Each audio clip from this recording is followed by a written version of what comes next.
subject matter experts who will walk you through the legislation and answer every question you may have. And I would be remiss not to take this opportunity, though, to provide a little context to explain how we've gotten to where we are today. As I sit here to open this hearing, it strikes me that the first time I sat in one of those chairs was in 2011, and Las Vegas did not have a major league professional sports team. At that time, people pretty much scoffed at the idea, and it goes without saying now that all of that has changed. Las Vegas is now the home to the NHL, the WNBA, the NFL, the Las Vegas Grand Prix, and they have joined NASCAR and UFC. And that's quite some growth in just over a decade. I believe it's important to note that that didn't happen by accident. Those are changes that occurred because people made the decision to do something, to take action that has driven change. And I believe that that is the opportunity that you have with Senate Bill 509 today.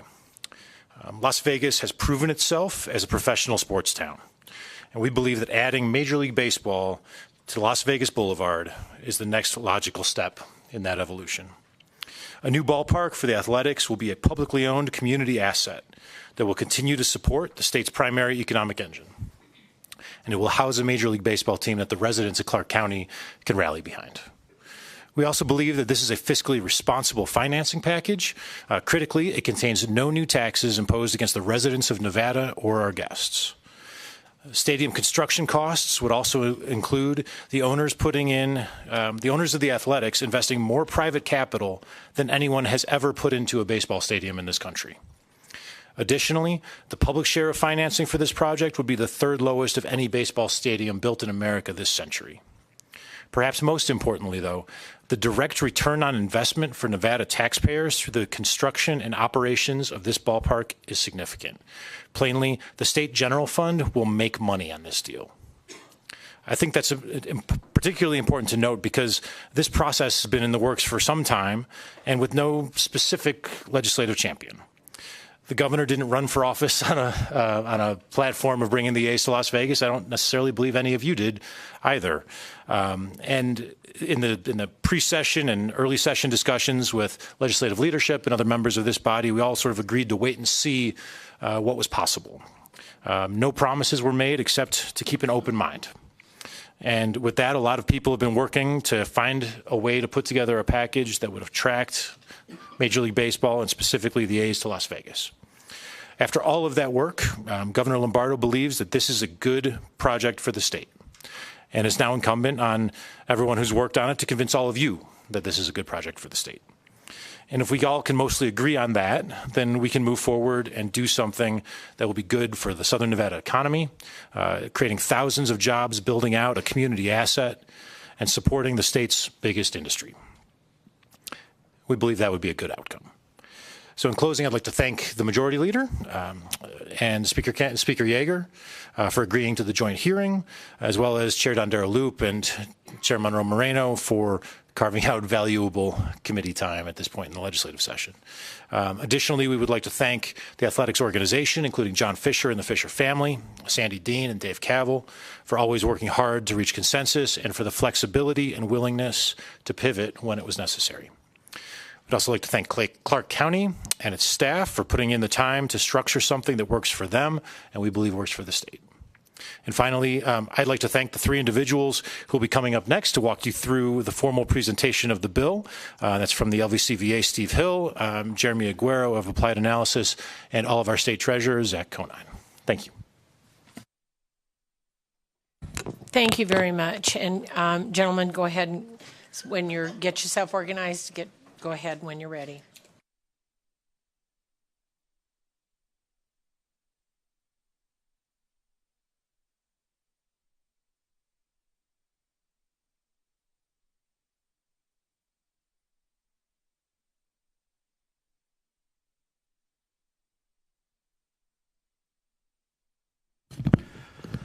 Madam Chair, for the record, my name is Jeremy Aguero, and I'm going to with your permission, I'm going to take the lead in sort of opening up the beginning elements of a presentation that has been provided to each one of you. I want to extend my thanks for the opportunity to be here today. I realize that this is a long legislative session, and as the Chief of Staff said, your time is remarkably valuable. So I've intended, I think we have intended to try and be direct and straightforward relative to the elements of our testimony here today. There's been a lot of work that has been done, and more than happy to answer any questions, Madam Chair, that you or the joint committees may have. With your permission, I'll just go ahead and jump into it. Please go ahead, Mr. Guerrero, and welcome. Thank you, ma'am. The presentation that's in front of you today has 6 component parts. I'm going to walk through each of those 6. I'll take some of them, Mr. Hill take some of them, and Treasurer Conine will take some of them as well. As you know, Senate Bill 509 provides a number of key elements relative to facilitating the potential construction of a Major League Baseball stadium in Southern Nevada. Would allow a team, the Oakland A's, to relocate to Las Vegas. In terms of that, there's been a lot of conversation and, frankly, a lot of change relative to the programming. We can go through some of that history, but where we are today is probably germane to the conversation we're here to have. The project that is being considered will be constructed on 9 acres located at the site of the Tropicana Resort in Southern Nevada. That's the corner of Tropicana Avenue and Las Vegas Boulevard. The facility would have roughly 30,000 seats, 30,000 capacity, if you will, and have a partially retractable roof as it's currently designed. The total project cost is presently estimated at about $1.5 billion.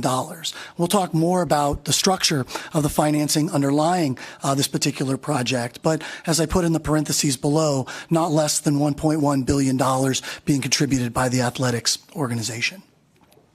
I included in your packets a handful of charts and exhibits. I realize that, and maps, I guess, and renderings. I realize some of these have been in the public already, and so you've seen them, but it always feels helpful to me to be able to get a sense of what we're talking about and where. This first map provides a regional map. I'm sure everyone in here is generally familiar with our resort corridor and where the corner of Tropicana Avenue and Las Vegas Boulevard is. The facility is generally situated on the southeast corner of Tropicana Avenue and Las Vegas Boulevard. I'll talk more about its specific configuration as we continue to go through, but I've highlighted exactly where that is. On our map, you see some other elements that are there. And I'll maybe highlight just a few of them. You see the T-Mobile Arena that is immediately across both Las Vegas Boulevard and Tropicana Avenue. You see Allegiant Stadium there. We'll talk as we go through about any number of things, but one of the elements that's important here is sort of a rounding out of venues in the Southern Nevada market. Obviously, the Allegiant Stadium, the largest of those venues we have in Southern Nevada, 62,500 seats, and house more than that under various configurations. T-Mobile Arena, 19,500. Again, different seating with different configurations. And this facility with a proposed capacity of roughly 30,000 overall. Some of the renderings that have been provided, I've included in the presentation deck. I won't spend a whole lot of time here other than to mention what has come up a number of times, and that is the importance of maintaining the quality of our resort corridor. We hear it, we talk about it a lot. We talk about 150,000 hotel rooms. We talk about 250,000 leisure and hospitality employees. We talk about the importance of assets like Harry Reid International Airport. What the bill specifically requires is that the A's must build a first-class facility that rivals anything in Major League Baseball. They are also required to maintain that throughout the 30-year life of the facility. You get a sense of how it's expected to look. And again, I think it's important to note that these are renderings based on general expectations. The design process will go through that, and ultimately it will be designed around that. But the facility in and of itself has a capacity of roughly 30,000 and is designed to be a key asset along our Las Vegas Strip. Again, another rendering from looking across Las Vegas Boulevard back toward with the facility actually closed, and then what the expected view is looking from essentially behind home plate directly out toward MGM Grand, the New York, and other hotel properties that are to the north and northwest of the property itself. The project timeline has also been a question that has come up throughout this process. The project timeline, and obviously it should go without saying that this is all aspirational. We are here with you today in 2023 in the hopes that this body can come together and find a pathway forward to have legislation enable what we're talking about here today. Major League Baseball has signaled on multiple occasions, including very recently, that's been made national news about its expectation to take up this issue as early as next month relative to providing the league's approval for the A's to relocate from Oakland to Las Vegas. The next element on my chart is when site construction begins. And obviously, there's a lot of work that happens between 2023 and late 2024 or early 2025 when site construction begins. Right? This facility is the current location of where the Tropicana Hotel exists today. It has to be demolished in order to make way for this and other development activity to take place. We're going to talk a lot as we go through the bill about the various agreements that are required in order to facilitate a project like this. Development agreement, lease agreement, non-relocation agreements, many things have to take place. The Stadium Authority Board has to do its job in making a number of findings. It ultimately has to request to Clark County for the issuance of bonds. The state treasurer has to be involved in terms of creating a credit enhancement. This is a simple timeline for purposes of making it clear how those things take place, but there are many, many things that will take place between these blocks. The expectation is that site construction will begin in late 2024 and early 2025. Construction is expected to be completed in 2028, and the first game expected to be played in spring of 2028. The facility that's being constructed is different in many ways. Certainly the expectation or the hope is that the level that is required by Senate Bill 509 is that it will become an asset, something that we can all be very proud of. But it also takes the Oakland A's from playing in among the largest venues in Major League Baseball to playing in its smallest venue in Major League Baseball. This is an important point overall because the expectation here is that the A's are going to generate about 28,000 people that are going to attend those games. Different levels. We talk about concerts and other special events, and we'll talk more about that as we continue to go through.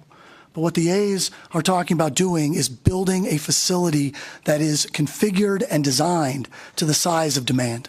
In doing so, creating an opportunity to drive demand and in some ways perhaps drive scarcity overall. That facility is designed very intentionally along those lines. The expense and the difficulty and some of the challenges that are inherent in building any type of facility is exactly where the seats are located, how it is configured, how intimate you can make the facility, how great every seat in it can be. The way that they do this is by eliminating some of the seats that are traditionally down the right field line and the left field line, which are some of the most expensive to fill and some of the lowest in terms of the ability to generate revenue from them. In this particular case, the A's are expecting to be right in the middle of all Major League Baseball teams in terms of the attendance that they provide, but being at or near the highest in Major League Baseball in terms of occupancy rate by essentially building a smaller footprint relative to the facility that for baseball games overall. The second element of presentation today deals specifically with the funding structure. And I know there have been a lot of questions relative to the funding structure, so perhaps starting at its most basic is what is critically important. The overall project is expected to cost roughly $1.5 billion overall. The A's are willing to put in not less than $1.1 billion. Nevada, in terms of the economic development incentives and the package that we're going to talk about today, can be no more than $380 million overall. Critical to all of this is that as part of the agreement, including provisions that are specifically called out in Senate Bill 509, if there is any cost overrun, it is solely the responsibility of the A's in the construction or development of the facility. Additionally, if there are any losses that result from the operation of the facility, that is solely the responsibility of the A's. Obviously, building a project of this magnitude does not come without risk. Costs can ebb and flow. If those costs are above what is expected, again, solely the responsibility of the A's. The project structure is shown here in this sort of overly simplified flow chart here. The top element is the one that we just talked about. $1.5 billion stadium, 30,000 capacity, a retractable dome, some type of enclosed, climate-controlled structure. The A's contribute not less than $1.1 billion. Nevada contributes up to $380 million. The new pieces are the three that are shown in the lighter blue color that's on your slides today. The first of those is the creation of a sports and entertainment improvement district. The second are transferable tax credits. And the third are credits toward a development agreement that will be required to be entered into between the A's and the host jurisdiction, obviously that being Clark County in this particular case. Each one of these is an important component in terms of how the financing, the public-private partnership, is structured. In terms of the sports and entertainment district, it includes a broad cross-section of taxes that are generated solely by the project. As the Chief of Staff indicated, no increase in revenues, no new revenues are created in this financing plan. I've listed a few of them here: sales tax, live entertainment tax, the payroll tax, and many other taxes and fees will flow into a sports and entertainment improvement district. Those dollars will be used to offset bonds that will be issued and secured by those. The second element are transferable tax credits. These are essentially tax credits that are permitted by the legislature and will be utilized by the Stadium Authority Board to essentially give the A's a piece of paper that they can go to another company with, and that company can use that to offset their tax liability for gaming tax or modified business tax or payroll tax or insurance premium taxes overall. The final element is a development agreement. There's going to be off-site infrastructure costs for things like transportation and public safety and other elements that are out there. What the Clark County has agreed to is to provide a $25 million credit toward these infrastructure costs that must be outlined as part of the development agreement as the developer identifies the infrastructure that will be necessary to ensure that whether it's NDOT or whether it's the county is satisfied that the infrastructure requirements are necessary to support the project. With that, there are many other elements that are important here, right? The structure of the financing, the security that underlies the financing. And while I'm more than happy to do it, I think turning it over to Treasurer Conine now is probably the most appropriate thing to do. Thank you. Good afternoon, Chair Dondero-Loop, Chair Monroe-Moreno, and the members of the Joint Money Committee. For the record, I'm Zach Conine, and I have the privilege of being your Nevada State Treasurer. And as you all know, the Treasurer serves as the state's Chief Investment Officer, and at the core, investing is taking a little bit of opportunity off the table now to create a little bit more opportunity later. Now, as anyone who saw my performance at the legislative basketball game halftime show knows, sports aren't really my thing. The most personally stressful thing I've done since being your treasurer was to throw the first pitch out at an Aviators game. The last time I played baseball was in 1992, when I earned and still hold the Little League local record for being hit by the most pitches. But luckily for all of us, I'm not here to talk about baseball. I'm here to talk about investments, the creation of thousands of jobs. We are here before you today to present one of the biggest investment opportunities for our state. It will help us create thousands of good-paying jobs, create new revenues into our state's general fund, and help to build upon Las Vegas as the sports and entertainment capital of the world. As your treasurer, I felt I had a responsibility to ensure that any stadium proposal that was brought forth to the legislature was crafted in the most fiscally responsible way possible. And the proposal that you have in front of you is the result of negotiations and some tough conversations we've had with all the parties to ensure that the state of Nevada's finances are protected. The proposal does not raise taxes at all. The project would be sustained by revenues generated within the Sports and Entertainment Improvement District. The state has the opportunity to recoup at least $90 million of its $180 million in investment in transferable tax credits, and the state has limited its exposure throughout this project, making this a much more favorable deal to Nevada than we've seen in some other economic development projects. On the investment side, the state's component involves $180 million in transferable tax credits, as Mr. Aguero mentioned. For the first time in state history, we are proposing that 50% of those tax credits be refundable. In other words, repaid from tax revenue of the stadium district over the length of the agreement. These tax credits currently are intended to be paid over 5 years, $36 million a year, starting from the approval of Clark County's bonds, which would happen around the end of 2024. The county portion of the investment is $120 million in bonds supported by the revenue of the stadium district. All tax revenues generated within the geographic footprint of the stadium would be used to pay debt service, the principal and interest, for those bonds. That includes sales tax, liquor tax, payroll taxes, and many other taxes. These taxes are estimated to be about $38 million during the construction period as we get sales tax from the materials used in construction, and then are expected to start at about $10 million when the stadium opens, growing to about $22 million a year over the term of the bonds. Now, this does not include property tax because, of course, the stadium would be owned by the public, as most other stadiums are, or any other taxes specifically designated for a purpose within the county. The bonds are intended to be 30-year bonds, but this agreement, the revenue coming in from the stadium district, will run until the later of 30 years, the bonds being paid back, or the state's refundable tax credits being paid back. So that $90 million will come to us at some point during the process. We are also providing a credit enhancement for the county bonding. The county wishes to remain, and we respect, at 2 times coverage for the bonding. In other words, an expectation that the revenue generated by the stadium district will be 200% of the average annual debt service for that specific year.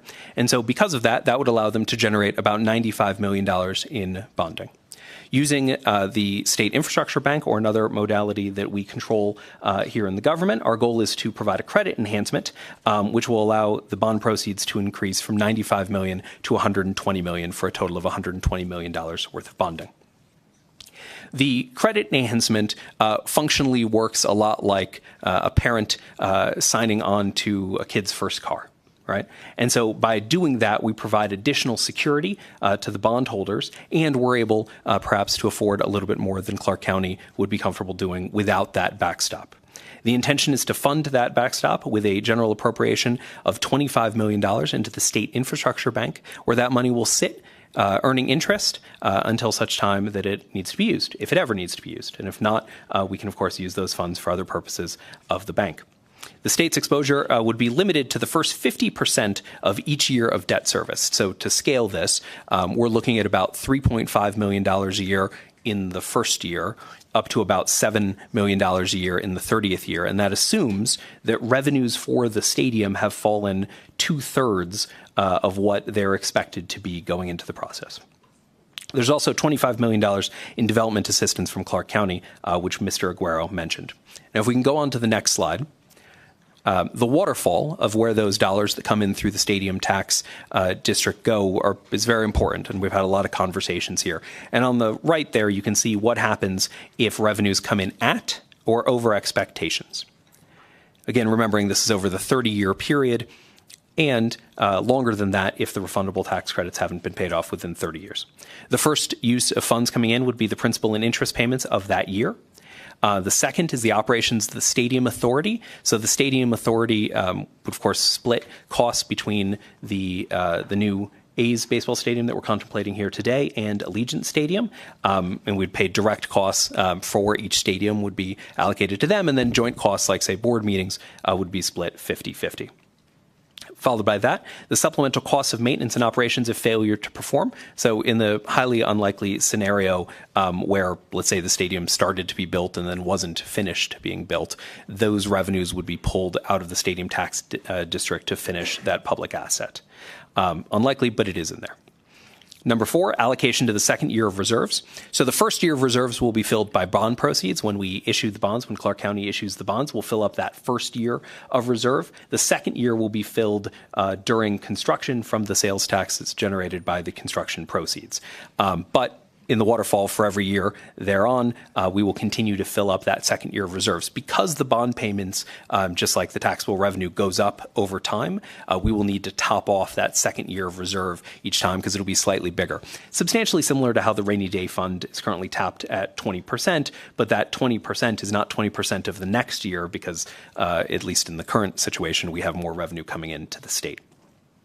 Then any repayment of draws from the state line of credit, so the state's backstop would be repaid first if used. Then repayment from any draws from the bond reserves fund, so the county's backstop would be paid after the state's backstop. Then $5 million to capital reserve, which helps to make sure the stadium remains world-class. And the expectation is, much like the Raiders deal, that the athletics organization would make a matching contribution there. Then number 8, repayment of transferable tax credits in excess of $90 million. So like I mentioned, we haven't done this before as a state. Generally, the state makes an investment into an asset like this and then participates indirectly through gaming taxes, room tax, et cetera. This is an opportunity, and we thought it was important for the state to directly participate if the stadium does better than expected, as Allegiant has, right? We want to make sure that we have an opportunity to find some upside there. Then $5 million to homeless prevention and assistance fund, which is held in Clark County, and then additional investment in the stadium or early repayment of bonds. Now on the next slide, we contemplate what happens if revenue is under expectations. So first, the cash coverage would be used first. Again, Clark County would be issuing bonds at 1.5 times. So in every year, the first third of money can decrease without any actual impact to the bonds. After that, the state's credit enhancement would kick in up to half of the cost of the bond payments in any given year. Then we would dip into the county reserves, and only then would the county general fund be tapped into, just like any other general obligation bond issued by the county. Functionally, that means that we would need to be under revenue pretty significantly for more than 4 years in a row before the county would be tapped into. Madam Chair, with your permission, I'm going to continue with a few slides before I hand it off to Steve Hill. The next slide that I've shown you is the one that was alluded to by Chief of Staff Kiekeffer in his presentation or his opening remarks. And what it shows is the various ballparks that have been constructed over the past 20 years, plus or minus, and ultimately what the distribution has been between the public contribution and the private contribution. What you can see here is that this particular project is frankly more expensive than almost everything that's on here, as well as having more from the private sector than any other project that's been constructed. The amount of the private contribution is 75%. The amount of the public contribution is 25%. And again, as the Chief of Staff indicated, that is favorable by historical comparison. The second chart that I wanted to put up is one that looks at the public funding share versus the metropolitan population, right? Las Vegas will be the smallest of the markets anywhere in Major League Baseball. This predicates a need for assistance, as you might imagine, in terms of offsetting revenue generating capabilities. But you sort of get a sense that there's a distribution here as the public funding has a tendency to go up, public funding has a tendency to be a smaller amount for where we're looking at here today for the Las Vegas A's. If we look at other small market teams that are shown up in the top left-hand quadrant of this chart, you see that many of them have much higher public funding shares than what's being talked about here. Again, suggesting that it's favorable by comparison. The creation of the Sports and Entertainment Improvement District is important overall. The blue area represents the 35-acre site that the Tropicana is currently located on. The Sports and Entertainment Improvement District is expected to be roughly 9 acres relative to this to that site. There is expected to be some degree of flexibility in that while there's demolition going on or construction overall. But what Senate Bill 509 specifically says is that the Sports and Entertainment District can only be the area in which the stadium is there and property immediately required for the operation of that facility. So this is what we're imagining it'll be structured like overall. In terms of the public considerations, there are many of them. Again, I'll turn it over to Treasurer Conine to talk through these a bit. Thank you. Treasurer Conine for the record. First, we wanted to make sure that the state was protected from a cash flow perspective. The public will own the stadium. The A's will transfer ownership of the land underlying the stadium to the Stadium Authority and contribute the first $100 million in development costs before any public money is invested in the project. Additionally, the public holds the last $50 million in project cost until all final work items have been completed. We will enter into a non-relocation agreement, similar to the Raiders, where the A's will not be able to leave for less than 30 years without paying back every public dollar that has gone into this project. And if that did happen, however unlikely it is, then we would own a stadium free and clear, as well as getting paid back for the public contribution. And I think the bonding requirements, we've had a lot of conversations about Clark County and their involvement here. And the goal was to make them as comfortable as possible with the process. And we really want to thank Clark County for all the time that they spent here. But we looked at projected revenue streams generated by the stadium project and reviewed them for reasonableness by Mr. Guerrero at Applied Analysis, by Goldman Sachs, Hobsong and Associates, CSL, and PFM on behalf of Clark County. The Sports and Entertainment Improvement District will have, again, a combined coverage ratio of 2x, higher than the Raiders, which have a coverage ratio of 1.5x. And stadium bonds will require a full year's worth of reserves be deposited in a bank account the day the bonds are initially issued, and accelerated allocation of waterfall structures to create a second year of reserve fund. This is about as conservative as we could make the bonds, which is, I think, what Clark County has asked us to do. Madam Chair, for the record, Jeremy Aguero. At this point, I'd like to turn it over to Steve Hill to talk about governance and oversight.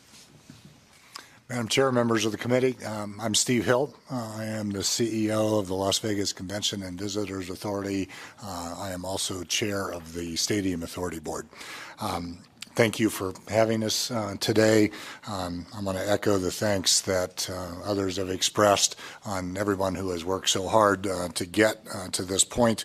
And I want to thank Major League Baseball and the A's for their interest in Las Vegas and their commitment to making this happen. This matters to Las Vegas. We are expanding our tourism base in Las Vegas, largely based on the growth of sports. We have claimed the title of the sports and entertainment capital of the world. In order to maintain that claim, we need to continue to take steps forward, and this is a big one. The eyes of the sports world are on us right now. They are going to continue to be on us. We've got some fantastic events coming our way.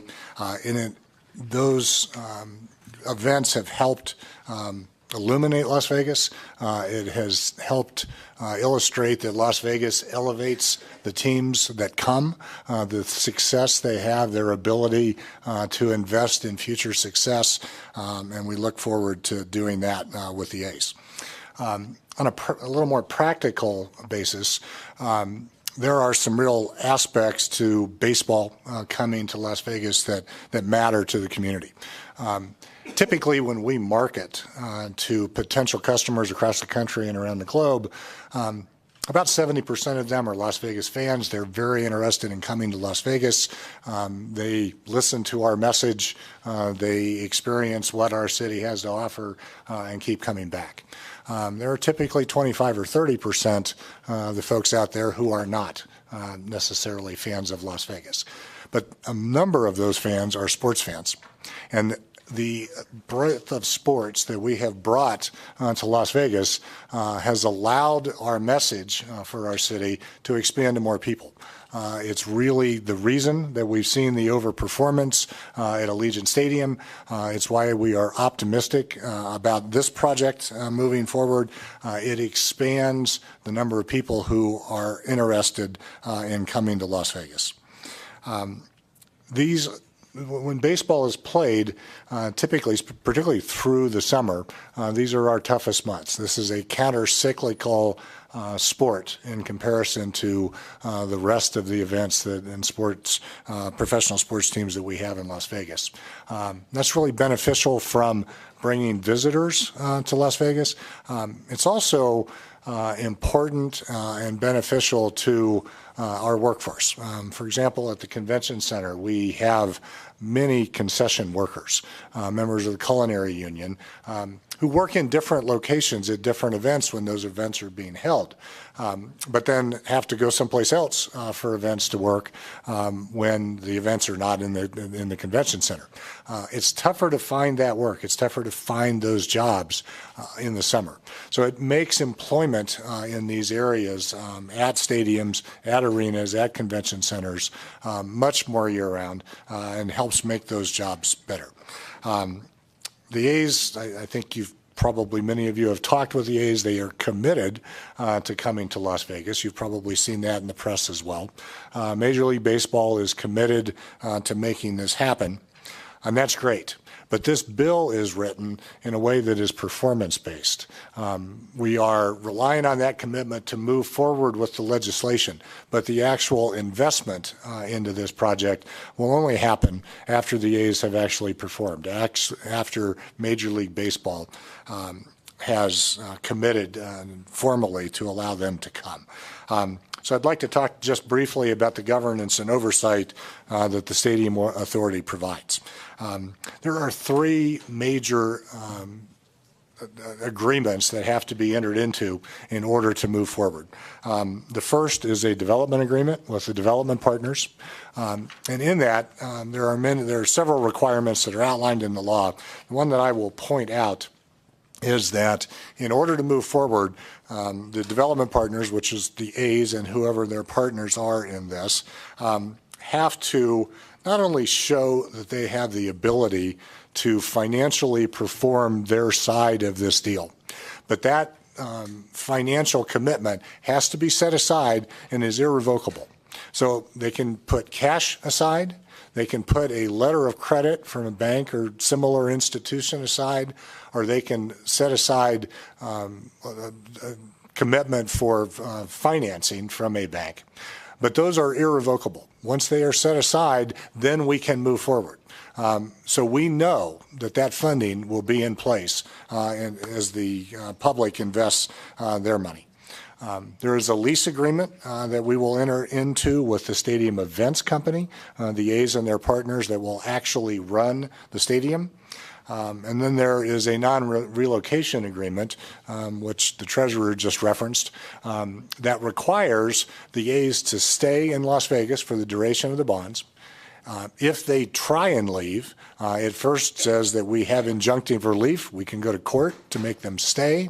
And if for any reason that fails, they have to pay off the bonds. They have to pay back the transferable tax credits in order to leave. The Las Vegas Stadium Authority is currently made up of 9 members. There are 3 members that are appointed by the governor, including the chair. The Clark County Commission appoints 3 members, and UNLV has a position on the Stadium Authority. Those members are appointed, and then those 7 members choose 2 additional members to the board, taking into consideration currently the recommendation of the Raiders. that is altered in SB 509 so that one of those positions would take into the consideration of recommendations from the raters. The other member of the board there would take into consideration recommendations from the A's. Right now, the Clark County Treasurer is an ex officio member of the board. SB 509 recommends that the state treasurer, because of the state's involvement now, also be an ex officio member of the board. Stadium Authority has a number of responsibilities, very similar to what was outlined in 2016 in SB 1 as it relates to Allegiant Stadium. We are a public body. We are subject to the open meeting law. We are subject to public records requests, so we function very similarly to the Las Vegas Convention Visitors Authority or local governments along those lines. We own and oversee the stadium and the land that the stadium sits on. We enter into the agreements with the team, the development agreement, the lease, the non-relocation agreement, and a number of other agreements that really support those three agreements. We now oversee in SB 509. This is different. I want to thank Yolanda King, who has talked with many of you about the community benefit plan, and what we are now recommending in this bill is a community benefit agreement where the Stadium Authority would have the responsibility to actually approve the plan that the team brings forward. That is not the case in the Allegiant Stadium legislation. So it's a plan that the Raiders brought forward. This would be an agreement between the team and the Stadium Authority. And entering into that agreement would be a process that does take place in public because the Stadium Authority is subject to the open meeting law. We manage the waterfall that Treasurer Conine walked through. We manage and approve really the maintenance plan for the stadium itself. And currently, in the Allegiant Stadium deal, we manage any issues between UNLV and the Raiders. Section 4 is just some of the other project elements, and I'll turn it over to Mr. Guerra quickly. Madam Chair, for the record, Jeremy Aguero. I'm just going to touch on the very first of these, and then I'll hand it back to Mr. Hill to provide more context relative to the community benefits agreement and some of the other elements that we wanted to highlight here. There's been a lot of conversations about the Aviators, our minor league baseball team that exists in Southern Nevada. They will not be required to relocate. Matter of fact, the A's have said publicly, and I'm sure in conversations with some of you, that they believe that there's great value in having both teams there, being able to develop talent, being able to have that kind of connection with fans and some of the players that are up and coming. There's also been a great model for that between the Golden Knights and the Silver Knights, both of which coexist in Southern Nevada and both of which are thriving in that community. So wanted to make sure that we pointed that out. Steve, it's okay. I'll hand it back to you for community benefits. Thank you, Jeremy. Steve Hill, Madam Chair. With respect to community benefits, the legislation requires that 15% in construction and operations both be subcontracted to small local businesses. It's a very high threshold that contractors, both at the Convention Center and Allegiant Stadium, worked hard to achieve. That remains a requirement in this stadium part of SB 509. The language in the bill for the community benefits agreement, as I pointed out, is now an agreement and not just a plan. It is a requirement in this bill that agreement be reached in order to move this project forward. It's a similar requirement to the A's having to set aside the funding in order to move forward. It's the same level of responsibility on their part in order to move this project to the next step. There has been conversation around how much specificity regarding a community benefit agreement should be in law. It's our recommendation that the law be very direct, that this agreement must be in place and written the way it is. It is also an addition, after listening to your input, that this be reviewed every 5 years. And for that reason, we don't think specificity in law regarding what the community benefit agreement will be is the right policy. We think having the ability to adjust as the community adjusts, to review every 5 years, make changes to that plan to the benefit of the community is the right course. We've got some information and happy to get you more on the A's commitment to the community, but we obviously see this as an opportunity for all of the community to participate in the construction, the design, and the operation of the stadium. Given the location, there are a number of transportation considerations.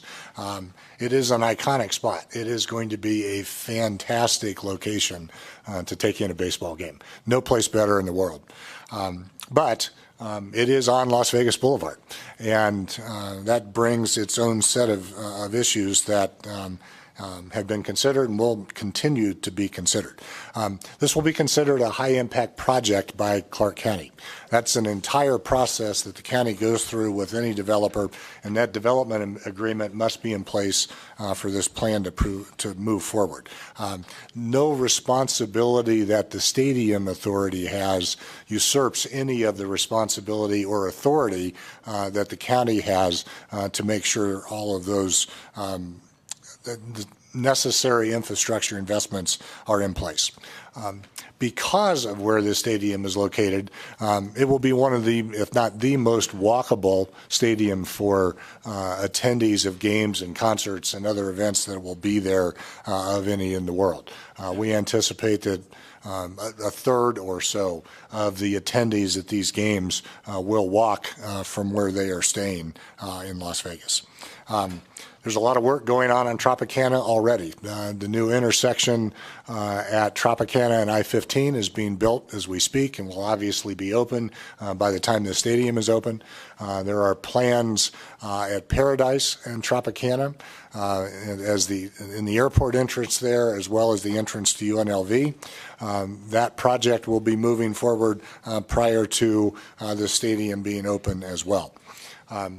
Reno Road runs to the east and the south of the Tropicana site. It's a very opportunistic way to get to the Tropicana currently and to the stadium once it is built. It will allow access to this stadium from the south and the east and the north down Koval, which then turns into Reno, without having to hit the intersection of Las Vegas Boulevard and Tropicana. As we do now with the Knights, and since we're here talking about sports and mentioning the Knights, go Knights, let's get it done tonight. How's that? The RTC will certainly have park and rides and bus service for locals attending these games as well. And this stadium will be the first stadium built in the Loop era. And you can look at the next slide. This is a depiction of how we are currently envisioning the site itself. The work on running the Loop, the Boring Company project, underground tunnels, from Thomas and Mack, where you may have seen the Boring Company got approval from the Board of Regents to buy some land to build a stadium, to build a station there next to Thomas and Mack that ultimately will connect through this Tropicana site down Las Vegas Boulevard to Russell and over to Allegiant Stadium. Partially to allow UNLV students easy access to Allegiant Stadium for football games, but it also will be very useful for the baseball stadium here as well.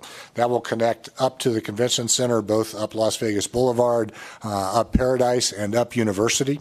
There's currently 65 miles of tunnels that have been approved from a land use standpoint from Clark County. So the Boring Company is just going through the building permit process to build this system. And then as we turn to other events that can be in the stadium, and Mr. Aguero kind of highlighted the venue and the venues in the area. This is a unique venue.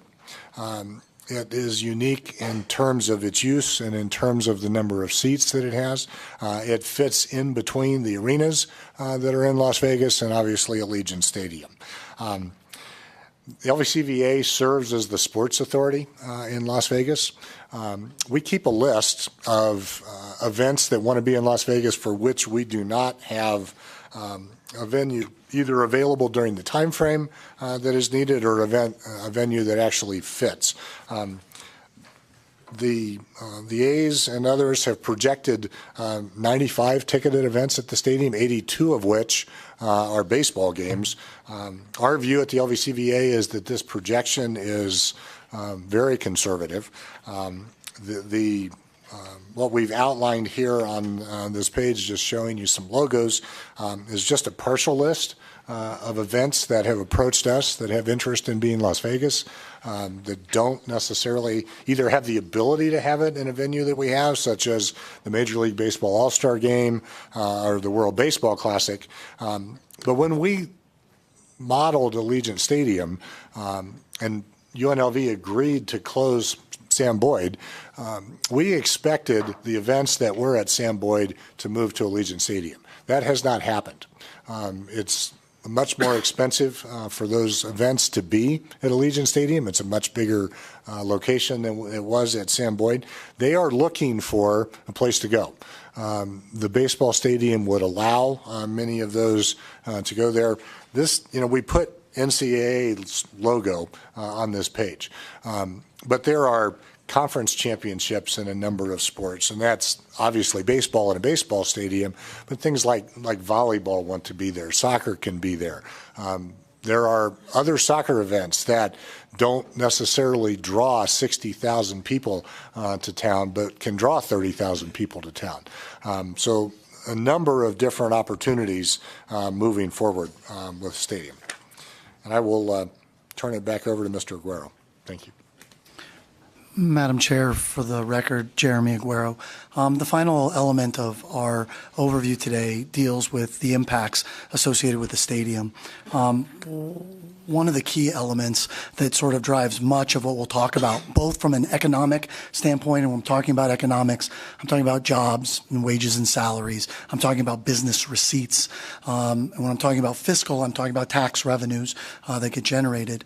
What drives that and what makes Las Vegas and Nevada so much different than almost any other venue is the fact that we draw so many visitors from out of town.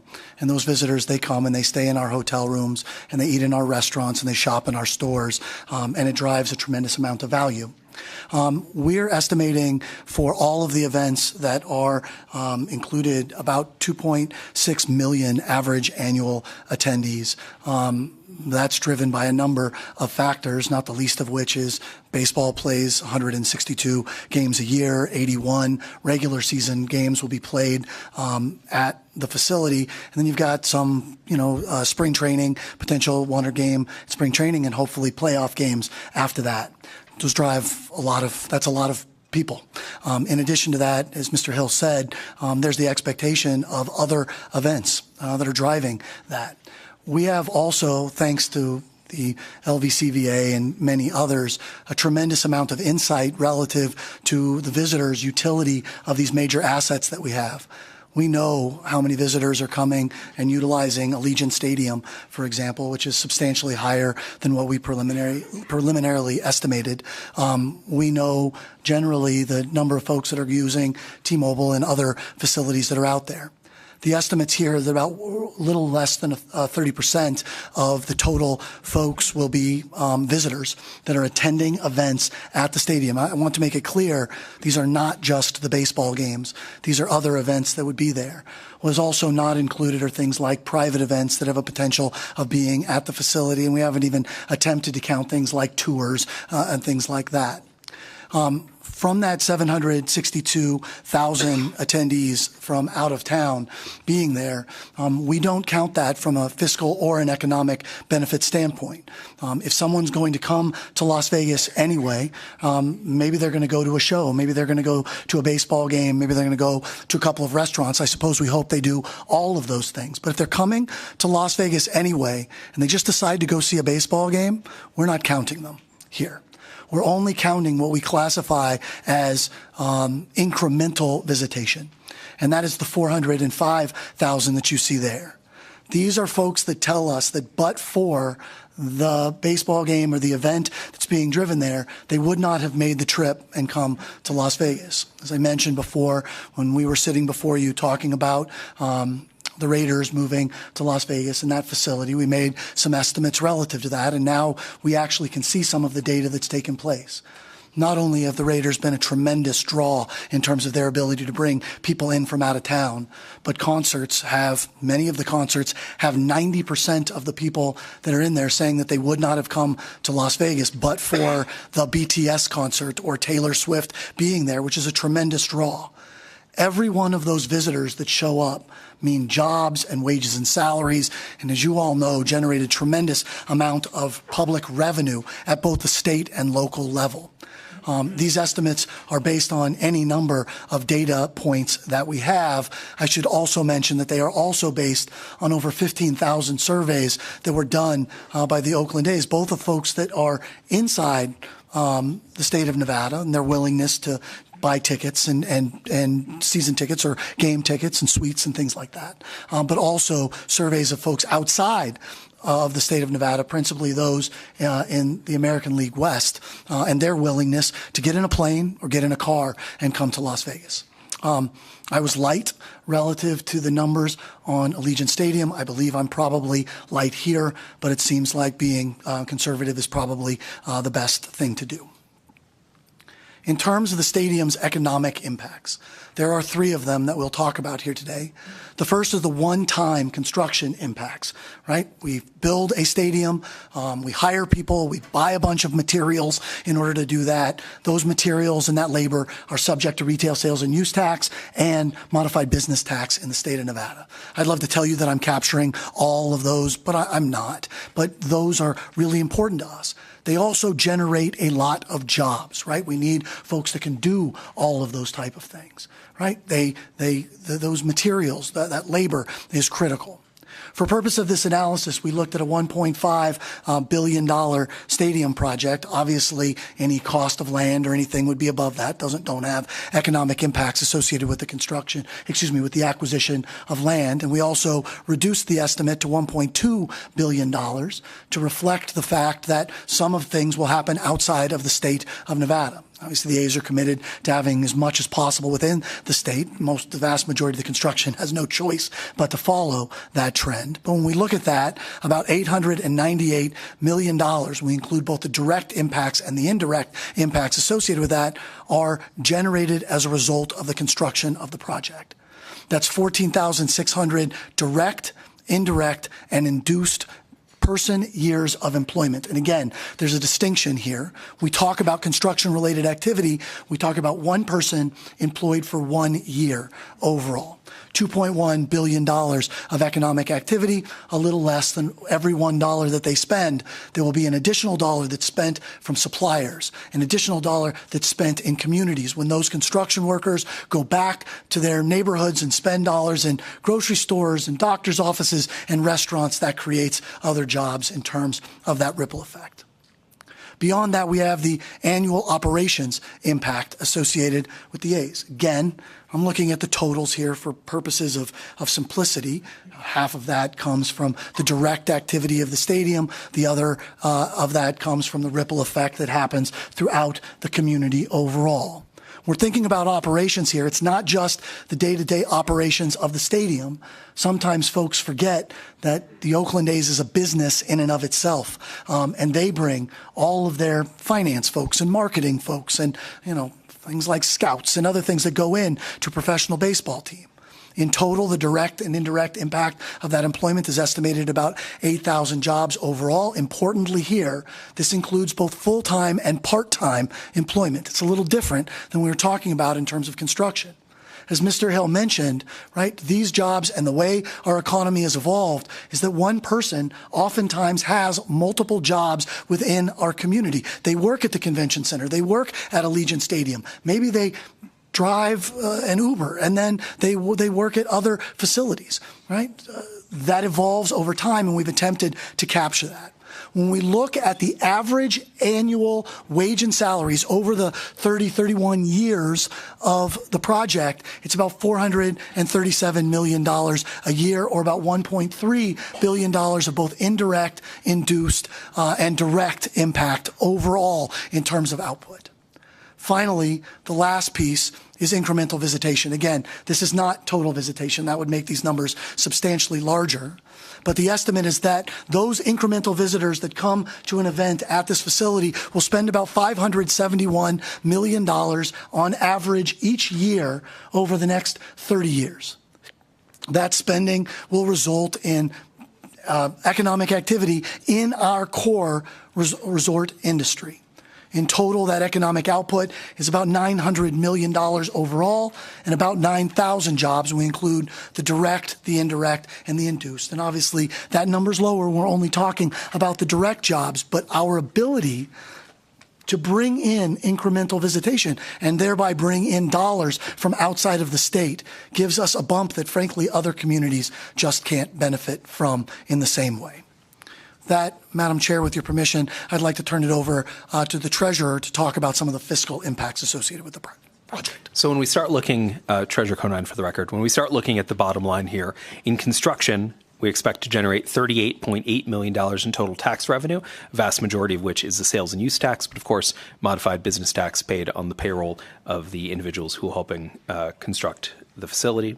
From an annual operations perspective, about $10.9 or $11 million in sales and use tax, modified business tax of $2.8, and $3.3 million in other taxes, and we'll talk about those in just one moment. And then getting back to Mr. Aguero's comment about incremental visitation, we expect that incremental visitation, including gaming tax, room tax, and the rest, will generate about $36.5 million a year, including $14.1 million in sales and use tax, $8.7 in room tax, and $9.1 in gaming tax. We talked a little bit about being conservative when it came to the revenue sources that we looked at. And so the model takes into account sales and use tax, modified business tax, live entertainment tax, and commerce tax generated by the site. But there are other taxes that will be generated by the site that we have not modeled. Because we're not sure exactly how much liquor tax is going to happen at A's games, though I expect quite a bit. But also because things like franchise fees, business license fees, and personal property tax can vary based on structures. So what I'm saying here is there are revenues that will be able to go to pay back those bonds that are not currently contemplated within the model. But those four that we have contemplated, we expect will be the lion's share. Madam Chair, that rounds out the presentation that we've prepared for you today. If it would please the committees, I'd be happy to do as brief as possible of a page turn on the bill itself and highlight the key provisions of the bill, or if you prefer to handle it some other way, we're happy to do whatever's appropriate.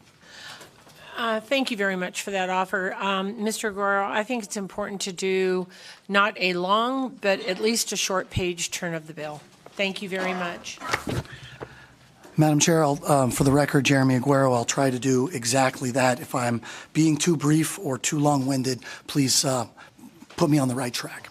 SB 509 is prepared for you. I'm going to start on page 3 overall with Section 1, simply the name of the act, the Southern Nevada Tourism Innovation Act. We've talked a great deal about its importance of this in terms of continuing to advance our communities, our state's tourism industry. In Section 2, there's a series of legislative findings. These essentially identify the special need associated with this project and why why legislation like this is so important to bringing something and making something like this possible.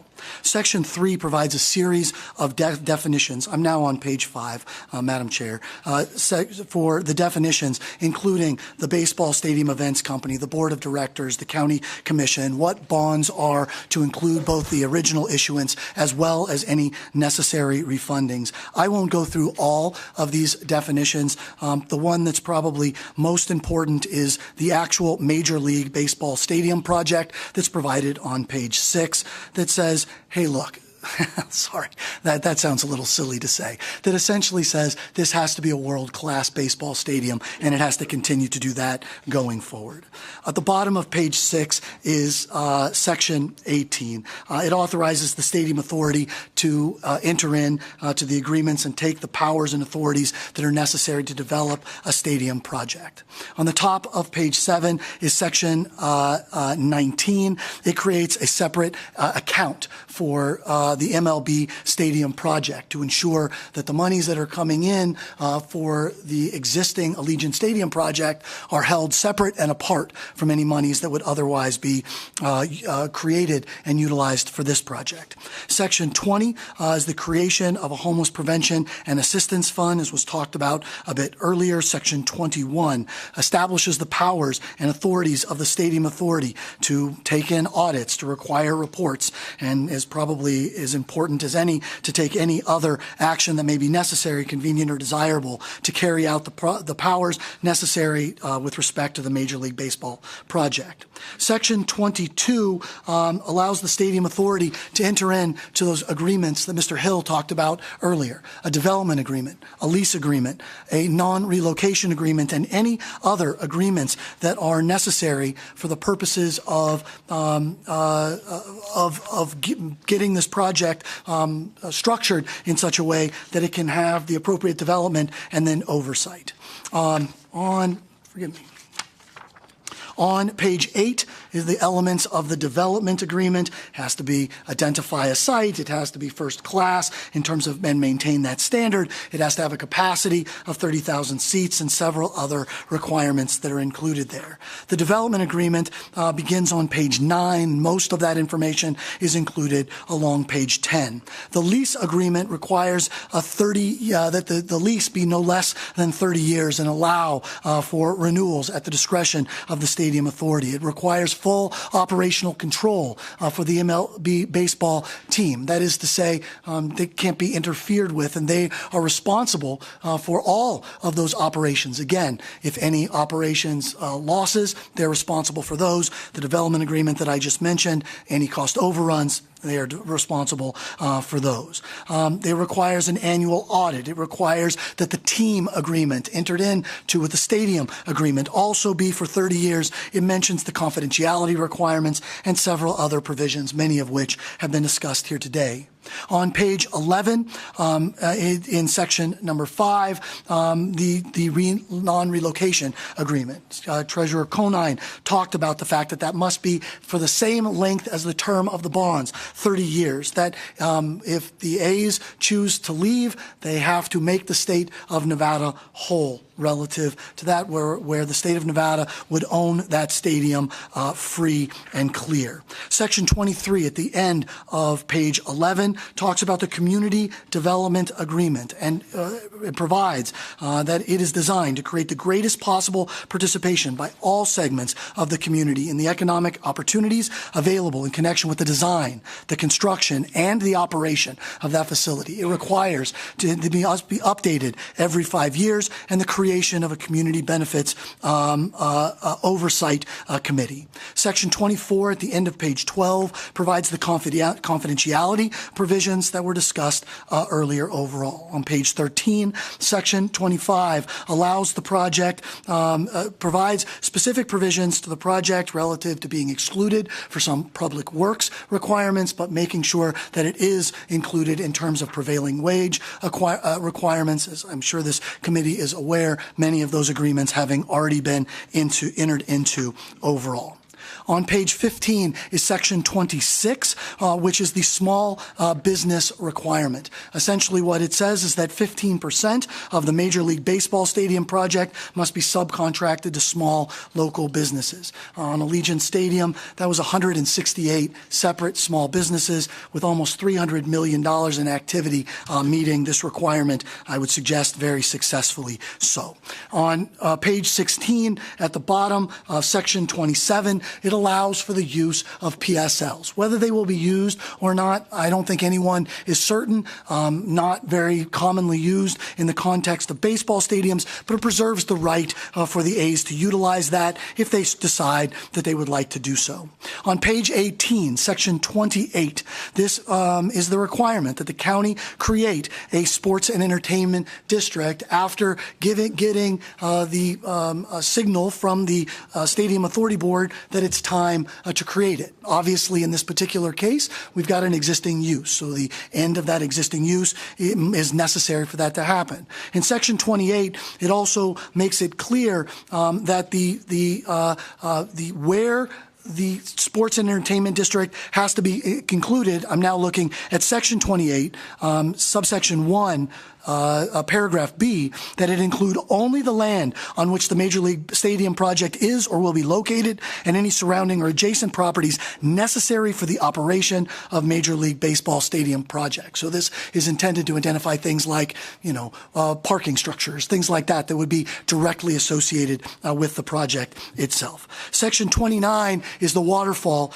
provision. I'm not going to go through this in detail. I think that the treasurer went through that perfectly in what he went over. The provisions that he went over are enumerated one after another on page 19 overall in terms of the waterfall itself. On page 19, at the bottom of that, on the bottom of page 18 going to page 19, we have all of the taxes that are included in the stadium improvement district. And again, these are all the dollars, just to make sure that I was being clear, that go in, that will ultimately come through that waterfall. It includes sales taxes. It includes modified business taxes, commerce taxes, liquor taxes, all of the ones the Treasurer Conine indicated. And it also includes on page 20, if there's any taxes that weren't specifically enumerated, they are there. It requires that the state and local governments create commercially reasonable ways to essentially identify those taxes, and it compels the businesses that are operating within that district to collect and remit those taxes in accordance with the requirements set forth by the county. It requires that the funds be distributed and be deposited into the account for the repayment of all of those bonds. On Section 30, beginning on 22, this is the credit enhancement provision. Again, Treasurer Conine did a great job talking about the way the state will set up a line of credit in the event in an amount equal to 0.5 times the revenue that is generated that will go directly to the principal and interest. Again, the additional 0.5 of that, you combine those two, you get 2 times coverage, providing the level of coverage that was a condition precedent for the county in terms of what it was seeking to do. There are many more provisions here, including a provision that allows this credit enhancement to be reduced if revenues come in over expectations and to be reinstated if they go up really high and then come back down along those lines. The idea is to have a structurally and fiscally sound program for the public contribution overall. On page 24 begins Section 31. This is the transferable tax credits. Again, these were discussed overall. Transferable tax credits can be taken against the gaming tax, payroll tax, or insurance premium taxes, up to $180 million in total, $90 million of that, which would be subject to repayment through the waterfall, as was discussed previously. The taking of those tax credits is outlined in the section over 5 years. There are a series of milestones, including the issuance of the bonds, the construction of the facility, a certificate of occupancy, and then completing the first year of operations overall. On page 27 is section 32. I talked about the money going in to the waterfall. I'd like to now talk about the money coming out of the waterfall. I will not, again, go through these in any type of specific detail as we go through it. Treasurer Conine did an excellent job of that. The first section talks about what happens before the bonds are issued. The second section about what happens after the bonds are issued. And then after the bonds are paid off, the taxes, 10% of the taxes remain. All the rest of the money goes to the taxing authority that imposed the tax in the first place overall. Skipping to page 31 and section 33 provides this section 33, sort of a catch-all provision, if you will, that outlines considerations, provisions, if you will, that must be included in any document, any agreement that the Stadium Authority Board enters into. And there's a few here that I think are particularly important. On page 32, the total amount of public funding for the construction of the project cannot exceed $380 million. You'll notice on page 32 in sub 2, it also provides that if the amount of taxes that are collected before the bonds are ever issued, inclusive of the $25 million in the development agreement credit that the county is putting in, again, cannot be greater than the $380 million overall. Within this section, it specifically says that the A's must donate the land underlying the project to the Stadium Authority Board that will own the project straight away, as well as what the treasurer talked about in terms of the project being owned by the public and exempt from property taxes overall. First $100 million, I'm now on page 33, paragraph 2, says that the developer must pay the first $100 million. On page 34, the last $50 million is held back until the project is absolutely completed. Other sections in here talk about what is necessary for these dollars to be released by the public, including hiring of an independent accountant to monitor them. On section 34 is the county's issuance of the bonds. It says that the board of directors from the Stadium Authority will make that request, and the county commissioners shall issue those bonds if certain determinations have been made, including that they've entered into a lease agreement and a development agreement and all of those things that we've talked about before. This section provides section 34, subsection A, subparagraph B, the 2 times coverage inclusive of the state backstop that was included. Mr. Hill talked about any number of things that were included relative to the fact that the A's have to provide their funding at the same time the state provides its funding. They have to have enough money to be able to construct their share of the stadium with and including a budget that has already been approved by the Stadium Authority Board, all of which is concluded on pages 36 and 37. Page 38 includes section 35. This is the power and authority of the Stadium Authority Board, and when that power and authority is exhausted. You'll see 2 dates that are commonly referred to in here. One is 12 months, the other is 18 months.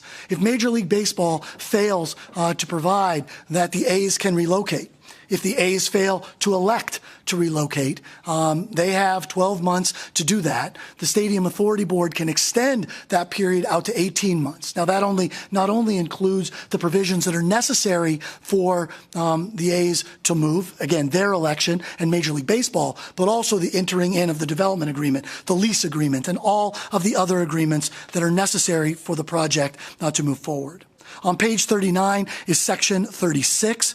As Mr. Hill indicated, this provision allows for both the treasurer to sit as an ex officio member of the Stadium Authority Board. It also provides for the MLB team to have an advisor to advise the Stadium Authority Board relative to one of the appointees, the ad hoc appointees, after the bonds have been issued. Fast forwarding to page 42, and this page 42 provides the section 37. Again, this is just continuing with when these members are appointed. That language is on page 43. Section 38 provides the $25 million appropriation to be put into the state infrastructure bank, or to be otherwise utilized for the state's backstop for those bonds. Section 39 provides legislative measures necessary for you to be able to consider this bill, as has been explained to me. And Section 40, Madam Chair, rounds out this bill with the effective dates once implemented, saying that it becomes effective upon passage and approval. With that, again, I'd like to just reiterate our thanks for your patience while we went through this, and we stand ready to answer any questions that you or the committee members may have.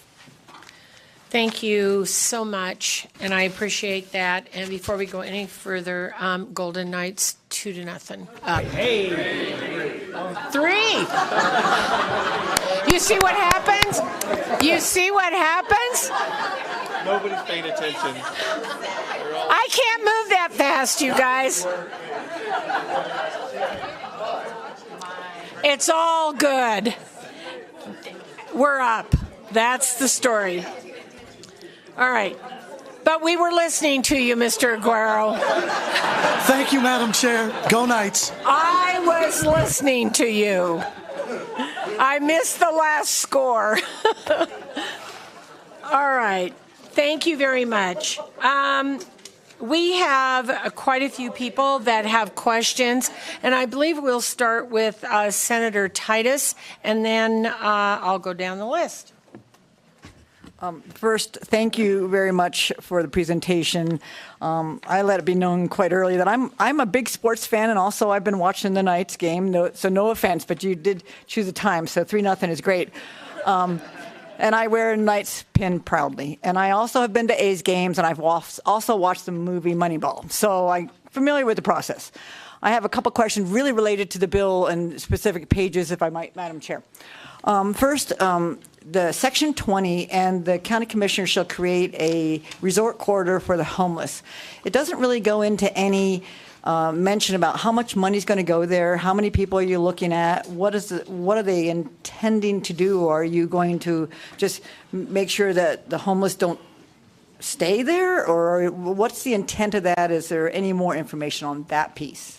Madam Chair, I'm not sure exactly what the protocol is. Am I okay to just answer directly, or do I need to go through you? Yes, sir. Mr. Aguero, you may go directly to the senator. Senator Titus, it's an excellent question. And not the easy response, but I think the most appropriate response is we're not 100% sure how much money is going to drop into that account. The idea of putting that account into the structure of that was such that if the project actually overperforms, that is going to benefit the county and the community, as opposed to just all those dollars inuring, falling down to the bottom of that waterfall and being reinvested in the project. The project will have to overperform in order for those dollars to actually make it into that account. The second piece that you ask about exactly how it'll be used for, I wish I could tell you exactly. We know that we have a challenge, which is homelessness in our community in Southern Nevada. There's a number of things, and I would imagine the amount of that money and when it's received will probably dictate exactly how those dollars are used. But it's not currently defined relative to a specific program or a specific geographic location, well, other than the resort corridor or any specific set of individuals. What it is designed to do is ask that the county utilize those dollars in cooperation with the resort industry, as well as the Oakland A's, hopefully contributing that, to hopefully come up to collectively with an effective program to stem the tide of some of the challenges that are helping some of our most vulnerable citizens. Thank you for that follow-up, Madam Chair. So then on page 32, it's actually section 33, and you talk about the maximum exposure that the state can have. The amount was $380 million. We know from early testimony we're going to offer $180 million in transferable tax credits. And then if you look back at your presentation on page 38, our treasurer spoke towards the stadium fiscal impact, and if I added those income from the stadium, it adds up to $92 million. However, we're going to give $180 million in transferable tax credits, and so that to me is a loss because these can be sold, and so I'm wondering if the A's with that amount of money are going to use that to parlay up their down payment on this, so to speak, or how does that work? Senator Titus, for the record, Jeremy Aguero, there's a lot there, and so I'll try to answer all of those component parts, right? In terms of what is going into the transferable tax credits, you have it exactly right. It's up to $180 million. The A's have the ability to get the benefit of those transferable tax credits, and then they have to invest those dollars right back in to that investment. In terms of the bonds that are issued, as the treasurer mentioned, we believe that the revenues that we know of today would get us about $95 million. Hopefully with some of the other revenues that have been identified, maybe it's a little higher than that. And with the state's enhancement, we believe it'll be somewhere between, let's call it about $120 million total. And then we've got $25 million that comes from the county in terms of these development credits. That totals about $325 million overall. If we look at what the treasurer mentioned in terms of some of those fiscal impacts, you've got those fiscal impacts for the construction phase of the project. Let's call it about $39 million. You've got the fiscal impacts that are coming from the operations, and that happens every single year as we go forward, right? And then you also have, let's call it another $35 million that is coming from the visitors that are coming in, just the incremental visitation that we talked about, staying in our hotels, generating room tax, generating gaming tax, all of those type of things. If we look at it in terms of the total amount that the public is putting in versus the total amount that the public is getting out from those revenue streams, the public is getting about $3 back for every $1 that it puts in. This is not an economic ripple effect or anything along those lines. That is simply the taxes that are paid by through the construction, through the operation, people attending events and buying hot dogs and beers and soda pop and popcorn, all merchandise, those type of things, and then those incremental visitors that we think will be there. If we run all those numbers out and look at it in a net present value standpoint, the state of Nevada is about $370 million to the good, which means that after accounting for all of the dollars that have been put in and all the dollars that we get back, and doing that over time, because obviously some of those transferable tax credits that you talked about are going to happen early on, and some of the repayment will happen later on. If we look at that, discounting it for the time value of money, the state of Nevada is ahead $370 million. Final question, Madam Chair, I promise. I'm a pilot, and I worry about the location of where this stadium is going to be located, and I'm wondering about permits that at that particular site on the height of a stadium and how that will work in affecting the airport. Thank you. And thank you, Madam Chair. Thank you, Senator Titus. Steve Hill. The A's have talked with the airport, as have I. And there are a number of issues that can be mitigated and will need to be mitigated, and that will happen. Height is not really one of the concerns there. Obviously, the stadium would be surrounded by buildings that are much taller than the stadium itself. Light, blinding of pilots, as you know, is a concern. The attitude of the stadium, the way it's facing, will help mitigate that. It will have a scoreboard that will need to be blocked so that does not provide light pollution onto that northern runway. In addition to that, fireworks will be prohibited to escape the stadium. That just creates problems that cause concern.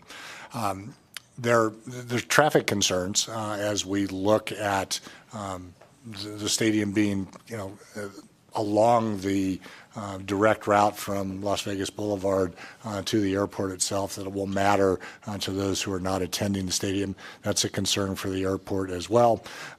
Power supply is an issue. All of those things can be mitigated and will. And I've committed that as we work through this with Stadium Authority, committed to the airport, we'll make sure that that happens. Thank you very much. And just in respect to all of our members and due to time, if I could ask sort of each one of you to ask one or two questions, and then I'll come back around to you because I have quite a list going. So, and I don't want to limit your questions. Don't get me wrong. I would love to hear everybody's questions, but almost everybody has said, I have a question. So we will go next to Assemblywoman Peters. Thank you, Madam Chair. And thank you for coming by my office. I know it's been a hectic couple of weeks, so we've had to push off that meeting for a little while, but I'm grateful to have the opportunity to talk a little bit about my concerns and where I'm at. I do, however, have questions related to the accountability for some of the metrics that we're seeing, right? Specifically related to the job creation. And I don't know if one of you may know this, but I'm wondering how many jobs were actually created by the Allegiant Stadium, because we saw some of those same numbers coming up, right, when we were pitched that project. I generally have heartache on the project, and I think that really those job creations are one of the only benefits Northern Nevada may end up seeing out of this project. So just some assurances on those projections and what we can do to make sure that that's like a metric of accountability that we can have moving forward if this project moves forward. Yeah, Assemblyman Peters, I think Jeremy probably has some numbers, but the projections that we made at Allegiant Stadium have been vastly overperformed. We have ratios of the number of visitors and the number of jobs that they create when they come. So that's a fairly easy calculation to make. We make it at the LVCVA. Mr. Aguero makes it for others as well. We compare notes on that. Allegiant Stadium has brought 180% of the incremental visitors. Is that about right, Jeremy? Yes, sir. I hate to interrupt, but I meant to like to correct myself in the construction phase in particular, right? In the construction phase, there's a number that was presented to us, 14,000 new jobs, right? So what is the accountability on that, and what are the metrics we saw in the Allegiant Stadium? Assemblywoman Peters, Steve Hill. I grew up in the construction industry. When you look at construction projects, it's a 40 to 45% labor. So that $1.5 billion that will be spent 40 or 45% on labor, creating those jobs. The 14,500 and some odd jobs that are projected are based on that number. They're based on the prevailing wage for those jobs in Las Vegas. When that stadium gets built, that labor will be created. The jobs are expressed in person years of construction. So it's really 2,000 hours times the 14,000. That's how many hours of labor will be needed to build the baseball stadium. Madam Chair, I'm sorry, my question wasn't answered. Okay, repeat and I want to restate. know if what was proposed on the Allegiant Stadium was actually met in the construction phase. Yeah, sure. For the record, Jeremy Aguero, Assemblywoman Peters. I'd love to be able to sit here and tell you that we could specifically look at things like indirect and induced employment and count how many folks, when someone took their paycheck back home and went into a restaurant. I can't. I think what Mr. Hill said is the best thing we're going to be able to do is monitor the amount of labor income that goes into the project. That will be the indicator, I think, of what you're looking for. And Allegiant Stadium, surpassed, I think, almost all expectations. And part of that was because the project itself became more expensive. So I don't know whether that's a fair or unfair assessment. In the model that we used about $66,000 per employee. We convert the total amount of labor and utilize that. As additional information becomes available for union labor, for example, those numbers are going to be higher. We expect those to be about $79,000 per employee, which will reduce the amount of employees potentially. We can monitor it. We can go through it. If you're asking me whether I believe that Allegiant Stadium met that expectation in terms of its labor requirements, I do. If you're asking me whether there's some way that I can do an accounting of that for one person working for so many hours, I can't. I mean, what we have is a lot of information about the project, but again, those indirect and induced impacts are impossible for me to be able to go back and count. Thank you very much. And Assemblywoman Anderson.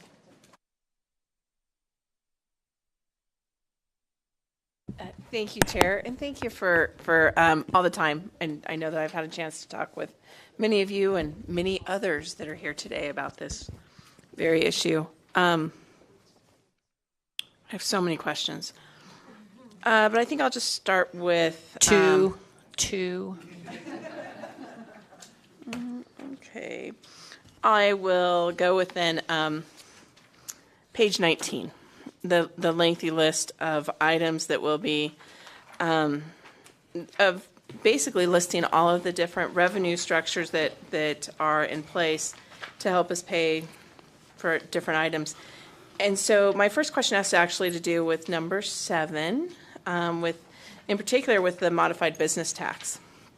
So let us just assume that there is a satellite store, for lack of a better term, for Ethel M chocolates, and it happens to be at the stadium or within the structure.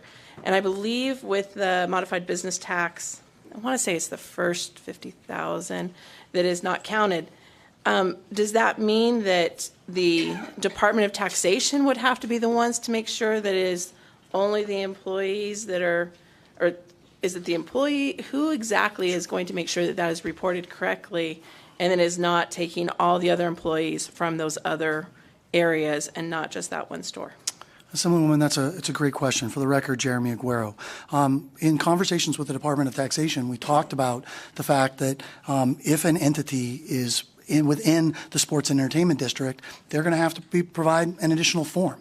They don't get to take the exemption twice. They don't get to, move all their employees in or anything along those lines, but they are going to have to provide an addendum relative to that makes it clear which employees are located physically within that property. So many questions, but I will stick to One more. I get one more. Oh, okay. Then I will stick in that same section, but it'll actually be from page 18, in particular, section 28.2. With the language that says that it can be modified or amend of the land, does that land have to be continuous, or it just has to be unincorporated by the city, if I'm understanding that correctly? If you could clarify that, that the land doesn't have to be continuous, and also that it sounds like the Board of County Commissioners can make that decision. For the record, Jeremy Aguero, thank you, Assemblywoman. The answer to that question is what I mentioned as I was talking about that it can only be for the land for what the stadium is, right? That in and of itself is likely to be contiguous. I've never even thought about something not be contiguous. With regard to the county commission's ability to make changes, there's going to be some phases in this project, right? One of those early phases is going to be the demolition of the Tropicana Hotel, right? That may be a slightly different polygon than the polygon ultimately where that stadium would be in order to make way for it. Ideally, we'd love to capture whatever taxes, but it can only be at the end of the day the portion for the stadium. So I think the answer to your question is it would have to be contiguous by nature.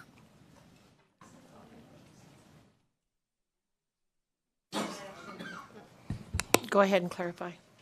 Thank you. So I just want to clarify that the language from time to time, the intent is for only during the construction stage when it says from time to time on line 15, if I'm understanding that correctly. For the record, Jeremy Aguero, I don't want to suggest to you that it would only be then. I certainly wouldn't be opposed if that's somehow you wanted. I'm just imagining a scenario where, something else is built immediately adjacent in there and it requires, some triangle to be carved out or something along those lines, right? From that standpoint, we're talking about a facility that's going to be there over 30 years and it has to only be the portions of the stadium. I don't know that I can imagine everything that would happen over those 30 years, but I don't know, Mr. Hill, I don't know if there's anything you can imagine from what we've experienced at Allegiant or anything along those lines that would cause something like that to be to change. Assemblywoman Steve Hill, you could build a parking garage 15 years from now next to the stadium that would cause that to expand. I do want to point out, because it's come up in some conversations, a question. This will not include a hotel. It will not include a casino. This is for the stadium and just what is there to service that stadium. Thank you very much. Senator Neal. Thank you, Madam Chair. I will stick to my 2. So in Section 29, I noticed that you have in sub 2, you're using the Clark County Sales Tax Act and the Clark County Crime Prevention, and the way I treat it is more cops and then more cops, and you're pledging it. So talk to me, because I don't see any fiscal notes about the amount, and why would we pledge those particular sales tax pieces in the revenue? Senator Neal, for the record, Jeremy Aguero. The intent of the creation of the Sports and Entertainment District is to capture all of the revenues that are generated by the project. In terms of the fiscal impact, I actually believe the fiscal impact is going to be positive, not negative. And that's the result of all the visitor spending that happens outside of the facility, which also includes retail sales and use tax. When a visitor, goes to eat in a restaurant or buy something in a retail store. Those are substantial amount of retail sales and use taxes. And if we take all of the cash flows, positive and negative, again, the net present value of the benefit to the state is $366 million. A portion of that would be the sales taxes that you're talking about here. Thank you for that. I asked because I had, and it still is alive, but a homelessness bill where I had some more cop sales tax that was going to expire, and I got a huge fiscal note and an actual refusal, actually, to want to use that. And so I find it interesting they're willing to pledge the more cops sales tax for a stadium, but not for homelessness. But I digress. So let me talk about sub 12 in section 29, which this is on the liquor piece, because I guess I'm confused about how that works, where it says any liquor purchased or otherwise consumed within the sports improvement district, because I thought that, number one, liquor tax was imposed on liquor gallons and that it was pre-retail. So how does it work if it's pre-retail to get a consumption? Senator Neal, for the record, Jeremy Aguero. You'll notice later in the same section that it talks about any revenues that are either paid by or passed through to businesses that are operating within the sports and entertainment district. In order for that tax to be accounted for, the wholesaler will have to specifically detail that that tax is being passed through to the stadium operator within the sports and entertainment district. Just really quick, Madam Chair. So you want the wholesaler to track how many gallons are sold into the district and then report that to Department of Taxation and then do a remit? Mechanically, I just don't know how that works. Senator Neal, for the record, Jeremy Aguero. I think that the providers of alcohol, broadly defined, have a pretty good understanding of what they're selling to every consumer that they're selling it to. We can apply the tax rate, which is applied, as you're well aware, on beer and liquor separately based on how many gallons are provided. We ought to be able to do the same thing here. And to the extent that the Department of Taxation cannot find a commercially reasonable way to be able to do that, it will not be able to be included within the district. Thank you. And Madam Chair, thanks for the questions. And hopefully someone will ask on sub 5, which is the LSST. Hang on to that. I will be back. But the person next to you, Senator Harris, is also waiting. So go ahead, please, Senator Harris. Thank you, Madam Chair.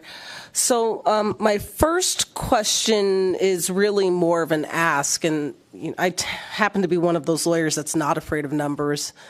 So I was hoping maybe you would be able to share with us the underlying work done to come up with some of these numbers and the assumptions that were used to develop the models that produced these numbers. So, for example, the impacts of the Allegiant Stadium, I see you're estimating $14.5 million on the gaming tax based on 871,000 incremental visitors. And I'm guessing the 871,000 was based on the survey that was conducted, but I'm not sure what assumptions you're using to determine what percentage of those people actually engaged in gaming to get your, let's say, $14.5 million number. And that's just one example. I'd really like to be able to see how you came up with all of these numbers, like literally everything in this presentation. Sure. Because the numbers are here, but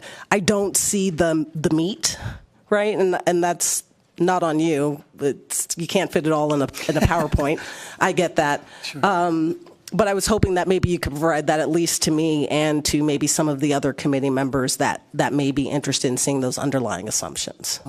Senator Harris, it'd be my pleasure to walk you through the model. Model's already been provided to your staff a few weeks back, so they've done that. Also be happy to put you in contact with other folks that have reviewed the reasonableness underlying the model and walk through it with them as well. So whatever is helpful to you, you're welcome to look through it on your own, and I'm happy to walk you through it together with others if that's helpful for you and any of your colleagues.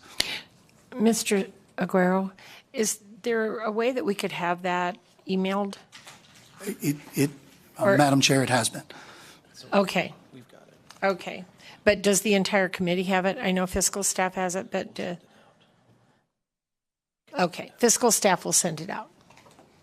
Thank you. And for my second question of sorts, has Clark County committed to the $25 million in infrastructure? And if so, do you know why they feel that this is a worthwhile investment given some of their current fiscal issues?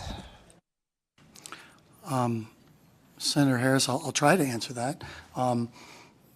Yes, they have committed. It's in the bill. It was part of the conversation, and that has been ongoing. So that is my understanding as I sit here today.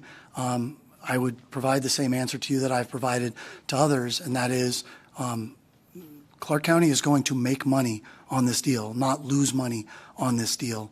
I realize that there's some local let me say that differently. I understand that there's always some concern about long-term structural position of all governments, state and local. But if the A's are able to do what they expect to be able to do, the Clark County as well as the state will be in a net positive fiscal position. Thank you, Madam Chair. I'll wait for my second bite. Thank you so much. Sorry about that, but we've got quite the list going here. Assemblywoman Kasama. Thank you, Chair. Thank you so much for this great overview. A lot of information, detail, and also very high level too, which I think is really, really great. So my question has to do with the credit enhancement again, and I know you've touched on that. And so we are essentially doing a $25 million backstop, and that would be a guarantee for the Clark County bonds, correct? Treasurer Conine, for the record, yes, but we're just taking $25 million and parking it in the infrastructure bank so that we know we have the security for a number of years going forward. We don't expect that the draw on that mechanically would ever be greater than $7 million a year, but the intention is to park that money to give Clark County a little bit more comfort and also to give ourselves a little bit more comfort. In a separate account. And along with that thinking, so you'll you'll fund that immediately, the $25 million, once the bonds are issued. Is that correct? Treasurer Conine, for the record, I believe our intention is to fund that at the beginning of the 2024-2025 fiscal year. Okay, and along that same line, so that'll be part of the state infrastructure bank. Of course, the interest in that you'll be investing at, that will go towards the state and the general fund. Treasurer Conine, for the record, interest generated by the infrastructure bank, just like the interest generated by the infrastructure bank now, is actually kept within the infrastructure bank for its purposes. We've actually made money on the bank so far since we originally issued bonds, just given the nature of interest rates and our ability in the investment field. And then after the 30-year time period for the bonds has expired, what will happen to this $25 million if it's not needed? Treasurer Conine, for the record, not contemplated by the bill, but my understanding or my hope would be that we could continue using those dollars for the other purposes that the infrastructure bank exists in, like the creation of affordable housing. Wonderful. Thank you. Thank you very much. Senator Gansard. Thank you, Madam Chair. You've talked about this project being counter-cyclical, and so my question really is to if you can expand on that, because we have certain capacity, and so I'm wondering about, because you have numbers here, right? Visitation, hotel rooms, all those types of things, and what our vacancy rates are now and the capacity that we have and how this could bolster basically, the load, steady the load that we have. If you think of it like energy, the load that we have across the year, across the calendar year. Senator Gansard, Steve Hill. We think of our job at the LVCVA. It's shorthanded as putting heads in beds, but we've put a lot of heads in beds in Las Vegas. We typically run about 88% occupancy, and when you get to about 90%, that's roughly full. We're currently in the 84, 85%, but anticipate getting back to that 88%. Really a part of our job, we feel, is to drive demand to the point that it causes enough demand for Las Vegas to continue to grow. It's what keeps the city vibrant. What helps create more jobs in the future, more tax revenue for services to be provided. And we see this as a real opportunity to do that. In order to make projects pencil that cost over $1 million a room, for example, leveling out that demand across the entire 12 months is important. And baseball being played in the summer, which are serially our weakest months, is a really important part of what baseball brings to Las Vegas. Thank you. And for example, like your normal occupancy rates in July, what would those be versus what you would expect? Like, would they get a boost of 10%, or what do you think the incremental? Because the marginal cost is not that much, right? You've already got all these fixed costs, so the margin. That's why I think we can project that it's going to be revenue producing, net revenue producing, because we have this capacity that's unused during the summer months. Senator Gansard, Steve Hill. It's not only an occupancy thing, it's also a room rate. When there is real demand, and sports really helps with this because the game's going to get played on this Sunday, and so people have to show up on that Sunday. It creates additional demand on that date to bring visitors to the city. That helps drive room rates up.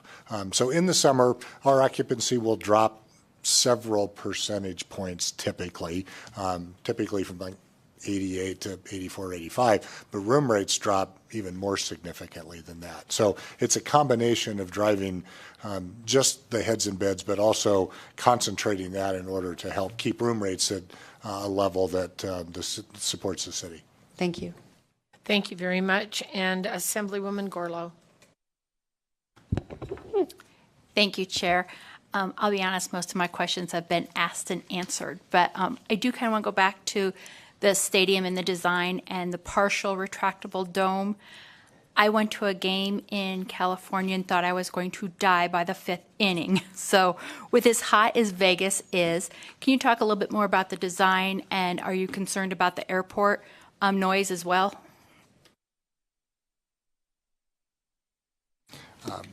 Assemblywoman Steve Hill.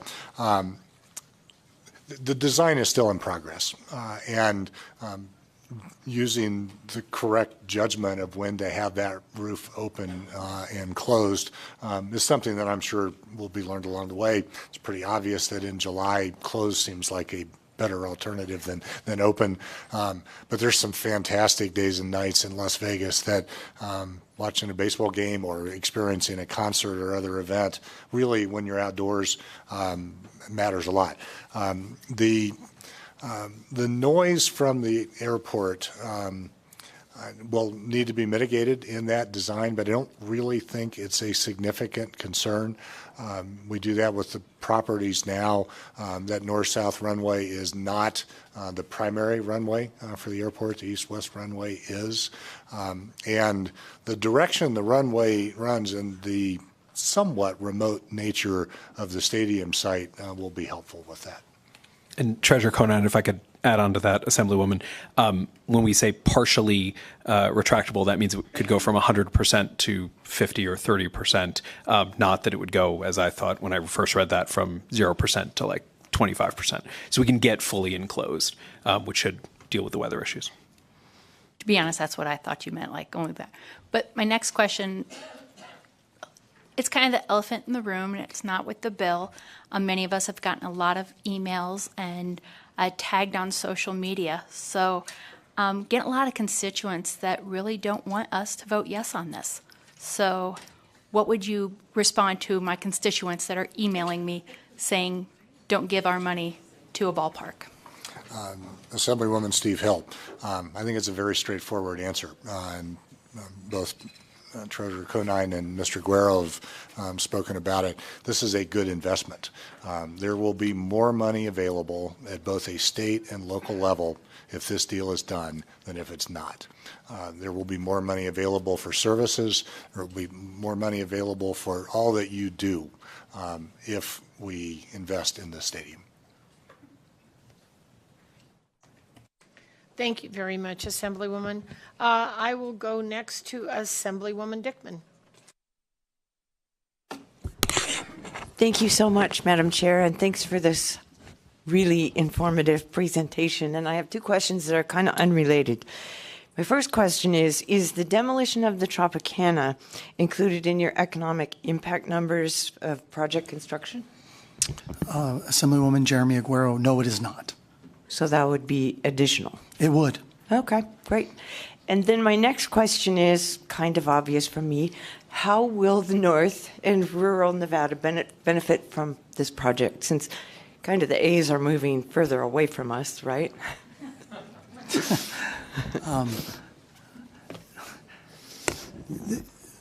Assemblywoman Jeremy Aguero, for the record, I'll think about it from a fiscal standpoint, first of all. And that is, so many of the taxes that will be generated by the project are ones that inure to the benefit of the state's general fund and then are reallocated throughout the state. There's an obvious redistribution of the money that's generated by the resort corridor. This will be additive to that. Beyond that, I don't know that I can offer a whole lot other than, having this be a team in our state. I would hope sort of is something that we can kind of rally behind and be excited about. But from a ones and zeros standpoint, I really think it's the fiscal impact that's going to make the difference. Well, kind of like I think we picked up a lot of Raiders fans when they became the Las Vegas Raiders. Thank you. Thank you, Chair. Thank you very much. And I'll go to Assemblywoman Backus. Thank you, Madam Chair. My first question pertains to comparing page 15 of your slide as well as the appropriation at the end. I understand that Section 33, subsection 3 anticipates the Clark County development agreement credit of the $25 million. The one thing I hadn't appreciated or realized was also the state general fund appropriation of $25 million. That's an additional amount in addition to the $180 million tax credits.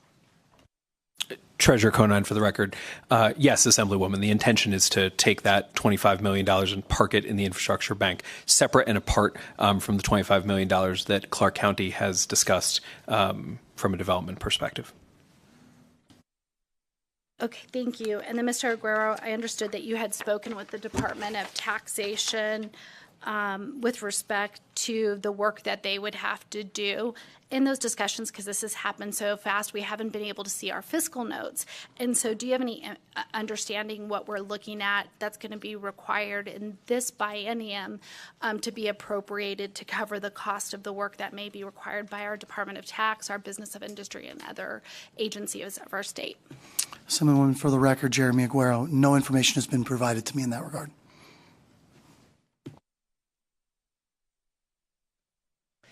Thank you very much. And Senator Wynn.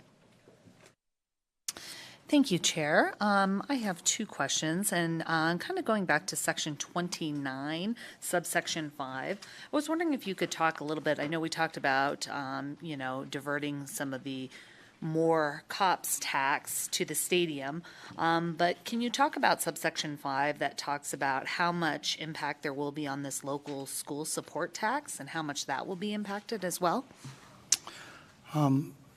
Yes, ma'am. For the record, Jeremy Aguero. The answer to your question is the direct impact in terms of the yield that exists today will be zero, right? Because but for the construction of the stadium, no revenue is created, taxes for LSST or more COPS or anything else that we're talking about here.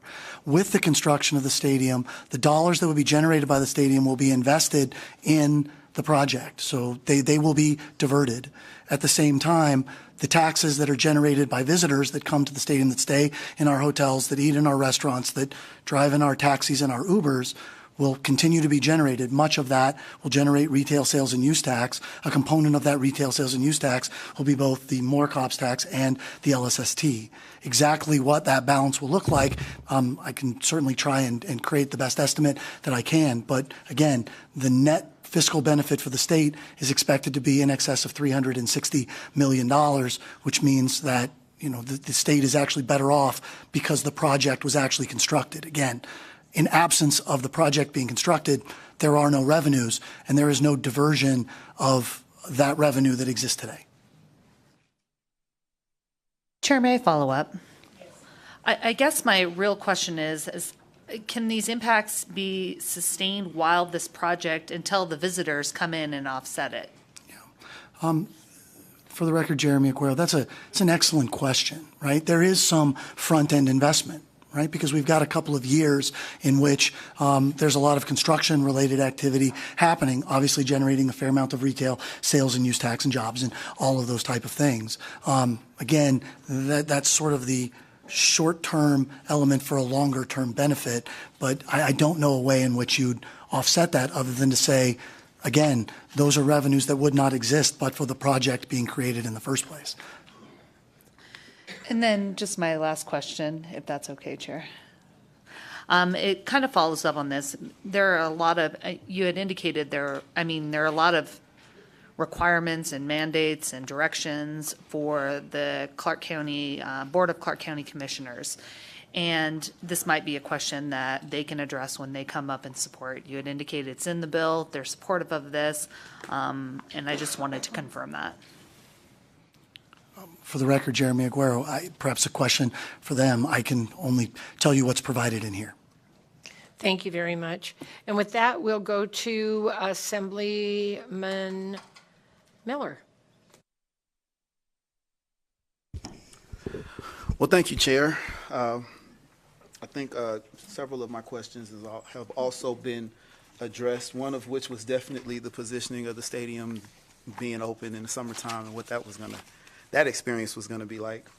But I'm curious to know if the entire site or parcel where the stadium will be built, which is currently the Tropicana site, if it is going to be dedicated to the stadium, meaning there's no other structures, whether another hotel or casino or anything in the consideration of that plan.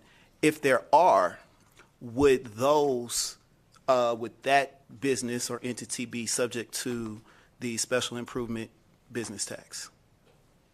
Taxes. Assemblyman Miller, Steve Hill. The current Tropicana site's about 36 acres. This stadium site would be 9 or so of those 36 acres. the REIT, GLPI, that owns that land will continue to own the rest of that land. Bally's will have the right to build on that property, and I think has the intention to do so. That their property, anything having to do with that other acreage, will not be a part of this district. It will be treated separately and as every other property in Las Vegas is treated. Okay, thank you. And then just one more question, Chair. So in this section 29, I'm kind of curious about how we determine which taxes essentially would go back into the stadium district. Things like, because I noticed there's like transportation to and from, so I'm assuming that incorporates like Uber drop-offs and pickups and taxis and all of that. There's also the business license fee that's incorporated there. So I'm kind of curious how we got to the taxes or the fees that should be included in what goes back to the stadium. Assemblyman Miller, for the record, Jeremy Aguero. The answer is the goal is to try and capture as many of the tax revenues as possible. You bring up the fees for transportation. We would have to geofence it in order to be able to do that. We've had some preliminary conversations with some of those folks. We believe it's possible. That's why the provision exists in the document that says it has to be commercially reasonable in order to make it work. The goal is to try and get as many as possible. And in today's world, the way we track information, the way we can account for things, it's just better than it was a decade ago. And so it provides an opportunity. I don't think we could have brought something like this to you 10 years ago. We can today. And that's for exactly that reason. We can do things like geofence where a passenger is dropped off, and we can account for that today. So that's exactly what we're going to try and do. And business licenses for the businesses? I'm sorry, Assemblyman Miller. I should have been clear about that. Those are business licenses that the county imposes upon a specific business. So in this case, the stadium's going to have a stadium operator, a master concessionaire. The team itself will probably have a business license that it has to pay. The goal is merely to capture those individual business licenses and include them in the district. So all of the vendors and businesses that are going into the stadium, their business licenses would also be, they'd be paying them, but then it'd be getting recaptured into the stadium. Am I correct? It's not like they're not paying their business license. They're still paying them. It's just going back into the stadium. Assemblyman, for the record, Jeremy Aguero, that is absolutely correct. Okay, thank you. Thank you very much. And we will go to Assemblyman Yeager.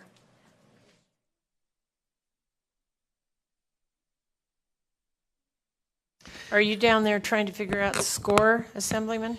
I think it's still 3-0, but the Knights are on a power play. So. Thank you. Go Knights, go. Thank you guys for being here. I know it's a lot of questions. I have a lot of questions too, but I think if I could ask a couple of them. If we could go to page 16 of the presentation, and my question is specifically about how the waterfall works. Sorry, I know you have to back up there a bit. So this is obviously if the revenues come in at or over expectations. Some of these items, for instance, number 5 is repayment, number 6 is repayment. Those are things that are only going to come into play if something goes wrong, right?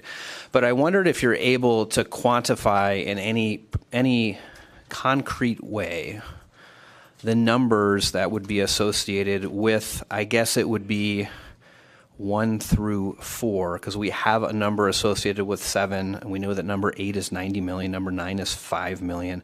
But are there numbers or projections that can be associated with 1 through 4? Because that would help me understand what kind of water we're talking about and how likely it is to get down to the lower numbers on the chart. Speaker Yeager, Steve Hill.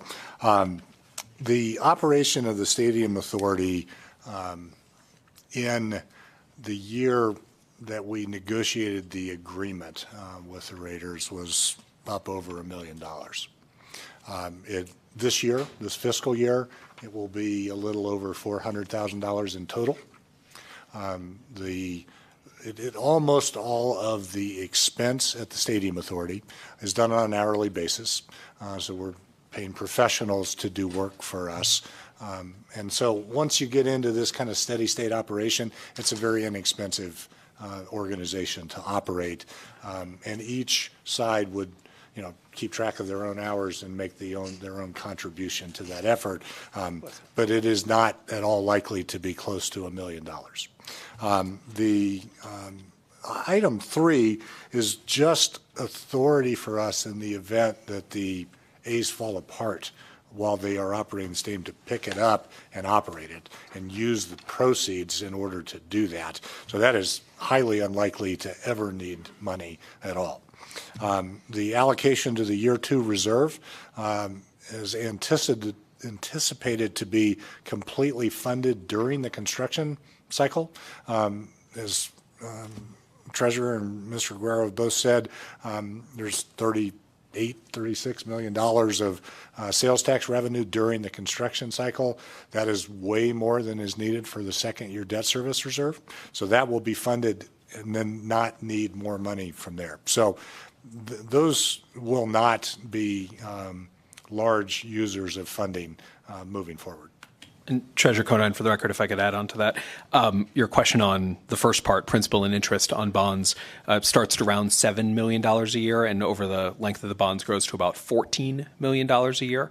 And then on number 4, I believe we will have a slight topping off we'll have a slight topping off every year. So as those bonds continue to grow, the year 2 of reserves will grow again slightly, right? So it'll go from $7 million in year 2 of reserves to $7.1 million to $7.2 over the length of the bonds, right? So there'll be a little bit of carve out there. But to Mr. Hill's point, 2, 3, 4, 5, and 6 are functionally, if things go wrong, numbers. Great, thank you. And the score is now 4-0 Knights. And I do have a second question, if I could, Madam Chair. Certainly, as long as you have the score right. So, as my colleague mentioned, we're obviously getting a lot of communication about this proposal. And candidly, I think a lot of that communication is coming from the Oakland area. Some of it's coming from Las Vegas as well. But, it's no secret that the team's not very good right now, right? And as a pretty long-suffering Tigers fan, I can appreciate that. But so I guess here's my question. In the projections about visitation, obviously with a site that's anticipated to be on the Las Vegas Strip, you're going to naturally get folks who are in town and just maybe didn't know there was a baseball stadium there. They check the schedule. They see there's a home game. They're going to walk across the street, go to the game. I think you have some pretty hardcore baseball fans who will travel to a series in Las Vegas, although it is a summertime and it's hot, so maybe not the best time to be here. But I think you'll get some of that. But so my question really is, to build up that kind of local fan base that we're talking about, the kind of fan base we have with the Knights, because they've been wildly successful and are on the verge of going back to the Stanley Cup. If they hadn't been that successful, I don't know that we would sell out T-Mobile. I don't know that we would have that kind of a fan base. And I'm not asking you to speak for the team itself, because I think that's a question they have to answer to the satisfaction of committee members. Are they going to invest in putting a winning product on the field?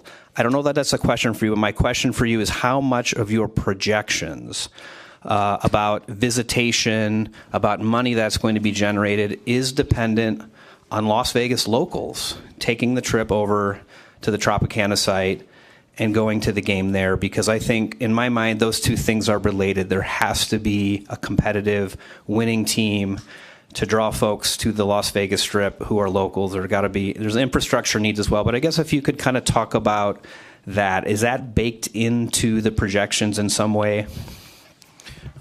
Speaker Yeager, for the record, Jeremy Aguero. The answer to your question is yes, right? About 70% of the folks we expect to be in the seats are locals, right? And they're going to have to put an outstanding product. And they can come and talk about their history and their wins and how many times they've made the playoffs in the last few years and all of those type of things. They're probably the ones that are going to need to do that. But Speaker Yeager, from an economic projection standpoint, I think what I said early on in my presentation is probably germane here, and that is, with the level of attendance that we are currently estimating, it will put them at the 50th percentile for baseball teams throughout the United States. I feel pretty comfortable with those estimates, given all of the data that we have, that they can I would like to believe, be better than average, but at least be average relative to attendance. Is that my two, Chair? Do I get another one? Oh, Speaker, you get another one. Thank you. So here's the other question. I don't know if you have the answer to this, but obviously we're talking about taxes in a certain district where a stadium would be built. But is there an opportunity, or have there been discussions around whether the A's could play in Las Vegas at the Aviator Stadium prior to a stadium being built here? Because that would be tax money we would capture, right? That's not included in the concept, so I guess it's a two-part question. Is that a possibility? And if so, do we get to keep the tax revenue that would come from that in the event it would happen? Speaker Yeager, for the record, Jeremy Aguero, the answer to the second half of your question is if that was to happen, you would keep all of those revenues. So the answer to that question would be yes. At least in the conversations I've had with the A's, what they're going to do in the interim is unsettled at this point. So I'm sorry I don't have a better answer for you than that. But if it was to take place here, there's no provision anywhere in SB 509 that would recapture revenues outside of the district that would be created. Thank you very much. And we'll go to Assemblywoman Hadegui. Thank you so much, Madam Chair. All my questions have been answered except for two now, so it works out perfect. I do have some questions regarding the bill itself, and I guess I'll start with, I believe it's section 22, sub 3E. And if you could just give me an example of what that means, an established minimum standard of maintenance and capital reinvestment. Is this a percentage of the profit?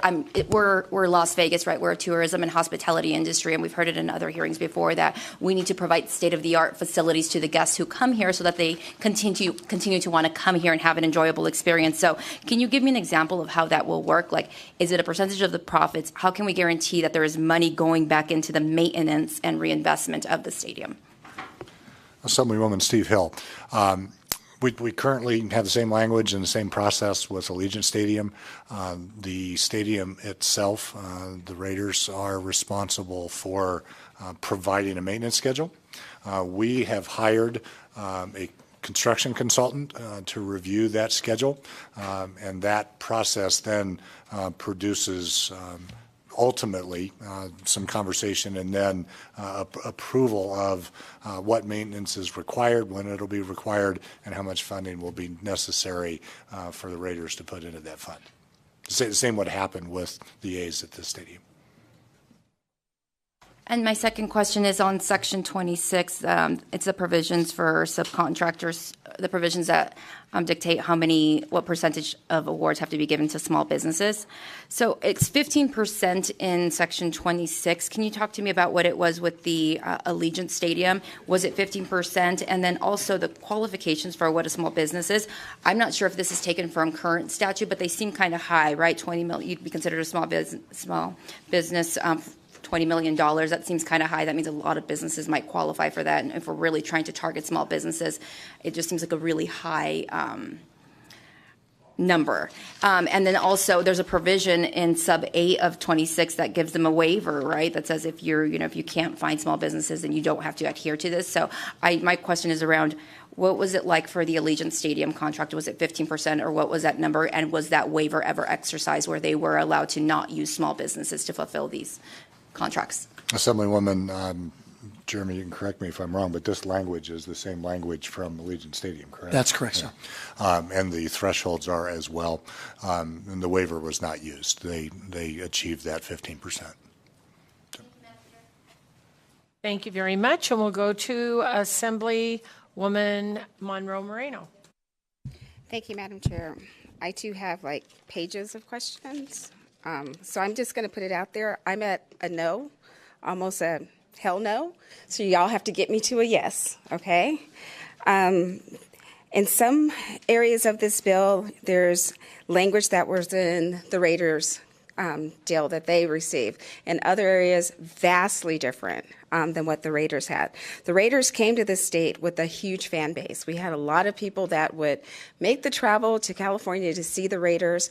I don't see that happening for the A's. Their average attendance is below 9,000 per game. So tell me how you got to the number that you're thinking are going to come here. I know people come to Vegas, right? but you want to come to see either your team playing, but if they're playing someone you don't like, you don't make that extra expense. So how did you get to that calculation? Because even in they had the lowest attendance in 2022. They were under 8,000 in 2022. So how did you get to that attendance number? And that's what you're basing the income coming into the state on. Chairwoman Monroe Moreno, for the record, Jeremy Aguero, their attendance is abysmal now in Oakland.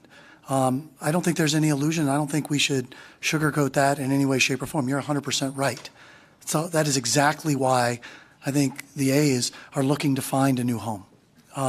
They want to bring that their fan base. They want to create new opportunities, create a new venue.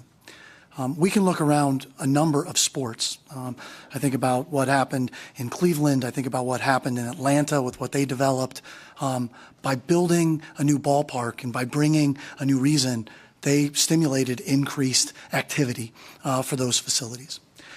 We think about what we're doing right now for sports that are coming to Las Vegas. You bring your sporting event to Las Vegas, more people are going to attend that sporting event. And you're right.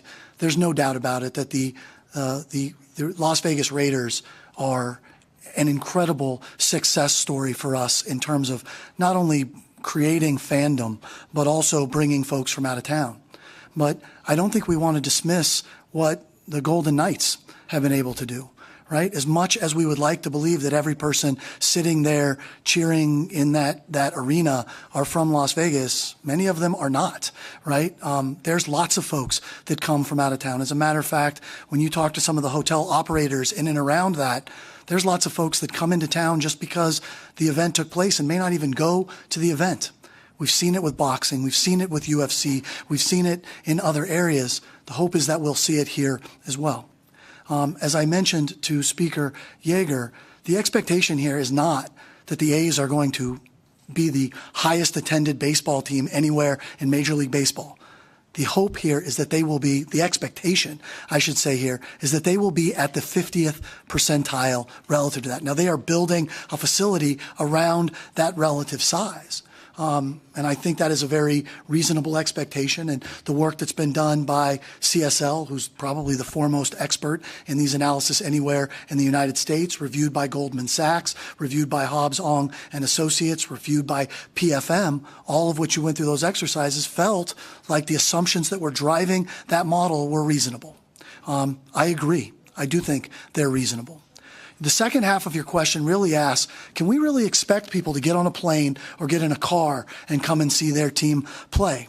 And I don't know whether the A's are going to have the ability. They've got a lot of work to do. But I would also suggest that there is an alignment in interest here, right? They are putting $1.1 billion into this facility and probably going to cost them more than that when you think about the cost of moving a team and all the things that are out there. I mean, they have a pretty strong incentive to make sure that they're putting a quality product on the field. And what I can tell you from the models that I've looked at and the elements that are there, the assumptions that they're making in terms of increasing their investment in the team are substantial. Beyond that, there's also been changes in Major League Baseball that I think are important. And some of those the commissioner has talked about in terms of improving the game and making it more spectator-friendly, all those type of things. But I think beyond that, the change to the schedule is what may very well benefit our community more than anything else. The schedule has been changed such that every team plays every other team at home every other year. Instead of everybody playing the folks in their conference, their division, multiple times, the A's will play the Yankees, the Dodgers, the Red Sox at home at least every other year. And the draw that comes with those other fans from those other teams, willingness to come in, I think is significant. You combine that with survey data that have said that's exactly what they're saying they're willing to do.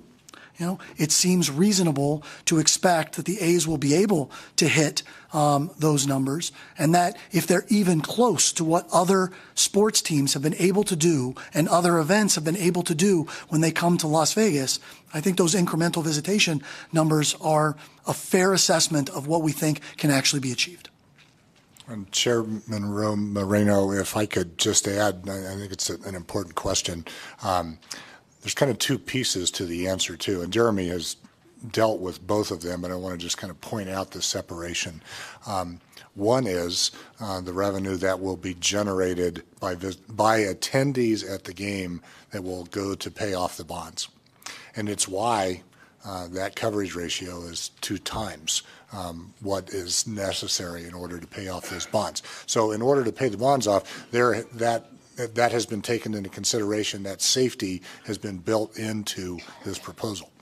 On the benefit to both state and local governments that, is $53 million a year, that's solely based on those 405,000 visitors who will come to Vegas because of the events. So if we get 7,500 people a game, we're there that have come because of the game in the stadium. So that's what that projection is. So it's kind of two different answers to that important question. Thank you, and I appreciate the answer. But when we talk about the Golden Knights, the Raiders, and this stadium, the Golden Knights didn't cost the taxpayers a dime, right? They came here, and they came at a time where we were hurting as a state, and they became Nevada's team, Vegas's team. Didn't cost us a dime. This is different. So I think it's kind of apples and oranges in that comparison. In Section 23 of the bill, with the community benefits agreement, the details of the agreement are not in legislation, which is probably good because we may have to make adjustments along the line. But what teeth does that agreement have? And what did the A's owners do for the community in Oakland? Because I got to tell you, as my colleague said, we're getting emails, but I got family that live in the Oakland area. They hate the A's. They do not feel that the A's have done enough for their community. So what investments did they make in Oakland for the community that they'll replicate here or even do much better, that if they come here, Nevadans don't feel the way Californians, Oakland, Vallejo folks feel about the team now? What teeth will this have that we'll be able to hold them to it?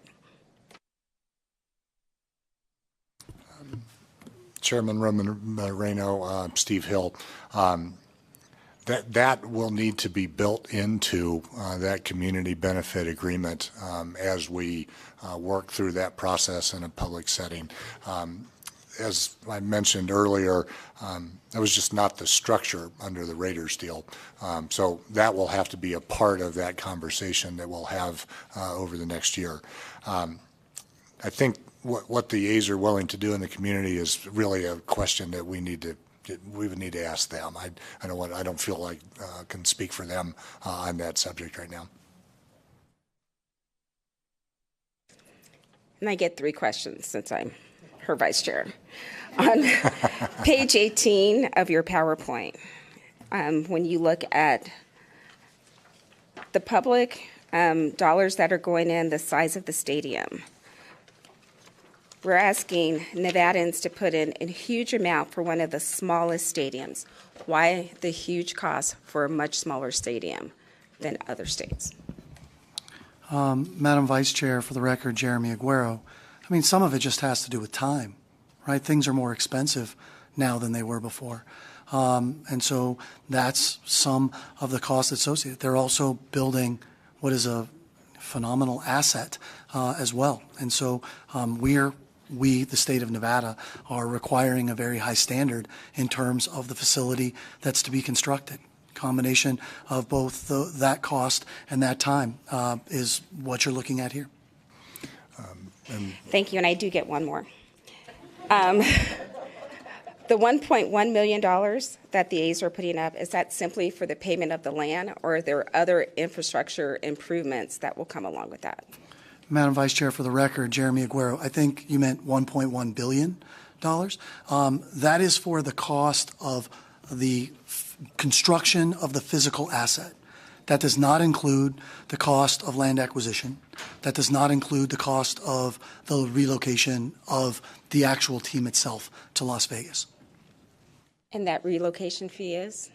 The relocation fee, the Commissioner of Baseball has at least suggested that if the state of Nevada can get a public-private partnership that is that is acceptable to Major League Baseball, to everyone, that the relocation fee that would be traditionally provided from a team moving from one location to another would potentially be waived. They have not said that yet. They're talking about meeting next month, and I think that's certainly something that we all should hope for.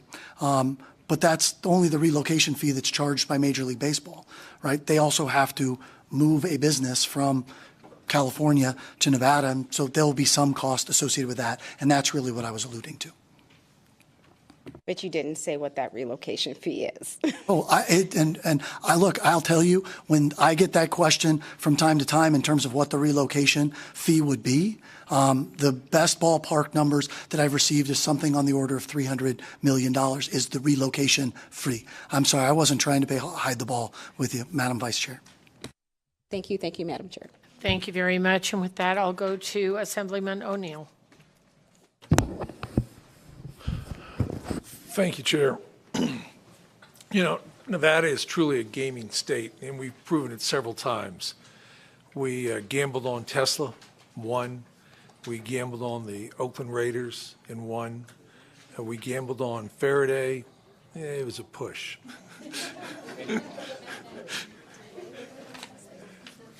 But we did have some benefits out of it. But I do want to ask you on this gamble, the Brookings Institute, and it may be unfair, I was going to quote to you a statement from the Brookings Institute on county or government involvement in the funding of stadiums. And it's from, they put out a book called Sports, Jobs, and Taxes, where they explore the local economic development argument from various angles. And quoting them, they've said in every case the conclusions are the same. A new sports facility has extremely small, perhaps even negative effect on overall economic activity and employment. No recent facility appears to have earned anything approaching a reasonable return on investments. Can you help? Like I said, it's unfair to just hit you with it, but could you respond to that? Do you feel have a response? Senator O'Neill, for the record, Jeremy Aguero. Assemblyman, please don't do that. Excuse me. I'm so sorry. I'm sorry, Assemblyman. The brief answer to your question is that we got that exact same statement or some version of it when we talked about Allegiant Stadium. And you know what? It's absolutely right. If you build a stadium in most places around the United States, it is going to have a negative economic impact. When we did the analysis, I actually had an analyst, one of the folks that had written a similar book or article, tell me that there was no stadium that ever produced more than somewhere between 4 and 6% of the total people that had that sat in that stadium that were from outside of that market. And that was the reason why. There was just this loss. We made the estimate at Allegiant Stadium that number would be in the 24, 25% range. It's achieving 50% today. While those statements are 100% right for markets that don't have 40 million visitors, they are 100% wrong for ones that do. And I think, to your point, we've proven it over and over and over again. It is the element that we have that other communities do not, that allows us to generate an economic return on investment that other places cannot, right? Most recently, Nashville talked about building a new stadium there for their football team. And they relied heavily on the analysis and the documents that have been created by the Stadium Authority Board, because Nashville has recognized the ability to bring in those visitors and offset that. They will not do what Las Vegas has done, but they're probably one of the closest ones we can identify.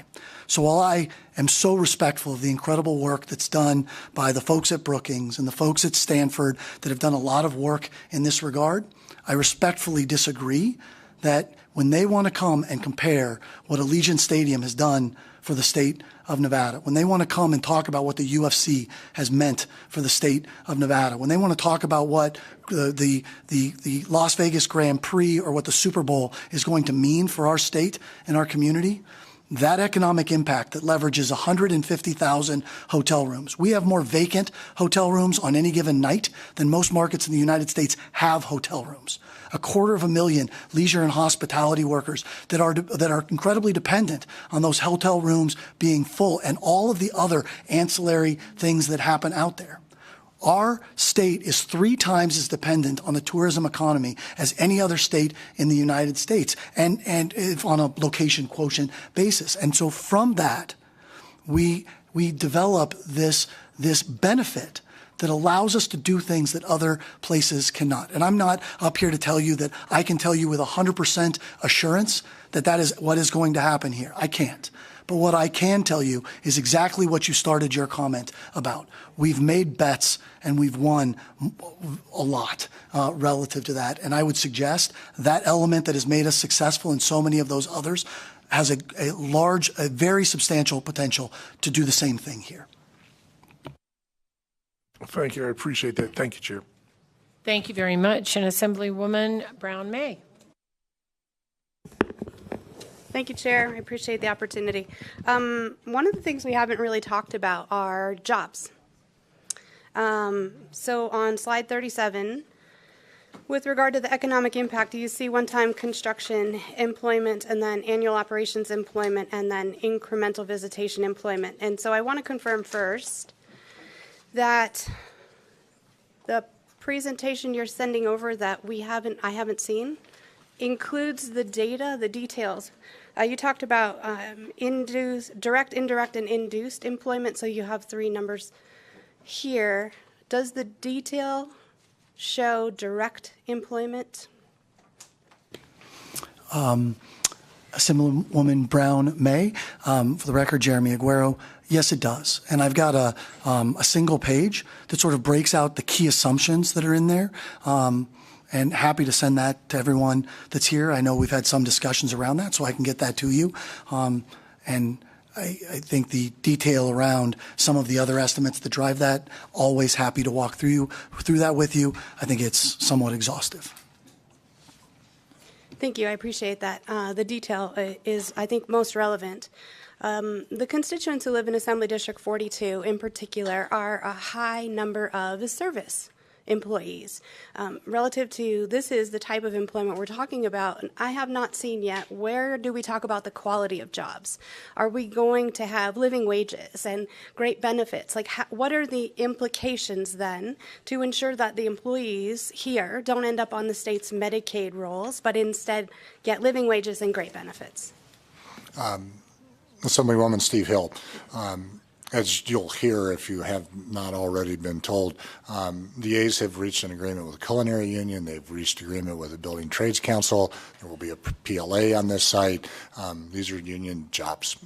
So the jobs that are created at the stadium will be covered employment. The jobs, the indirect and induced jobs in the community reflect the entire cross-section of what happens in the community. Thank you very much. And we'll go to Assemblyman Watts. Thank you very much, Madam Chair, for the question. Thank you very much for the presentation. I'll keep it to 2 questions. I'll start with a comment. So in regards to the statute about the community benefits agreement in Section 23, just to follow up on some of the comments that were brought up by my chair, I think, and in some of that response, you mentioned moving over some of the language from the statute related to the development of Allegiant Stadium.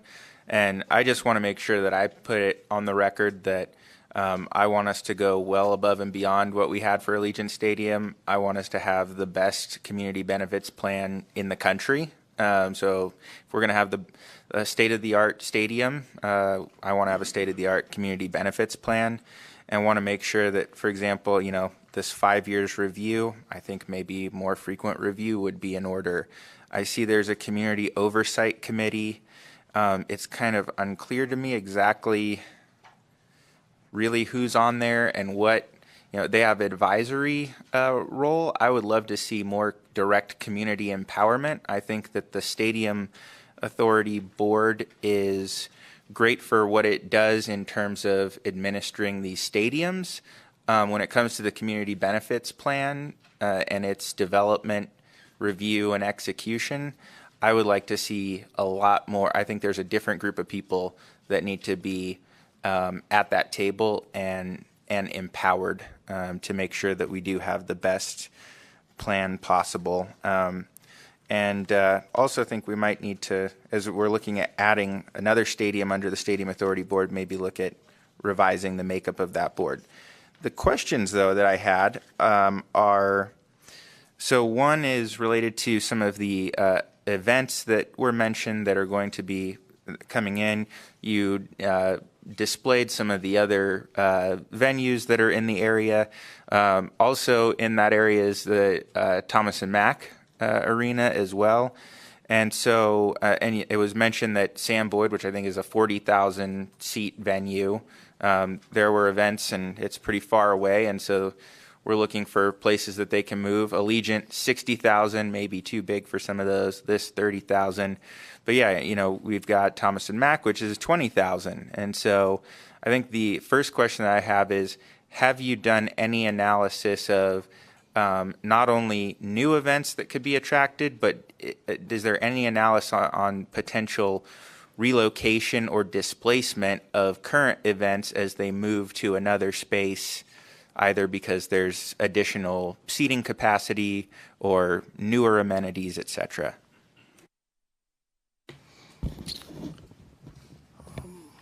For the record, Jeremy Aguero, thank you for the question. So the brief answer to your question is that the vast majority of the analysis has been done and all the conversations have centered around what type of new events can take place, right? And it sort of falls into two categories. The first of those categories is, as Mr. Hill said early on, events that the LVCVA has a list of that don't have a home today.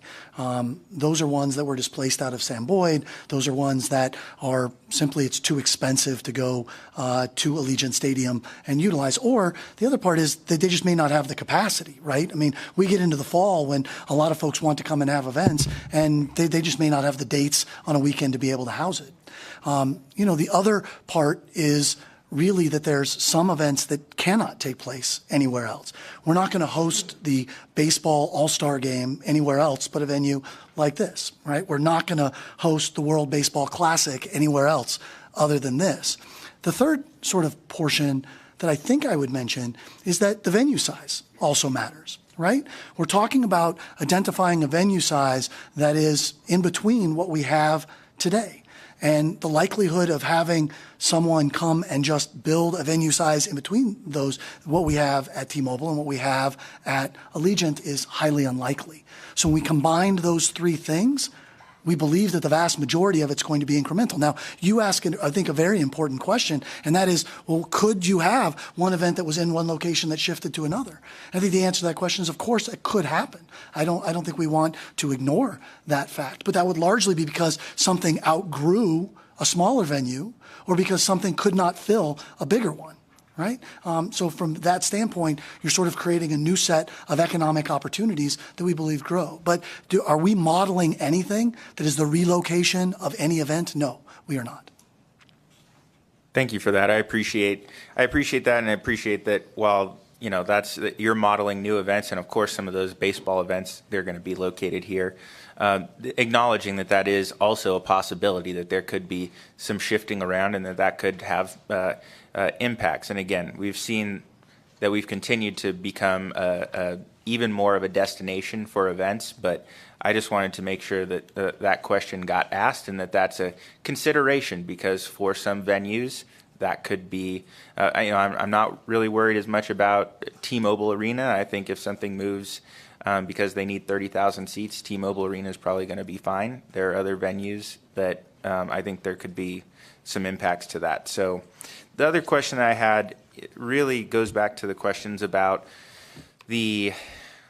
about this district and the revenues collected. And Mr. Aguirre, you mentioned, that there's not really a loss because, but for this, there's nothing else proposed. And I completely understand that the plan is to shut down the Tropicana no matter what. At the same time, we're talking about prime real estate on the Las Vegas Strip on Tropicana Boulevard, where there are, compared with other sites throughout the valley, I think there's a high likelihood that some other development could at some point take place that would bring in revenues. So, one, I just wanted to kind of put that out there is I think this site is a little bit unique because it is prime real estate, and there are likely other development opportunities that would potentially exist if this were not on the table that would help restore some of the revenues that are going to certainly be lost in economic activity. They'll certainly be lost with the shuttering of the Tropicana. So I would just love as a follow-up to understand kind of what is being lost with the Tropicana site, particularly in terms of these different revenue streams, because again, I think it's worthwhile for us to consider that this is certainly one option that comes with its own set of economic development, and there's this proposed public investment, but there could also, I think, be any other development idea for this site, if this were not in play, would likely probably bring in as much or more than the Tropicana does in its current state. It's kind of the A's of the Strip. So I just wanted to just wanted to put that out there. Make sure that we stay respectful in this committee. Absolutely, Madam Chair. I apologize. But again, I would like to understand what revenues we're losing on the site that we might be able to bring in with an alternative proposal. Treasurer Conine, for the record, and that was an excellent joke. The Assemblyman. We attempted to get the revenues, gaming revenues and other revenues generated by that site.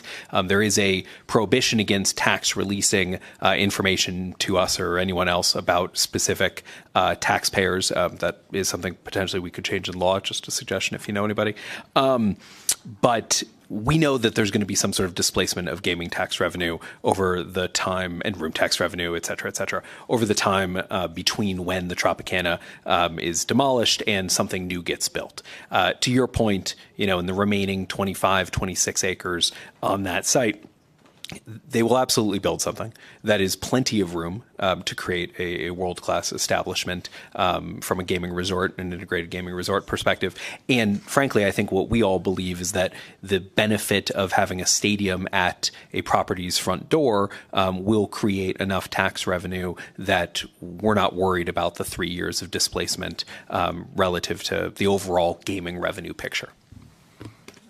Assemblyman Steve Hill, I just add we have capacity in Las Vegas to compensate for tearing down a property at this point, and we have more capacity coming online. We have the Fontainebleau right next door to the LVCVA with 4,700 rooms that will be coming online at the end of the year. I do not think actually that you'll notice the revenue differential, because I'm not sure that revenue differential will actually exist. The property owner, GLPI, feels like donating this property is a good investment for the other 26 acres. So I think the ballpark will spur that development and spur it at a level that would be higher than what would be possible without the ballpark.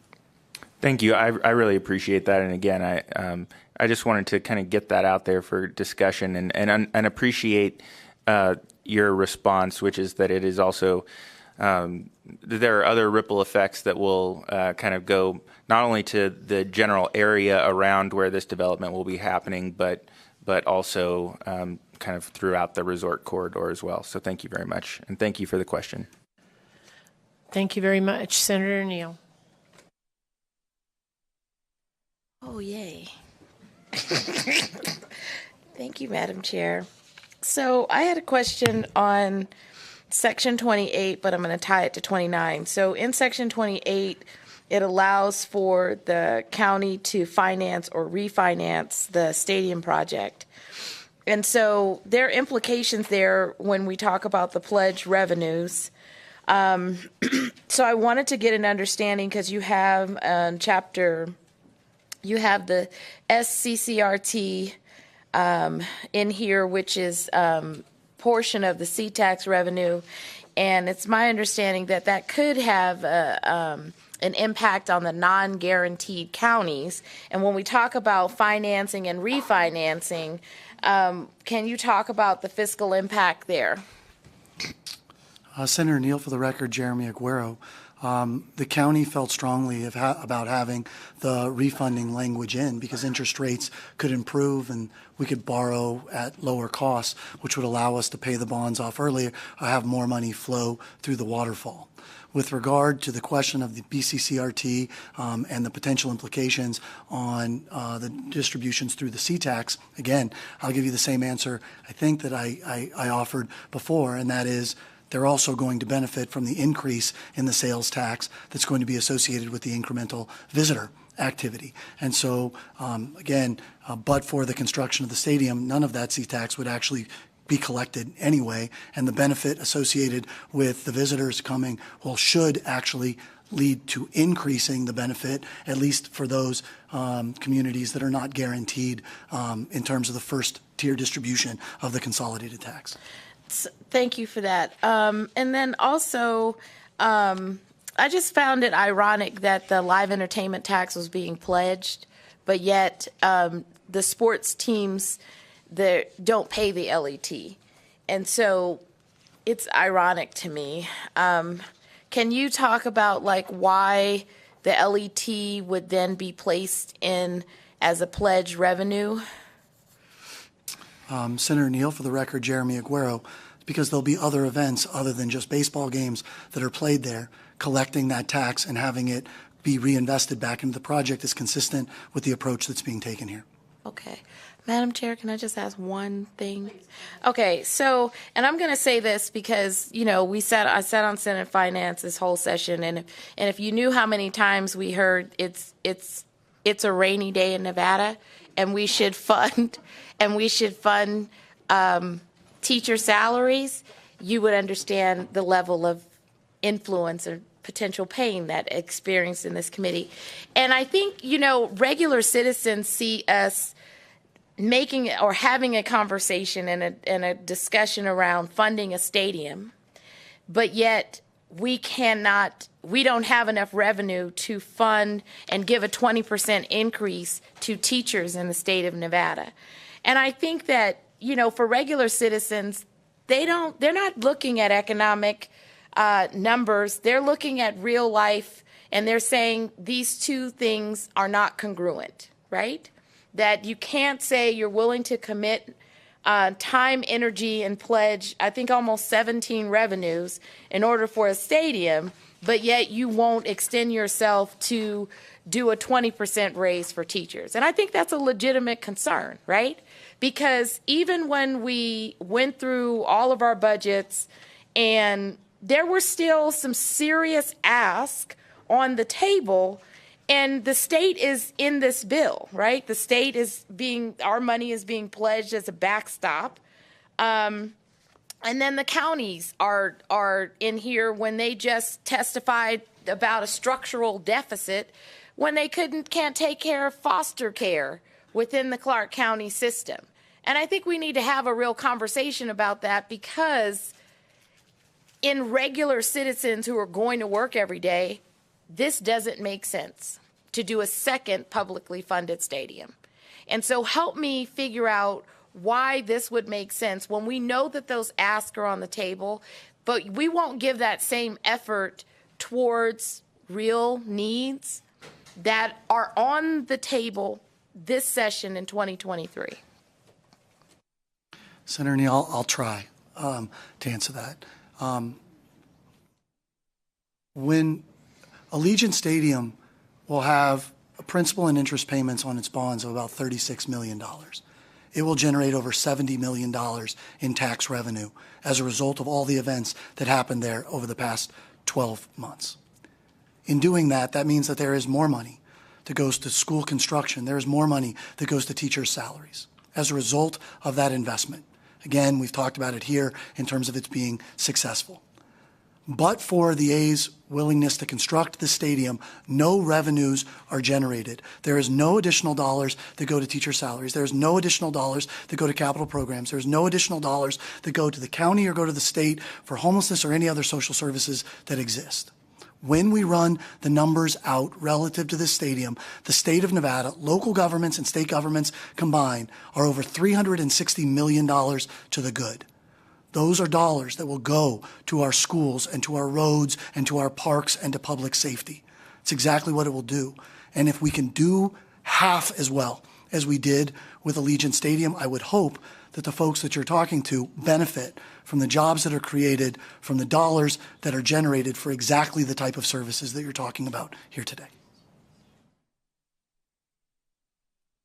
Thank you very much. Thank you. Senator Wynn. I think most of my questions have been answered. I think I might have missed this one last thing.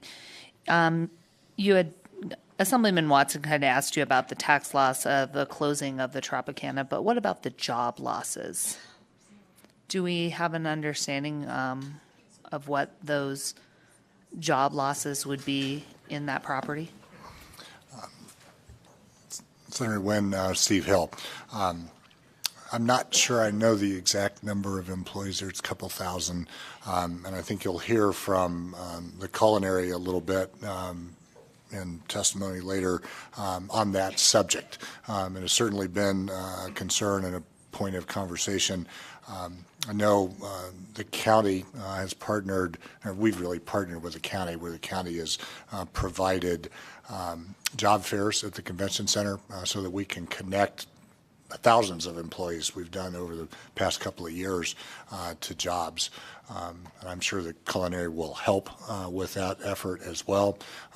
We're obviously in a good economy right now. We think those jobs are available. There are a lot of companies looking to hire good folks, and we'll do everything we can to help make that happen. And then do you have actual numbers on the potential tax loss for the state at that property? Treasurer Conine, for the record, no. Tax isn't able to release information to us, to the speaker, to I think anybody else That's what I thought. on the specific property. Thank you very much. And I think our last questions come from Senator Harris. Thank you, Madam Chair. And I just have one. If this plan was not approved, is it the A's plan B to stay in Oakland? Senator Harris, for the record, Jeremy Aguero, they've never indicated as such. They obviously this is the plan that they're looking to be able to accomplish, but it's never been discussed or stated that way.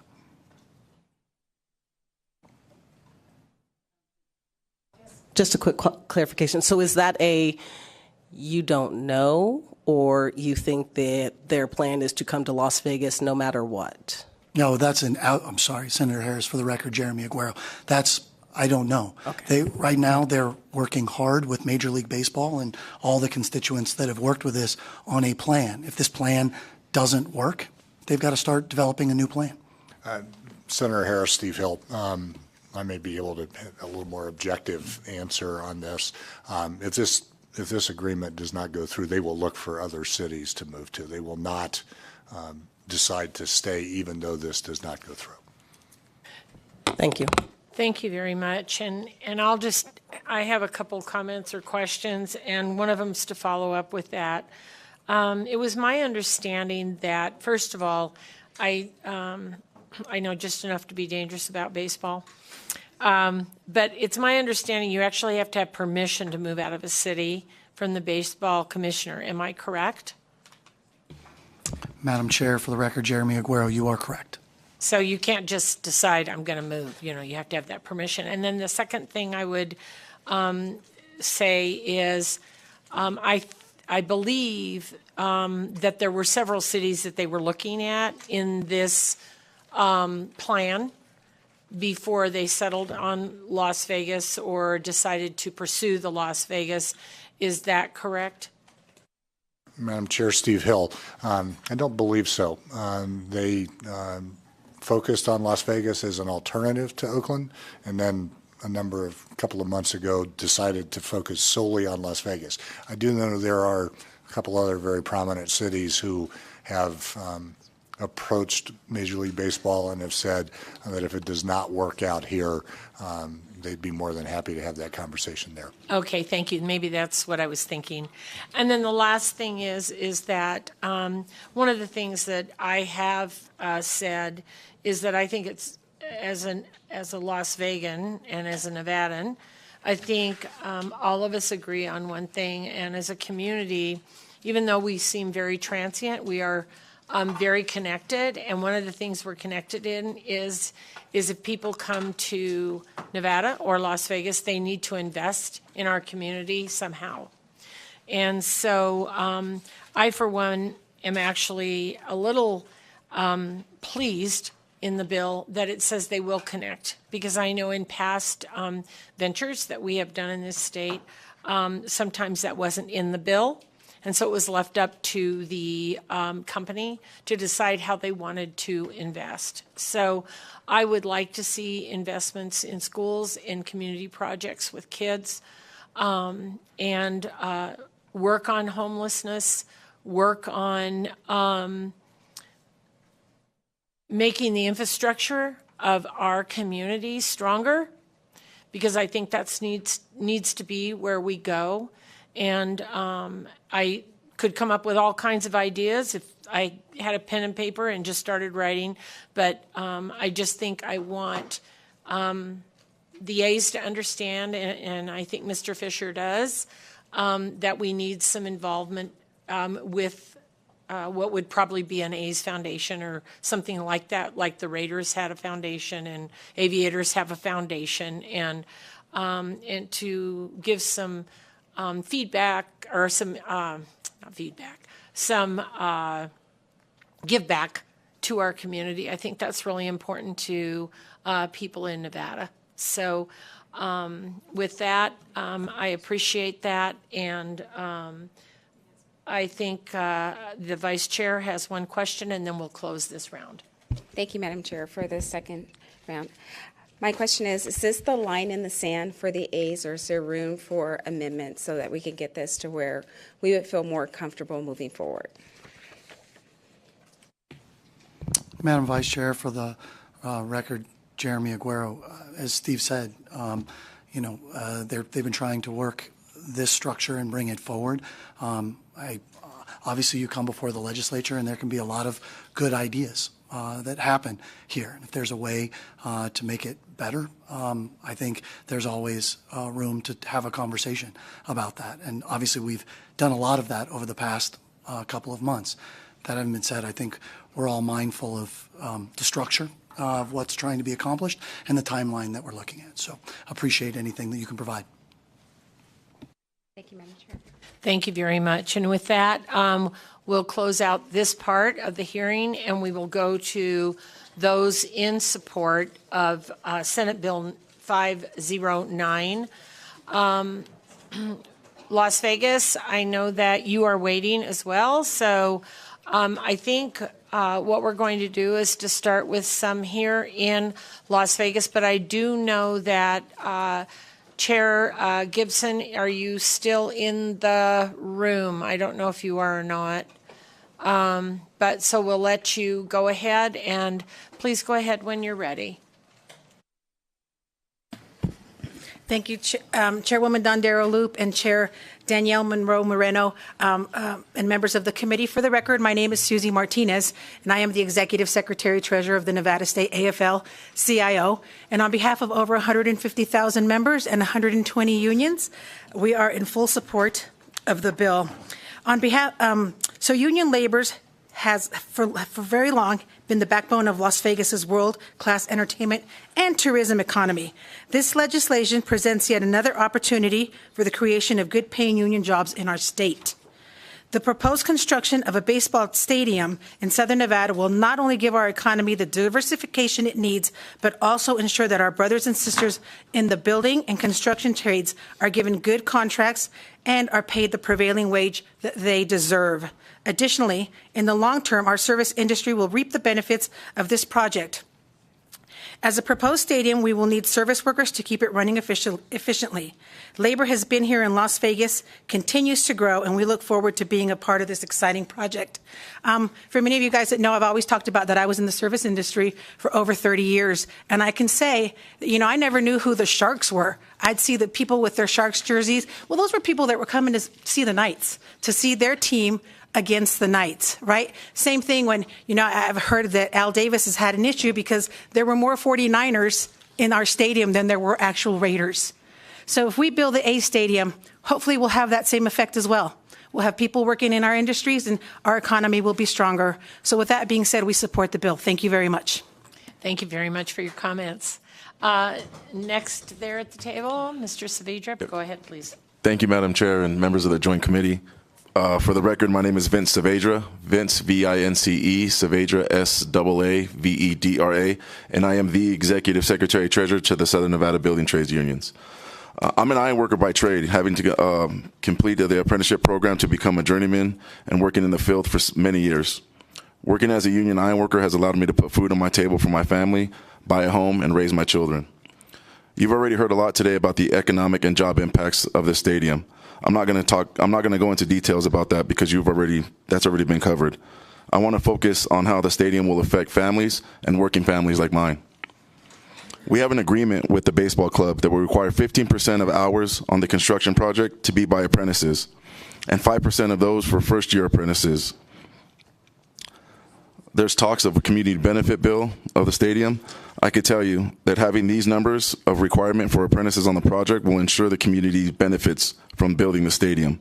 New apprentices will learn the trade and earn great wages, health care, and a great pension. With those wages, we'll allow them to put food on the table for their families, buy homes, clothes for their kids, school supplies, and enroll their kids in soccer and other things like music lessons. You'll hear a lot of people in opposition talk about education. Let's be clear. Apprenticeship is real-world education that teaches young people a trade that will allow them to work for decades to produce incredible new buildings and shape our skyline in the state. The skills taught are transferable and can be used anywhere. Furthermore, our apprentices are able to learn and earn credits at College of Southern Nevada while they're in the apprenticeship, thus rounding out the apprentice education. And other areas, SB 509 will support education and job creation. I urge you to support SB 509. I want nothing more than for the stadium to get built for Southern Nevada's working men and women. Down the road, once the stadium's built, there'll be many iron workers, electricians, pipe fitters, and other trade workers who could point at the stadium and tell their sons and daughters they built that. Southern Nevada Building Trades Unions fully supports SB 509. As you heard, they've signed a project labor agreement with us, which ensures the community, this project will be built by the community. People in the community are going to go to work. It's very important for families. And again, it's more than just jobs. The economical impact this is going to have is going to trickle down to all small businesses across. Thank you very much. We appreciate your time, Madam Chair. Thank you very much, sir. Next, please. Thank you, Madam Chair. Members of the committee, Rob Benner, Executive Secretary Treasurer of the Northern Nevada Building Trades. Just due to the nature of construction on major projects like this, we work very closely north and south just to make sure that we can meet the labor needs. A lot of times, just, nature of construction, sometimes the South can be busy, the north slow, workers can move north and south. So this isn't just something that could benefit just Southern Nevada, but it could also benefit Northern Nevada construction workers too. So thank you very much. Thank you very much. Go ahead, please, Mr. Catha. Good evening, Madam Chair and members of the committee. My name is Paul Catha, and I represent the Culinary Workers Union Local 226. The Culinary Union supports SB 509 now that the involved parties have come to an agreement that's good for workers in Southern Nevada. While the union avoids picking sides between different unionized employers, the union supports the A's decision to partner with the unionized Tropicana Las Vegas. The Culinary Union will negotiate to ensure that Tropicana workers' rights under the contract are strictly followed so that workers have additional compensation, healthcare coverage, and pension benefits when the property is closed for redevelopment. Culinary Union contracts include strong language on layoff, recall, seniority, training, and placement so that unionized workers will have access to free job training and continued benefits during closure, seniority rights of first access to job openings if the property reopens, and placement into other job opportunities as they're available. The Culinary Union applauds the A's on agreeing to card check neutrality language to allow the workers at the stadium to freely choose whether to unionize, and the union looks forward to the labor management relationship that will come with Major League Baseball's arrival in Las Vegas. The Culinary Union urges the Nevada legislature to support and pass SB 509. Thank you. Thank you very much. Go ahead, please. Thank you, Madam Chair. For the record, Danny Thompson, representing the operating engineers, Local 3 and Local 12. I can tell you from experience, we know that this is going to create thousands of construction jobs because we've built the past stadiums. I don't think it can be understated, though, what this means to our apprenticeship programs, because those apprenticeship programs will have to be restaffed, and we'll be training the next generation of construction workers to continue work in Las Vegas and Nevada. So it's very important, not just for job creation, but for training of new workers as well. So we support this bill 100%. Thank you. Thank you very much. Go ahead, please. For the record, my name is Mark Ellis. I'm the president of Communication Workers of America. First of all, very important, the Golden Knights are up 5-0. I'm behind. Second of all, as a labor leader, I stand in support and solidarity with my brothers and sisters. But also as a Northern Nevadan, I hold out hope that if the A's can go to Las Vegas, hopefully one day I'll be here testifying in behalf of some sort of professional team coming to Northern Nevada. Thank you. Thank you very much. Go ahead, please. Good evening, everyone. Tom Morley for the record, representing Laborers Local 872. This is a jobs bill. We look forward to constructing it. As Mr. Benner said, if we don't have manpower down south, there's a reason why they call us journeymen. We follow the work. But I urge your support, and this is a home run. Thank you. Thank you very much. Go ahead, please. Thank you, Madam Chair. My name is Ronnie Young. I represent the IBEW Local 357. I'd like to echo a lot of the sentiments that have been made already, but ultimately I think one of this thing is the big part about this bill is that this will be local people working in the community that they live in, and those jobs are going to be circulated, and that tax revenue will be, again, then spent back in with the community. So I think that this would be beneficial as a whole, and I urge you to support. Thank you very much. Go ahead, please. Thank you. Andy Donahue with the Labor Employers Cooperation and Education Trust. Let's build something strong and something that'll last. When I look around, I can see the efforts that governors, lawmakers, and citizens have shared for a common goal to diversify the Nevada economy. Let's look at what we've done. In the recent years, we have all benefited from tremendous market expansion into Silver State, including stadiums that host inspiring sports teams and culturally significant concerts. Bringing the major leagues and a stadium that facilitates events larger than the Fortress and smaller than Raider Stadium will help us continue this economic diversification. Every part of the construction industry is ready to further this task together. In conclusion, home run means Nevada to me. Thank you. Go ahead, please. Greg Esposito, representing the Nevada State Pipe Trades. Last year, I was a CASA for a young man who was about to age out of the system, and he was very concerned for his future. I found a program at UNLV that was going to help people about his age move forward in life, and he was reluctant to go until when we got there, there was a Raider. There was a Raider, a player, who was part of the program. And it was sort of built around his experiences, developing himself through education and business. And the young man was then eager to go to the rest of the classes, rest of the seminar. I think that's one of the benefits that having sports teams brings to a community. I was scrolling Facebook the other day, and I saw there were some young women getting memorabilia signed by one of the Las Vegas Aces, and they were over the moon. They were just about crying because one of their sports heroes was taking the time to spend time with them. So we've been talking a lot about the economics of it. There's a human element to having a sports team. Baseball is far more connected to the community than football is. I grew up in New York with 2 teams, and going to the games early to get signatures and speak to the players was a huge thrill. As far as the jobs are concerned, my organization has taken in more apprentices, started more careers since the Allegiant Stadium started getting built than ever before. I've attended more indenture ceremonies than I ever have. And so the language in this bill to include first-year apprentices is going to start a lot of careers, which then lead to long-term jobs and a larger tax base. So we urge your support of this bill. Thank you for your time. Thank you very much. Go ahead, please. Chairs Dondero Loop and Monroe Moreno, and members of the Joint Committee, thank you for this opportunity to address you in support of Senate Bill 509. For the record, my name is Tom Burns. I'm the Director of the Governor's Office of Economic Development for the state of Nevada. As the presenters have demonstrated the significant economic impacts to a region as a whole, I wanted to reiterate the importance of these transproportional projects. The increase of induced economic activity, introducing construction jobs, the projections of high out-of-town visitors, and general operations geared towards infusing new dollars directly into our state are significant. The injection of new capital will, as proven through the construction of Allegiant Stadium, will continue to diversify and expand Nevada's growing presence as a major league city, and Las Vegas is as a major league state, and Las Vegas is a major league city. Additionally, this project is directly in line with the GO-ED state plan to focus on hospitality, tourism, sports, and creative industries.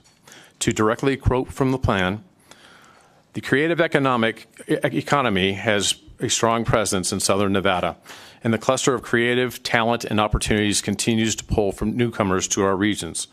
While the state is a powerhouse in these sections, attention should be given to supporting the workforce through training and compensation packages, diversifying entertainment and leisure activities into sports and other high-value sectors, connecting organizations to existing networks and community resources, and leveraging Southern Nevada's proximity to the Los Angeles area, including the expansion of the expansion of the medical school, the potential for the expansion of medical sports industries and other derivative industries.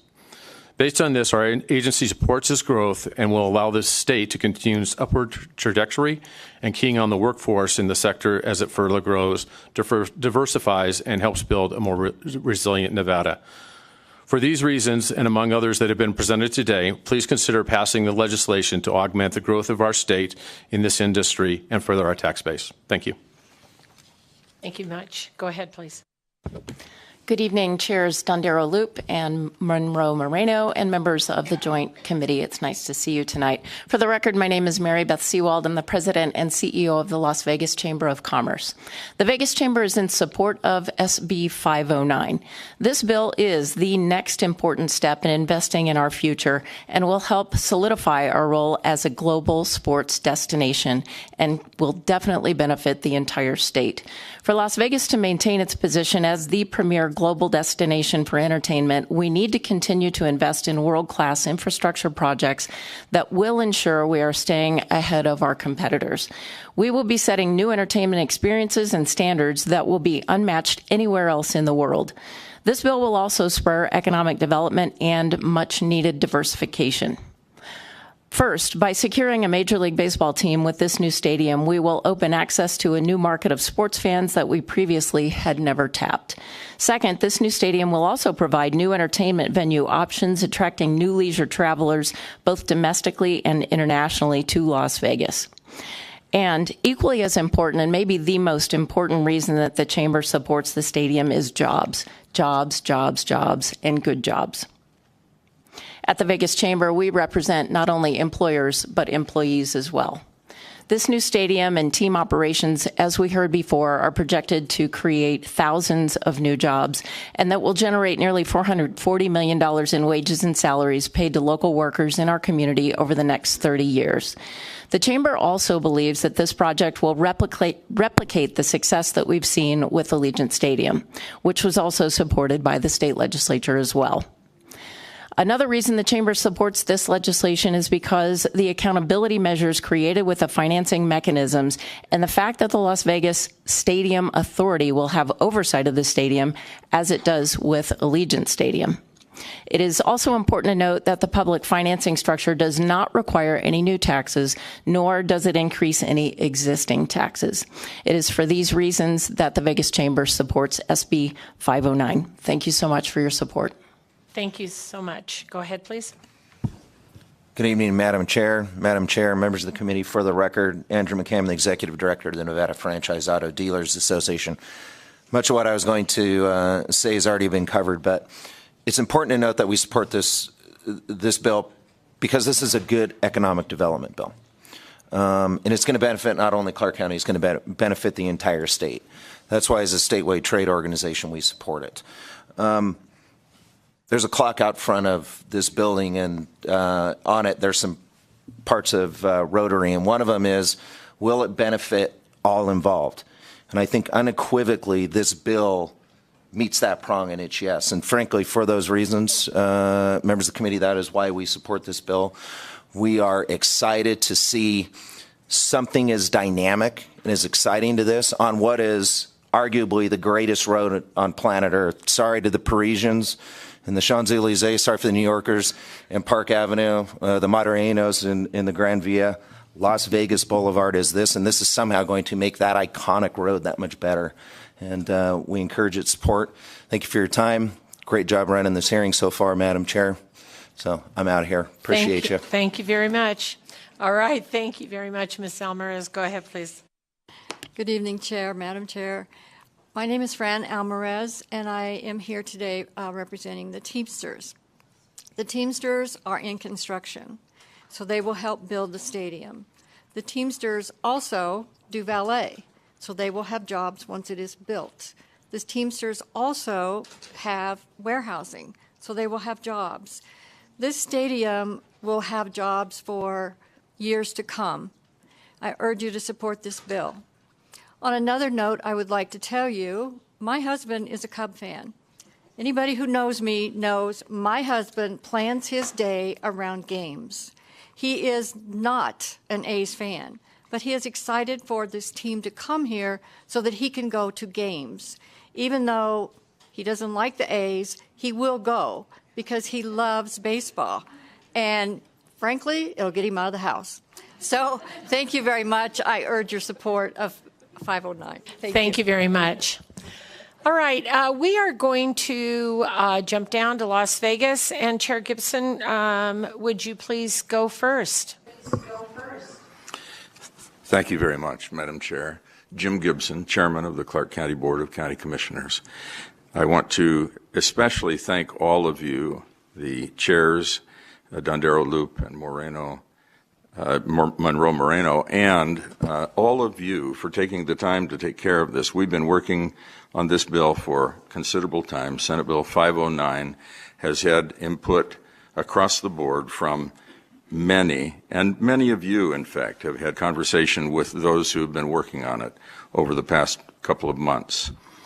Today, you consider this legislation that reflects an agreement between Clark County, the governor, the treasurer, and the A's organization. It's essential when I finish that at least you understand and are informed about the role that Clark County has played in these discussions. Our sole focus has been to uphold the historical, prudent financial practices of Clark County. This legislation compels the county to issue bonds for the financing of the stadium, and throughout our conversation with the A's, it has been imperative that the terms of a bond issue meet the standards the county would require for any similar county bond issue, specifically to the amount of the bond funding, the revenue to debt service, the debt service coverage requirement, and the amount required to be held in reserves. County Manager Kevin Schiller and Chief Financial Officer Jessica Colvin have spent many hours briefing with our board members, have heard their concerns, and have attempted to reflect those concerns in their work. They have evaluated the county's financial commitment toward the development of the A Stadium and do believe it is fiscally sound. The county's commitment to issue $120 million in general obligation-backed bonds was not agreed to lightly. Clark County's ability to fulfill this request is possible because the terms of the bond require 1, a debt service coverage ratio of 2 times, 2, a debt service reserve equal to 2 years of average annual debt service, and 3, the replenishment of the reserve fund throughout the life of the bonds. These terms are in place to reduce the risk of a default to the investor and, more importantly, to prevent any burden to Clark County residents.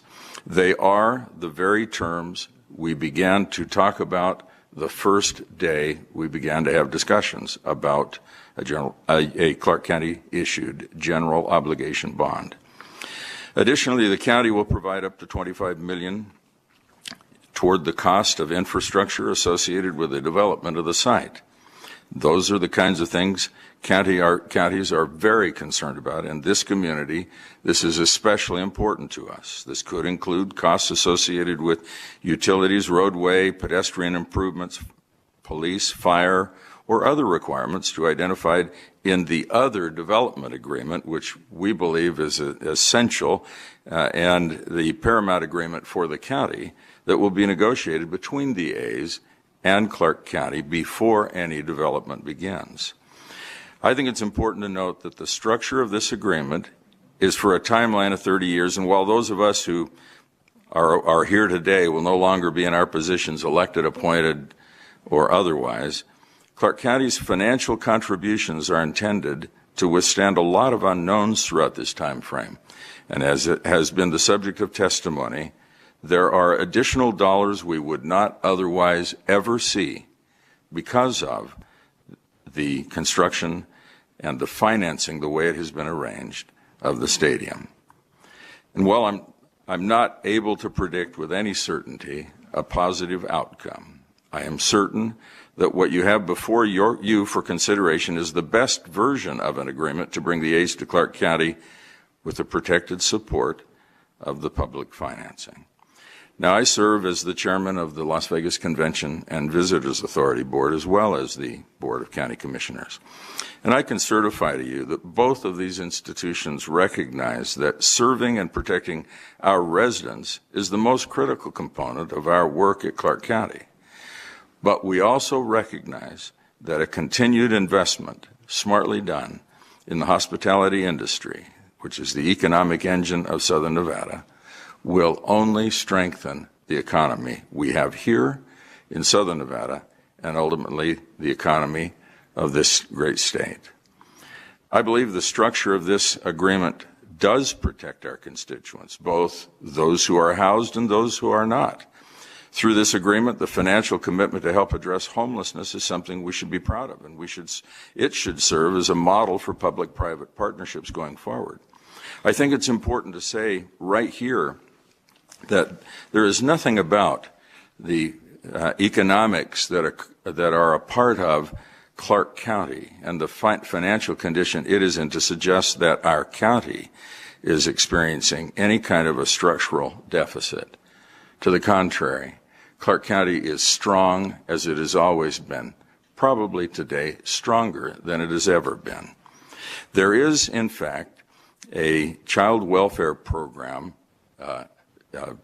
mismatch that has been commented upon by our representative. But the comment was never intended to suggest that Clark County's government and our finances are in structural deficit. Rather, that program, as we are mandated to do things and we bill the state for the things that we do, has resulted in about a $20 million net difference each reporting period, which builds itself up. We pay to take care of the child welfare issues. We pay to do everything that we can identify that needs to be done, and we pay to do the things that the state mandates that we do, and that needs to be clearly understood. So when you look at where we are today, we have a structure in place now that is being presented to you in Senate Bill 509 that will work, that will result in the kind of additional revenue that we hope for when we do a major project like this, that will accrue to the benefit of both the state, and that means everyone in the state, and to Clark County. Thank you very much for your time today. Thank you, Chair Gibson, and thank you for waiting through the hearing to make your remarks. All right, is there somebody else at the table, please? Go ahead when you're ready. Good afternoon, everyone. My name is Aaron Ibarra with Southern Nevada Building Trades, AARON-IBARRA. And while I am with Southern Nevada Building Trades, I want to give kind of some personal testimony and kind of tie it all back. So I graduated from Canyon Springs High School in 2016. And while I did have a lot of my colleagues and friends that went to college, a lot of them didn't go to college for a multitude of reasons. And I always wondered why there weren't more options that were being offered to students once they graduated. Especially during this time, during graduation season, that stays on my mind heavy. When I found out about the building trades, I learned that we have 10 different apprenticeship facilities in the Southern Nevada. These 10 different apprenticeship facilities allow students to join and earn a livable wage to start off and get paid to go to school.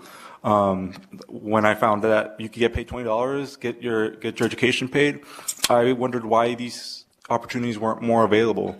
And I found out that a lot of that comes down to having secured projects in order to be able to open these full-time. The last thing our apprenticeship facilities want is to have apprentices on the bench, not have work for them, and not being able to get paid and get the education that they need. So funding this bill would allow for not only 15% of apprentices to be on the job, but for 5% of first-year apprentices. Those first-year apprentices are essential, right? You're opening up our apprenticeship facilities for not only CCSD students, but for veterans, but for formerly incarcerated folks who a lot of times the trades are one of the only places where they can go and get a strong livable wage after they have that on their record. But there's so many opportunities that because we have that PLA, because we have that apprenticeship language, that this bill has an opportunity to create, that I want to make sure that y'all take that into consideration when voting on this bill. But thank you for your time, and I urge this joint committee to support this bill. Thank you so much, and thank you for your time this evening. Go ahead, please. Good afternoon, Chair Dondero Loop and esteemed members of the committee. For the record, Ann Barnett, CEO of the Nevada Contractors Association, here to support SB 509. Our association is comprised of skilled contractors and subcontractors who have successfully constructed monumental projects in Nevada, such as the Allegiant Stadium and the Las Vegas Convention Center expansion. Passing this legislation will provide substantial support for the creation of thousands of construction employment opportunities on yet another world-class venue, as well as contributing to our economic growth. Taking these substantial benefits into account and with the supporting reasons previously stated, the Nevada Contractors Association supports SB 509. Thank you. Thank you very much. Go ahead, please. Thank you, Madam Chair. Members of the committee, Amber Stidham with the Las Vegas Global Economic Alliance. I am the Chief Strategy Officer. Thank you for being here this evening and allowing us a chance to provide public feedback. The sports and creative industry has long been a focus for our organization. We are the Regional Economic Development Agency for Southern Nevada. And as mentioned earlier by my colleagues for the state of Nevada, it's been a focus of the state as well. In our region, we've seen firsthand how projects for professional sports stadium projects can transform communities. And these investments have very much a multiplier effect, and I think a lot of that's been reflected in the support comments made previous to me, so I won't belabor the point. For us, we see this as job opportunities. This is an opportunity for us to also attract adjacent and new businesses to our area. And from an economic development standpoint, generating the tax revenues that can be reinvested back into our communities, helping our residents and our families, which is always a focus of our organization. And so for those reasons and everything else mentioned earlier, we urge your support. Thank you. Thank you very much. Go ahead, please. For the record, my name is Anna Wood, A-N-A-W-O-O-D. I am Government Affairs Chair and member of the Board of Directors of the Las Vegas Asian Chamber of Commerce. Good evening, Chairwoman Dondero, Vice Chair Canizaro, Chairwoman Monroe Moreno, Vice Chair Backus, and members of the Finance and Assembly Ways and Means Committees, respectively. Since 1986, the mission of the Las Vegas Asian Chamber of Commerce is to serve and represent the professional interests of Nevada's growing AAPI business community. With a population of more than 355,000 Asian Americans, AAPI is the second largest minority in Nevada. The Asian Chamber of Commerce supports the creation of a sports and entertainment improvement district. This addition to our city will not only bring national baseball to Las Vegas, it will strengthen businesses and build community. Currently, there are more than 22,000 Asian-owned businesses in Nevada. SB 509 will enable Asian small businesses and entrepreneurs to grow and succeed through connectivity and opportunity. It will provide employment, growth in leadership, engage community by enhancing mentoring programs and youth development, showcase diversity, bring new talent, and various other ethnic groups to our city, as well as attract additional tourism from Southeast Asia and worldwide, and increase the overall productivity, which will further Nevada's economic growth. Public and private partnership is a win-win for all. I ask for your support of SB 509. The return on your investment will be multifold. On behalf of the Las Vegas Asian Chamber of Commerce Board of Directors and members, I thank you for your time and consideration. Thank you very much. Go ahead, please. Honorable Chair and members of the committee, my name is Stephen Morgan, and I'm a newer resident of Las Vegas. I am representing myself, and I support SB 509. I look to the far-reaching benefits of this bill far beyond the views of the team in question, the millionaire owner, and the false narrative of giving away tax dollars. This is an investment in our community, bringing further revenues in the future, a new source of charitable contributions, and yes, a Major League Baseball team to join the Raiders, Knights, Aviators, Aces, and Vipers. I see the $1.1 million commitment from team ownership, the working with the Culinary Union, which changed the location of this site, of the stadium, and the commitment of the Bally's Corporation as positive steps. I do not know all the time and effort made, nor do I have a list of other businesses or business persons supporting this effort, but you have heard from quite a few of them this evening. The facilities will be more than just for baseball.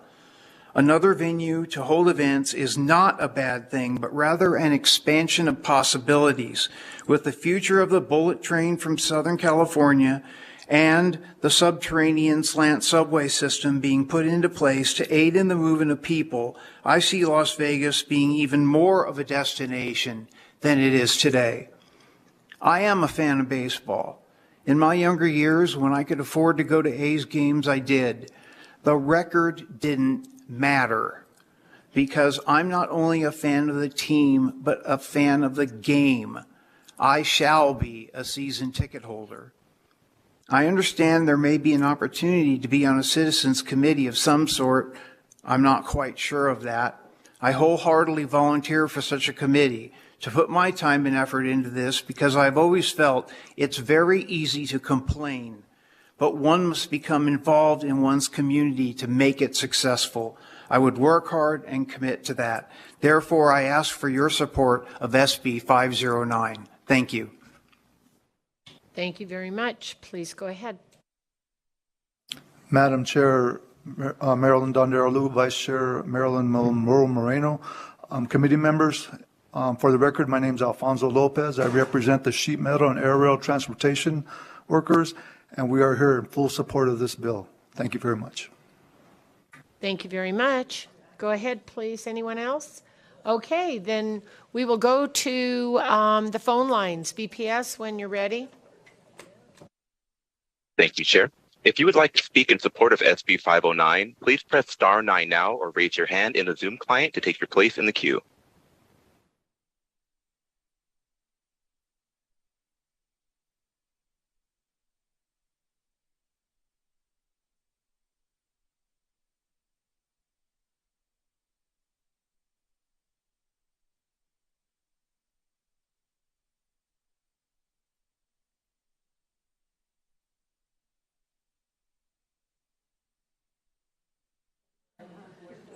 BPS. Caller with the last three digits, 717. Please press *6 to unmute yourself. Good evening, Chairwoman Dondero-Lu, Chairwoman Monroe Moreno, and members of the committee. For the record, my name is Robert Sumlin, Robert Sumlin, and I'm with the International Association of Machinists and Aerospace Workers here in Las Vegas, Nevada. I'm here in full support of Senate Bill 509 and urge the committee to support it as well. I support this bill because the proposed project will create good-paying union jobs for our building and construction trades and service industry workers. Thanks for your time. Thank you very much. Next caller, please.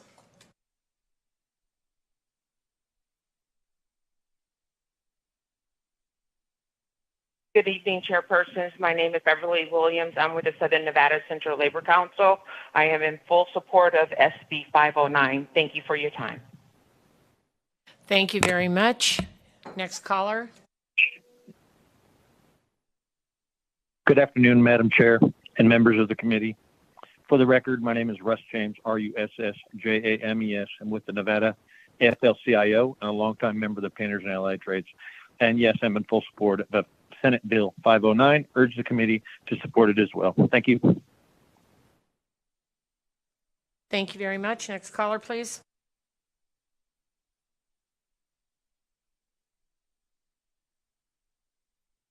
Hello, my name is Peter Guzman, President of the Latin Chamber of Commerce, Nevada. Thank you, Chairwoman and members. The LCC is in total support of SB 509. I remember hearing so many of the same pros and cons for the process of Allegiant Stadium. I testified 100% for Allegiant Stadium. I remember testifying that people's personal wealth and how much they were worth was not important to me. Getting deserving men and women working was the most important thing.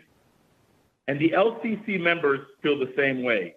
Getting the laborers, carpenters, iron workers, plumbers, just to name a few, who are all part of the LCC, and more importantly, part of this community, getting them back to work is what matters. So here we are again. But now I can tell you that the reasons I testified were spot on. You see, I am on the Community Benefit Committee, and I helped write it from the inception. And I can tell you without a doubt that this community has benefited tremendously because of the construction of Allegiant Stadium, and many of my members were the beneficiary of that stadium.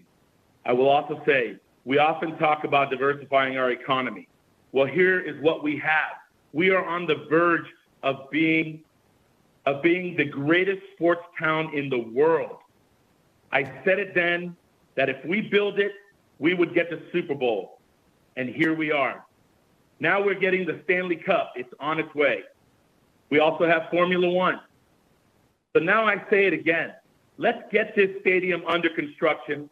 Let's get the World Series here. And instead of talking about being the greatest sports town, let's be the greatest sports town in the world and create jobs and benefits in the process. Thank you. Thank you very much.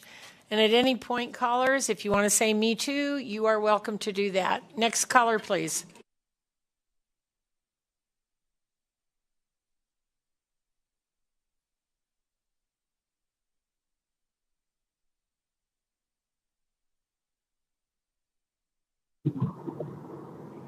Good evening, Madam Chair, members of the committee. My name is Jimmy Schwartz, Jimmyschwarz. I'm with Iowa Workers Local 433. We support this bill. We urge you to do the same. Thank you. Thank you. Next caller.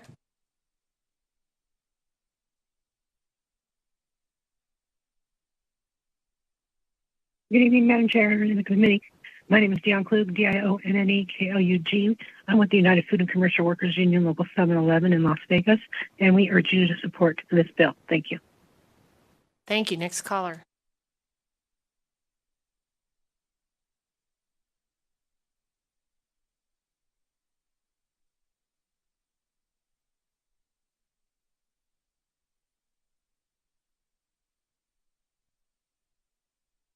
Caller with the last three digits, 433. Please press *6 to unmute yourself.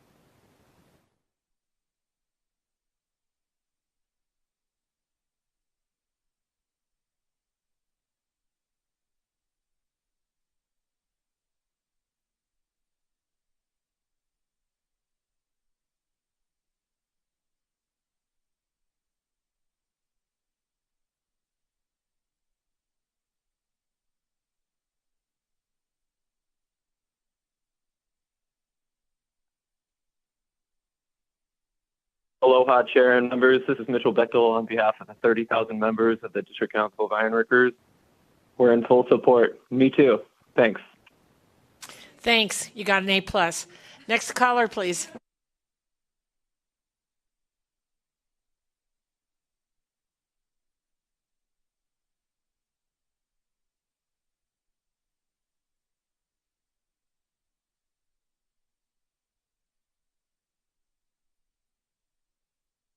Caller with the last three digits, 756. You are unmuted and may begin.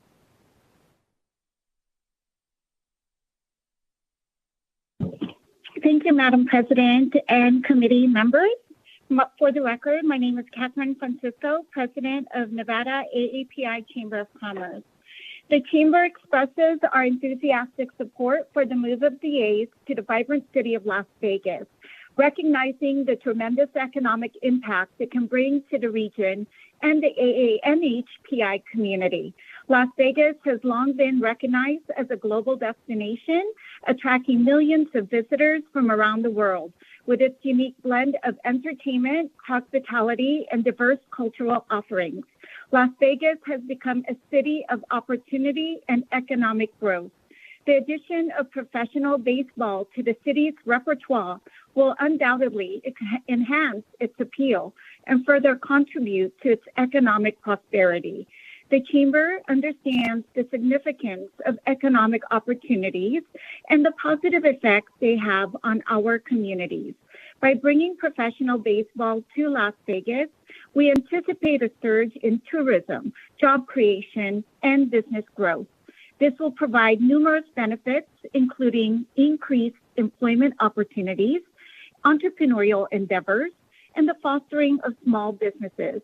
The Chamber appreciated the fact that A's leadership took the time to speak to us a few months ago in reinforcing their commitment to diversity, equity, and inclusivity. Nevada AAPI Chamber lends its support to SB 509. Thank you. Thank you. Next caller.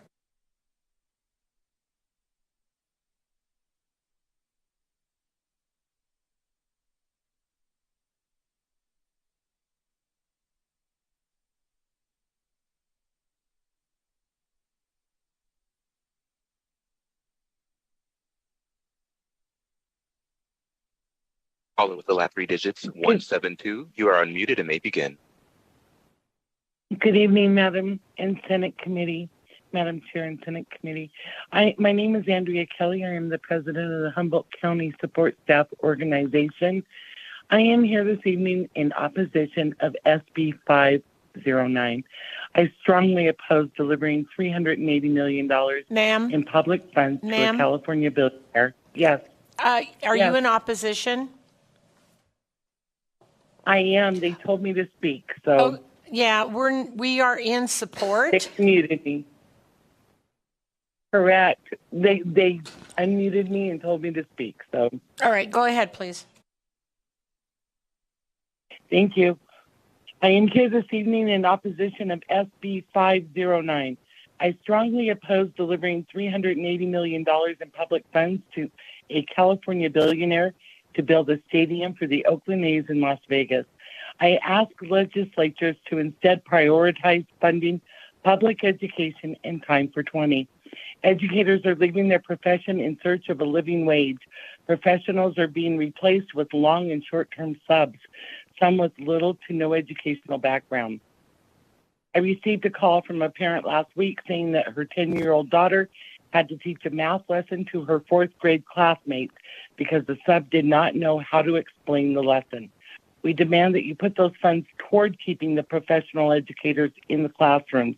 Pay them what they deserve.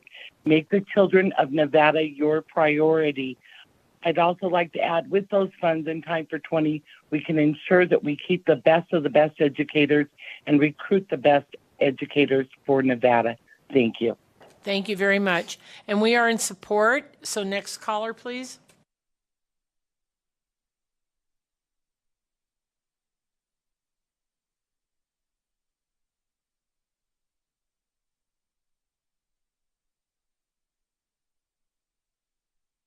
Caller with the last three digits, 769. Please press *6 to unmute yourself. My name is Cesar Andia with Local 1977 Carpenters Union, and we fully support this. Thank you. Thank you very much. Next caller.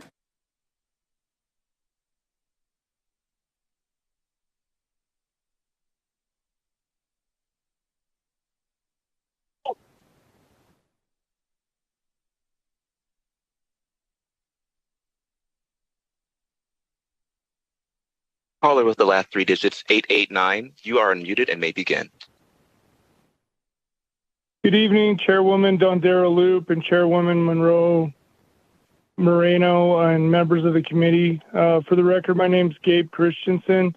I'm the Assistant State Legislative Director for Nevada State Legislative Director for Smart TD. I'm here in full support of Senate Bill 509. I believe this is a unique opportunity for our state in the form of good union jobs and revenue for Clark County and the state of Nevada, and I urge you to support this as well. Thank you. Thank you very much. Next caller.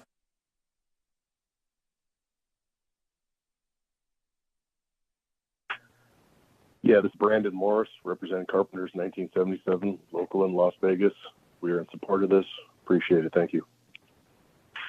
Thank you. Next caller.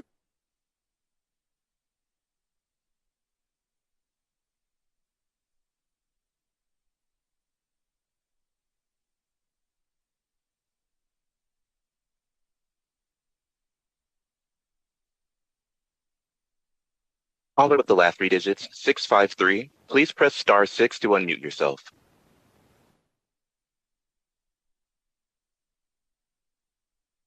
Good evening, Madam Chair, Co-Chair, and members of the committee. My name is Daniel Lincoln. I'm with the International Union of Painters and Allied Trades. We represent over 1,700 painters, glazers, and floor coverers here in the state. My members are eager to build yet another world-class stadium here in Southern Nevada, and we support any bill that provides good-paying jobs to the hardworking residents of this state. I am in full support of SB 509 and urge you all to support this bill as well. Thank you. Thank you very much. Next caller, please.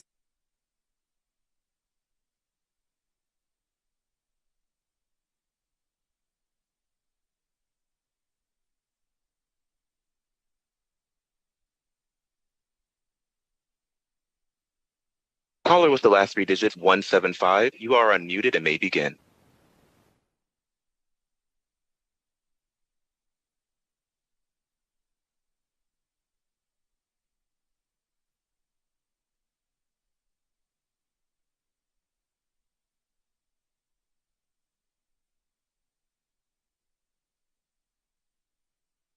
Caller with the last three digits, 175. You are unmuted on our end. Please check to make sure you are unmuted on your end as well.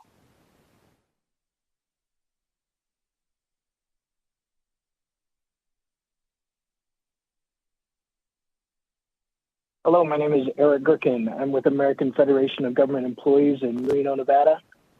I'm looking forward to traveling to Vegas to see some A's games, and I encourage the committee to support this bill. Thank you. Thank you very much. Next caller. Good evening. I'm Chairwoman Dondera Loop, Chairwoman Monroe Moreno, and members of both committees. For the record, my name is Liz Sorensen, and I'm the president of the Nevada State AFL-CIO. I'm really excited that SB 509 is not only going to create jobs, but good union jobs. So I am very much in strong support of SB 509, and I urge this committee to do the same. Thank you so much for your time. Thank you very much. Next caller, please.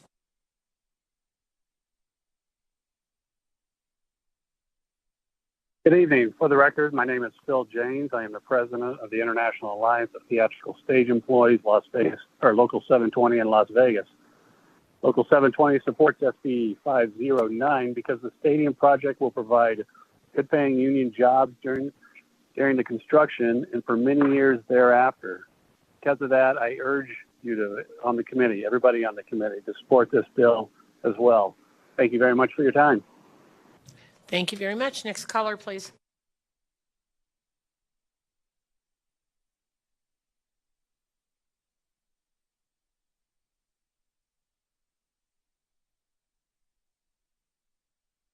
Good evening, Madam Chairwoman and all members present.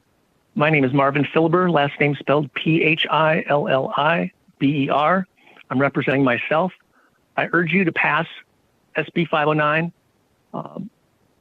I'm not going to get into all the technicalities that a lot of people have. I think you've heard enough of it. I want to address the point that I've heard in this conference call, a few times about your constituents contacting you in negatively. You need to make sure they're your true constituents. On social media right now, there's lots of evidence of people that are not Las Vegans, not Nevadans, trying to send you negative information. The website or the web group No Money Nevada is actually created by a web designer from Oakland.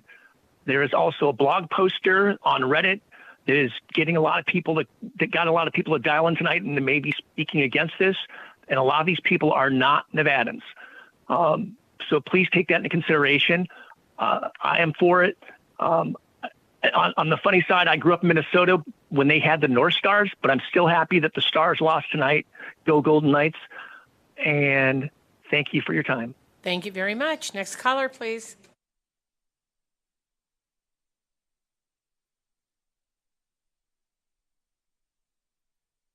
Thank you, Madam Chairs and members of the committees. My name is Emily Osterberg, and I'm calling on behalf of the Henderson Chamber of Commerce and our over 1,800 members, most of which are small businesses, in support of SB 509. While we are excited about the idea of Major League Baseball team moving to Las Vegas, we're supportive of this bill because economic development is a priority of the Chamber, and we recognize this bill will create jobs both in the short term in building the stadium and long term with permanent jobs created once the stadium is open.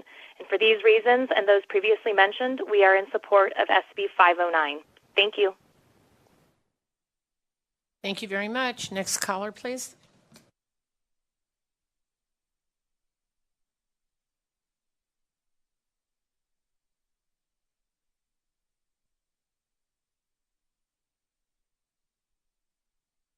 Caller with the last three digits 455, please press *6 to unmute yourself.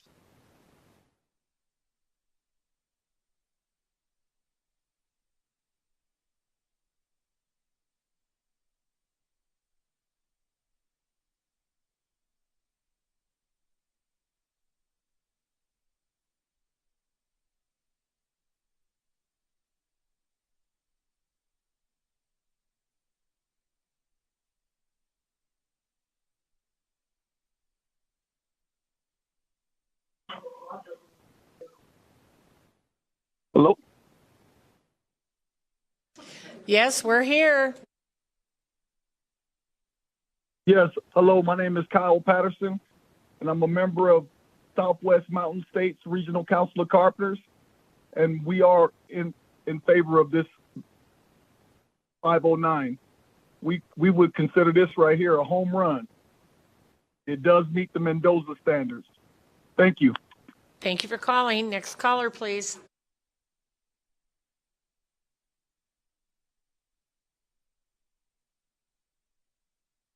Hi, all board members. Hello? We're here. Hello? Hi, all board members and all involved. A lot has been said here today. I ask vote yes on this bill. My name is Ricardo Estrada, local union iron worker at 433. With this bill, new doors and new avenues and more will be open. Thank you guys for your hard work. Thank you very much. Next caller, please.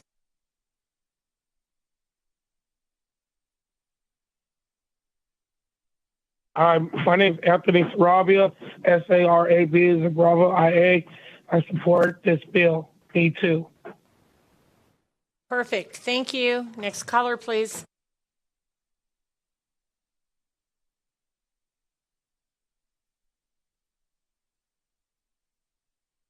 Good evening. This is Andrew Gonzalez. I'm actually calling in opposition.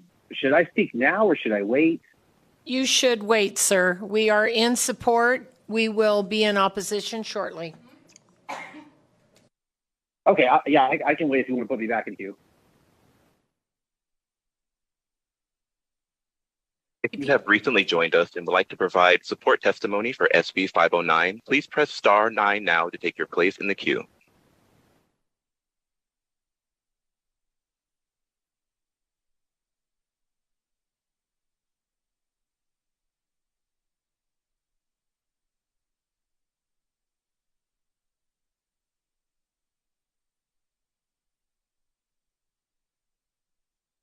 Good evening, Madam Chairs and Committee. My name is Ashley Dodson. For the record, that is ASHLEYDODSON, calling on behalf of the Urban Chamber of Commerce to show support in this bill.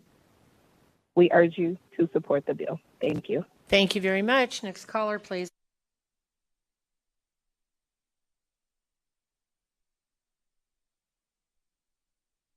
Good evening, members of the board. My name is Lucas Inman.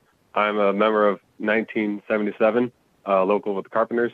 I'm calling in support of 509 and also as a Clark County School District teacher. I just got done teaching construction, so I want jobs for my graduating seniors and all of my next class graduating seniors to get a job as well. So I am in support as a teacher and as a carpenter. Thank you.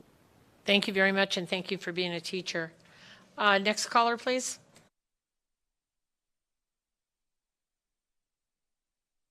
Good evening, chairs, member of the joint committees. Thank you for the opportunity to provide public testimony. My name is Jesse Cook. I will be testifying independently in support of this bill. Now, I will be providing overall support for this new stadium and the contents of this bill. However, I will be outlining some specific concerns I have. And these concerns are not in opposition to the bill, but rather just an opportunity to, well, take advantage of some ways that Vegas could massively benefit from this situation, from the A's moving to what the potential implications of this new stadium are. Obviously, this committee has already heard the enormous economic benefits thereof, from the creation of new jobs to everything that comes from having fans at the games for 86 games a season. I mean, that can't be understated. This is going to be an incredible project for the city of Las Vegas. However, I am rather appalled by the lack of transit planning in this proposal.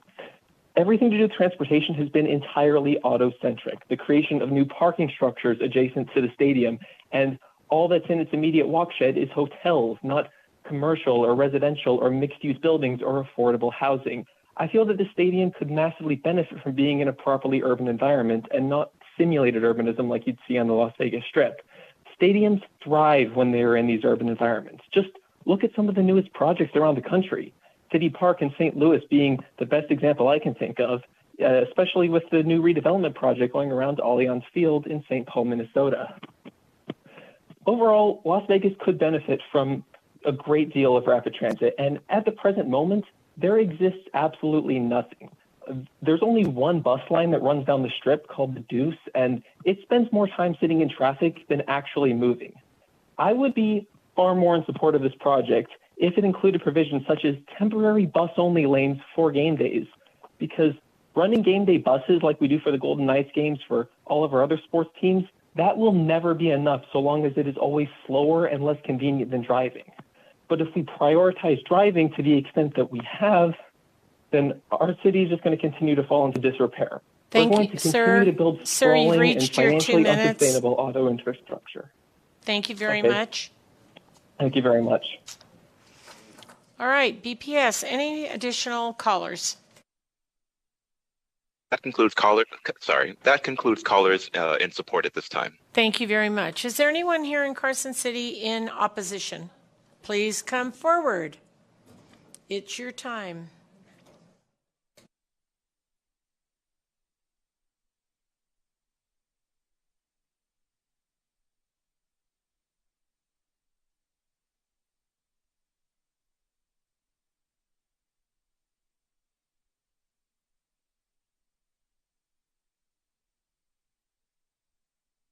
Go ahead, please.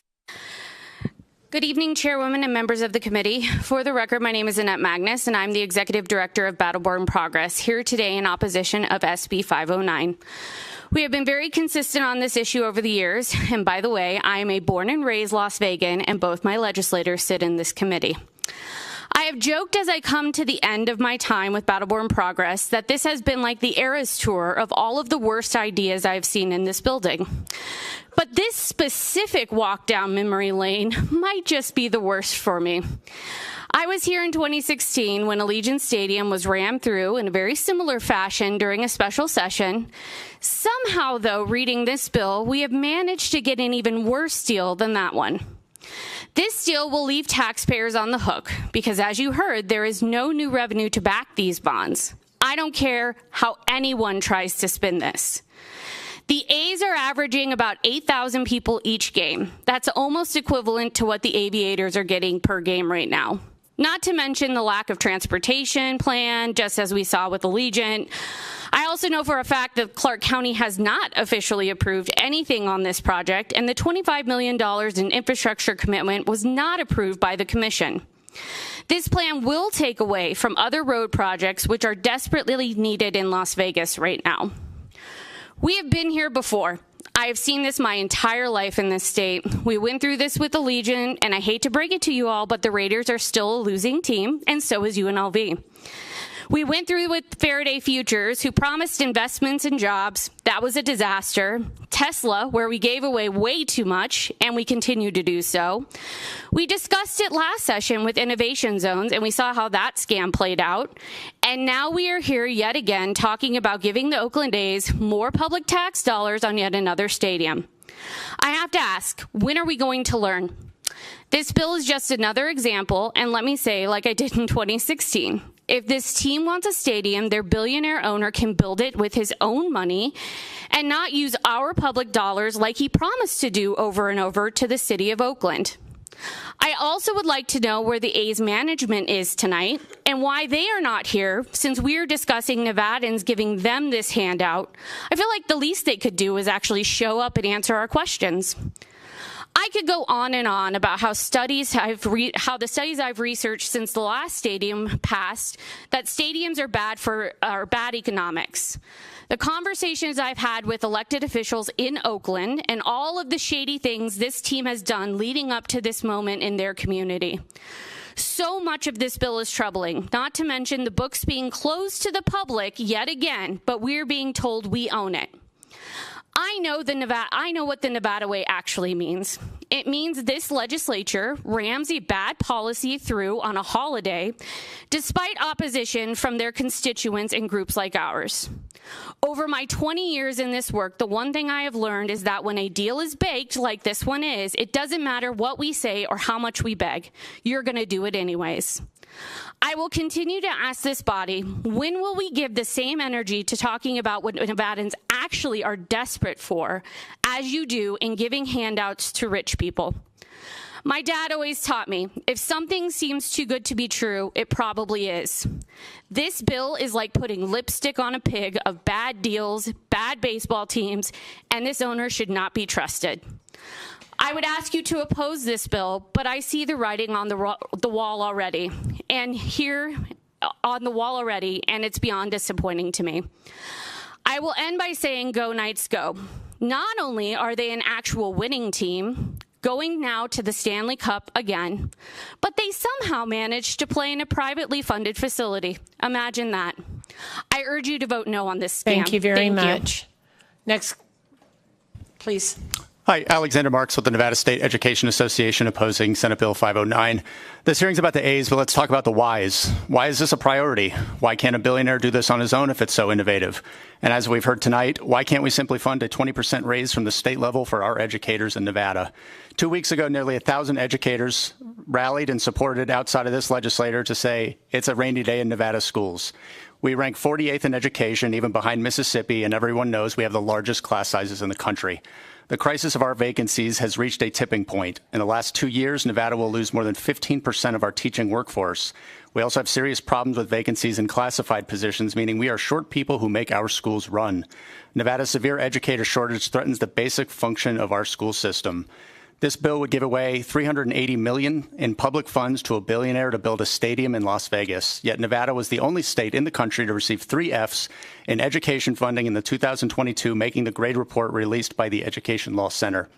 Throughout session, you've heard from a parade of educators about the hardships of working in education with low pay and increasing stressful work environments. That's why NSC has been saying it's time for 20, meaning a 20% educator raise, $20 minimum wage in our schools, and class sizes of 20 students.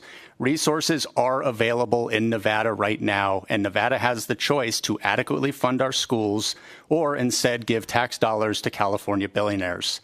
Decisions reveal priorities. Educators are begging this body and the state to prioritize them. Last week, educators were told that putting $300 million more into the rainy day account was far more important than spending it.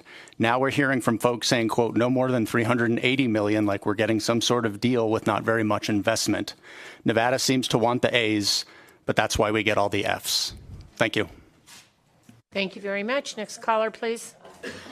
Good evening, Chair and members of the committee. For the record, my name is Cassie Charles. I'm the campaign director with the Progressive Leadership Alliance of Nevada, here in opposition to Senate Bill 509. We have spent the last few months in Carson City discussing an unprecedented state budget and the opportunity to fund education higher than ever before. And yet, once again, we are talking about a risky corporate welfare proposal that will leave Nevada taxpayers on the hook rather than allotting revenue and funding to the programs Nevadans need. The reality is that Nevadans are in crisis. Tenants are in crisis. Teachers are in crisis. Windsor Park residents are in crisis. And there are a number of bills which would mitigate this community harm that are available to be passed this session that both make allocations to fund programs and create ongoing revenue streams. Taking care of Nevadans should not be reliant upon the completion of a baseball stadium and footing the bill for yet another million-dollar corporation. We are not opposed to good-paying union jobs or diversifying Nevadans' economy, but we shouldn't have to be giving tax incentives and handouts to million-dollar corporations to do so. It is irresponsible of the state to prioritize new corporate development in a time of uncertainty when federal social welfare programs are at risk and states may be left to fill the gap and our ARPA funds are used up. If the A's want to come to Nevada, they are more than welcome to on their own dime, but it is time for the state of Nevada to prioritize what Nevadans are asking for. We urge your opposition of this bill. Thank you. Thank you very much. Go ahead, please. Thank you, Madam Chair and members of the committee. My name is Jeremy Koo. I'm here for myself, and to speak in opposition to the bill. I'm a resident of Sacramento, and before you stop listening to me, I'm also I grew up near the Oakland Coliseum. You have 2 minutes. Thank you. I'm 30 years an Oakland A's fan, and I can't come here to convince you not to build an MLB stadium. I mean, I want an MLB stadium in Oakland. But I do come with a warning, and it's to be wary of this ownership group. Dave Cavell was appointed president with a big rooted in Oakland message. He came here with a lot of big dreams and hopes for, and got a lot of people's hopes up. And now this ownership group, John Fisher, who has never given a $100 million contract to anyone, one of 3 or 4 teams in all of baseball to have not done that. This ownership group that continues to run the lowest payroll in the league. You can't trust these people. not this ownership group. I would love to see a Major League Baseball team in Las Vegas. I would love to visit Las Vegas and see the Oakland A's play the Las Vegas fill in the blank there. But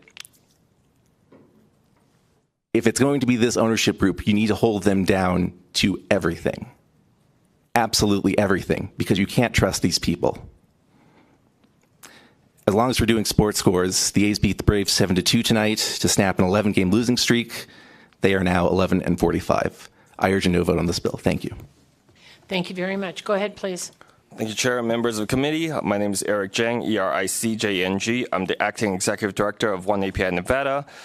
Here, originally wanted to be able to testify neutral, but after hearing, I'm just opposing because as grassroots advocates, the current community benefits agreement that promises the greatest possible participation from all segments already not having a great start. Otherwise, we wouldn't be here forcing our citizen legislature having to do this and negotiate in such a short time. For us, the CBA is encouraging its intent. We would like to see greater community involvement with accountability and specificity in statute that supported our most marginalized community in a meaningful way for a community-based return on investment. We're also in opposition because the current language of 5 years of the plan should be shortened to more frequent intervals, like annual or 2 years, that be able to report to this legislature. That will be more nimble, adaptable, and accountable.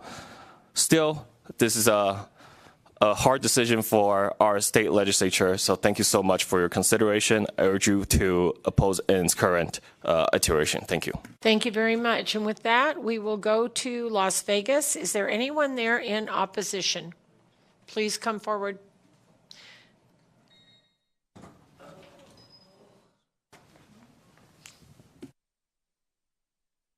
Please go ahead when you're ready.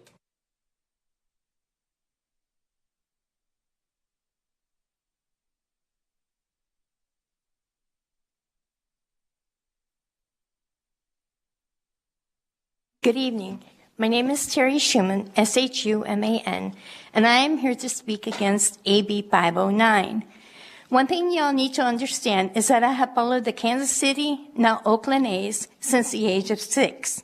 On the last day of school, my mom and dad would bring the car to pick us up, and we would be off to go to wherever the A's were playing. Until the age of 18, when I was off to college,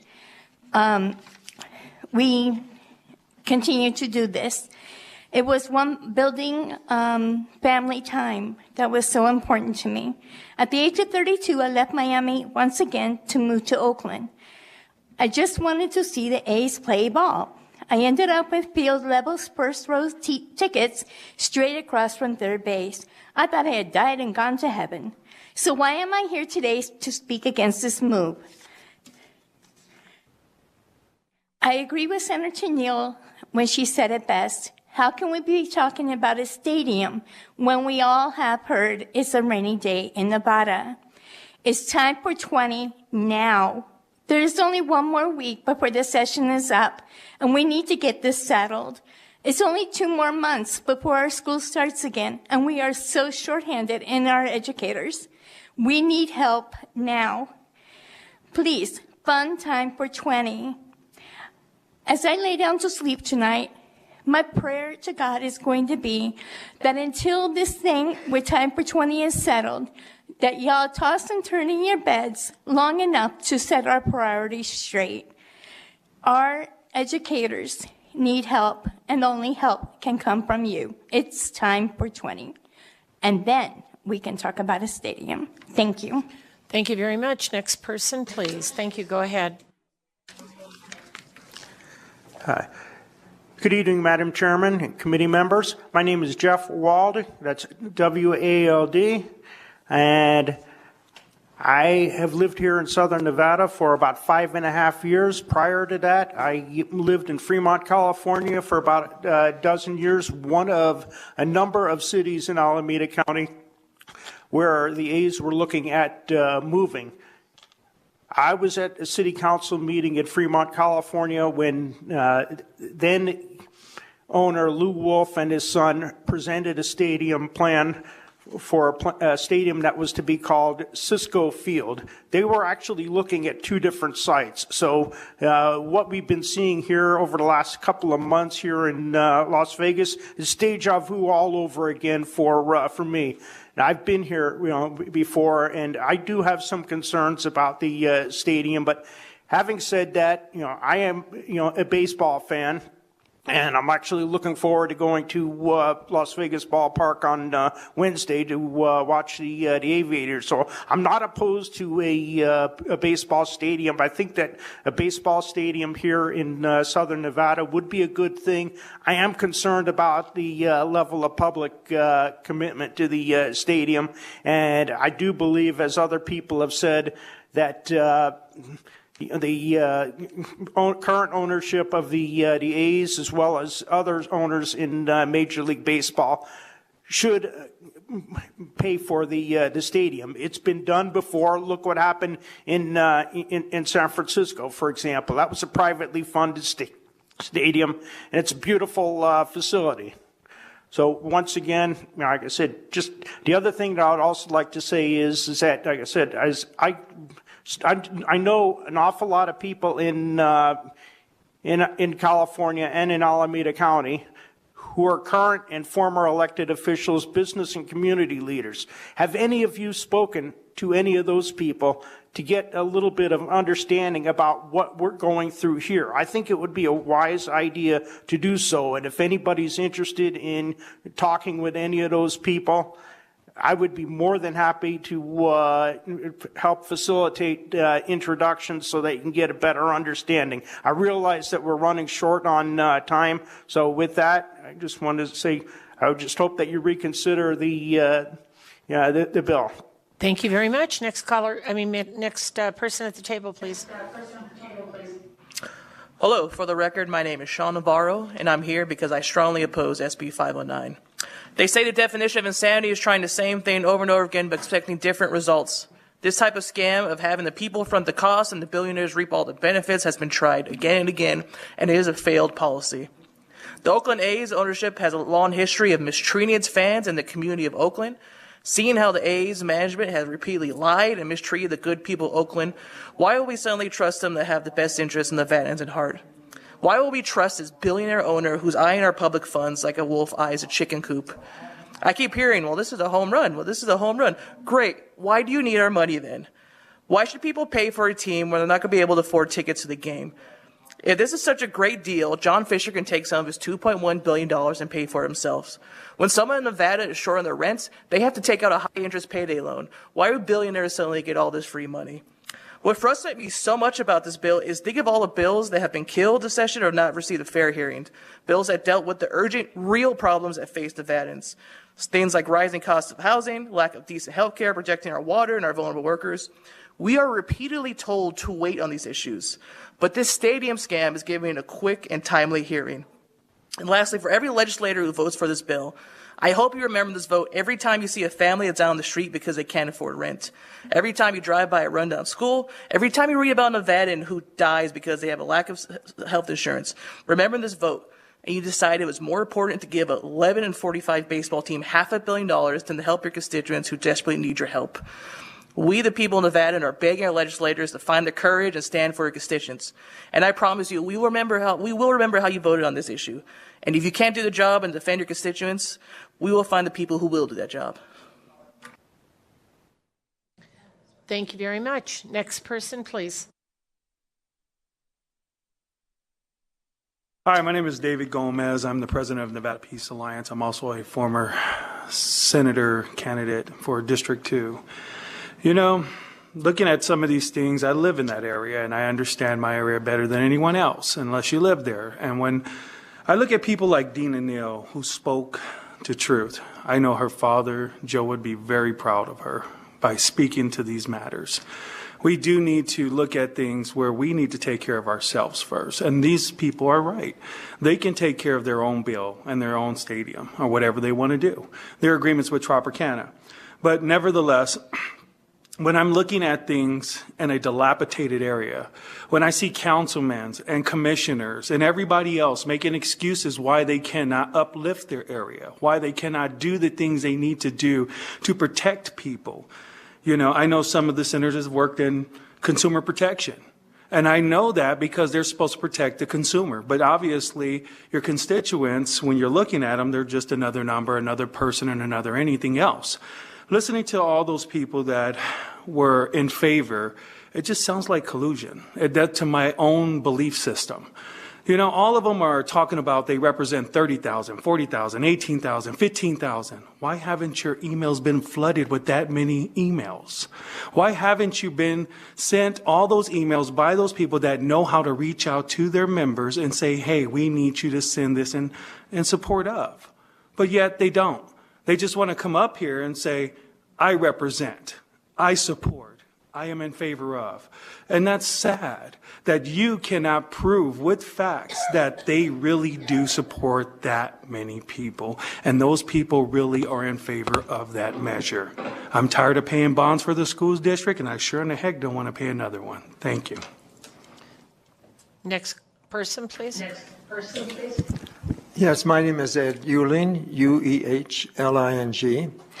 And just as with the Allegiant Stadium, I'm almost totally in favor of this stadium. I'm just against the public paying for it. In this case, I have an additional sentimental thing.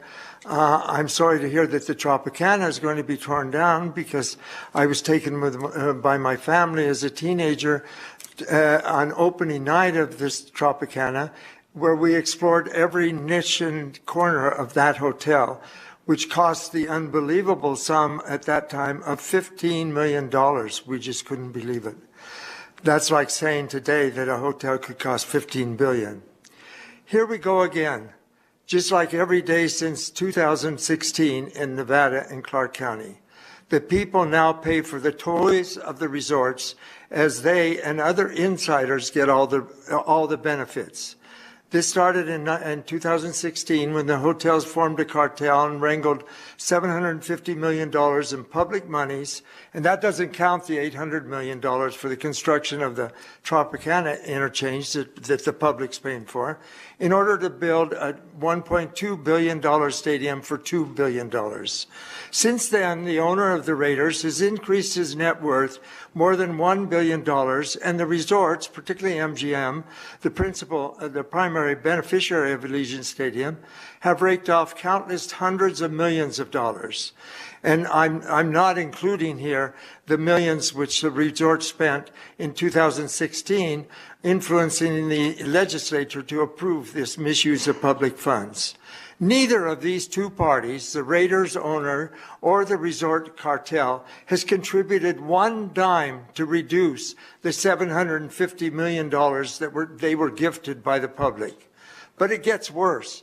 The hotel cartel is using its record profits to eliminate their competition. And Mr. Uhling, could you wrap it up, please? I'd appreciate it. Thank you.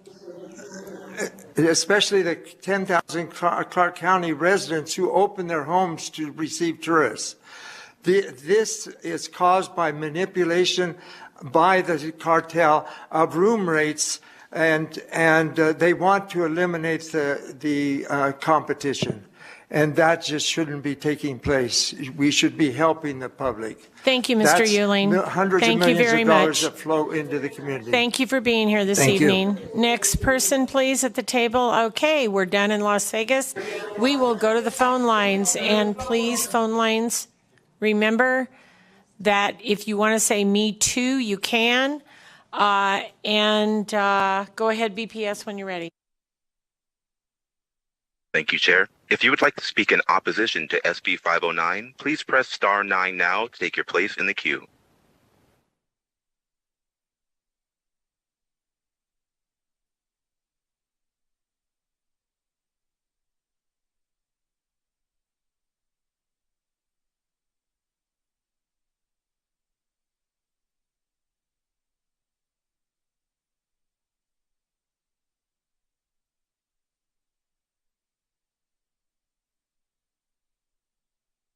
caller, Matt Ortega, you are unmuted and may begin.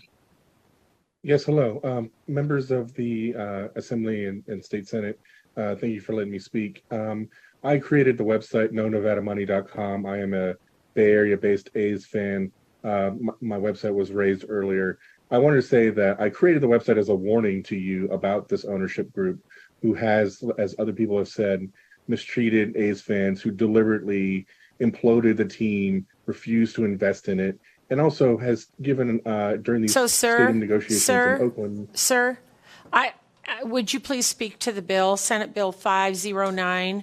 We're not here to judge whether fans are treated well or not. Frankly, we're talking about Senate Bill 509. So if you would stick to that conversation, we would certainly appreciate it. Yes, I'm calling and speaking in hopes that you would oppose Bill 509 because of this particular ownership and our relationship with him, and that what I've been trying to do is warn you as Nevadans of how this will play out for you by investing this much money in an ownership that does not invest in the team, that does not invest in winning, that has not cared about winning, despite when they bought the team was the third most wealthy ownership group in Major League Baseball. They are $100 million below average payroll. They told Oakland during our negotiations all the same things that they're telling you right now, that this will be great economic benefits. They wanted to have a privately financed ballpark, and that's changed. Larger point being, these are not trustworthy people. The things that they're telling you, the projections that they're telling you, are not going to shake out in your best interest. Thank you very much, and we are warned. We will consider ourselves warned. Thank you very much.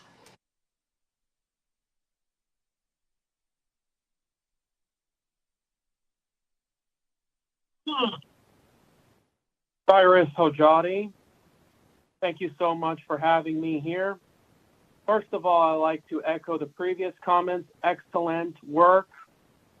About the presenters of this bill, many of them push the commerce tax, and many of their Mr. Sajati, please, please understand, we are talking about Senate Bill 509. We are not talking about previous bills.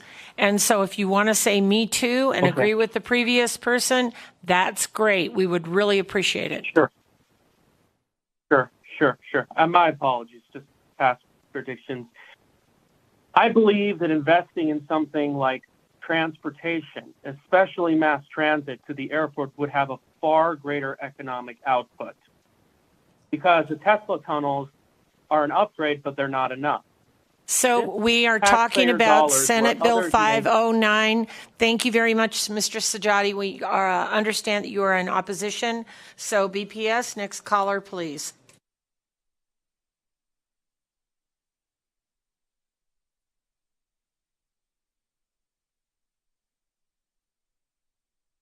Hello, members of me. My name is Paula Luna, Paulaluna, and I am a constituent of Senate District 8, and I'm calling in opposition mostly due to the tax funds that would be required and the lack of investment from the owner on this team. Thank you so much. Thank you very much. Next caller, please. Good evening, Madam Chair, and both chairs and both vice chairs and the rest of the hardworking committee. This is Dora Martinez representing the Nevada Disability Peer Action Coalition. I would like to say me too, and I hope you all enjoy your evening. Thank you. Thank you very much. Next caller, please.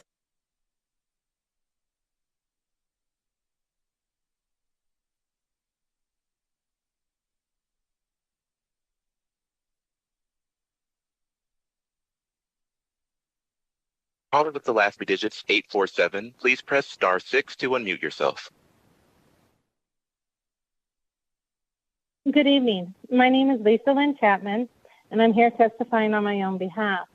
I'm here in opposition to SB 509 for several reasons.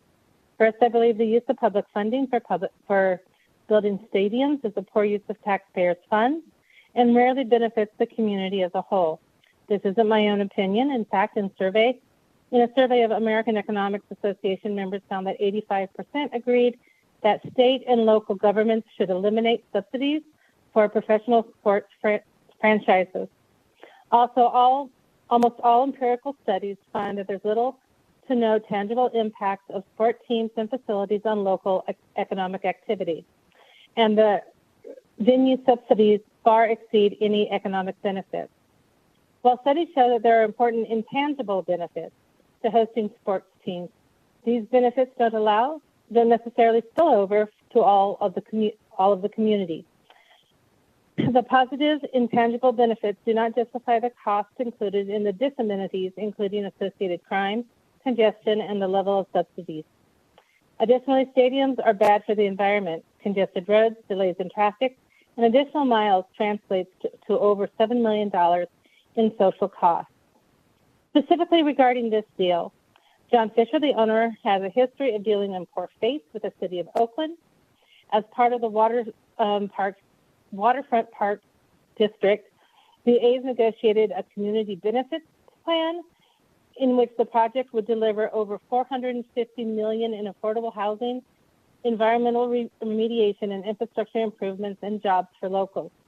Dave Cavall, speaking for Fisher, acknowledged that he never intended to pay for any of those benefits. Additionally, John Fisher refuses to invest in the A's to develop a winning team. And for these and many other reasons, I am opposed to the Nevada legislature investing my money in this project. Thank you very much. Thank you very much. Next caller, please. And once again, if you want to say me too, it's very much appreciated.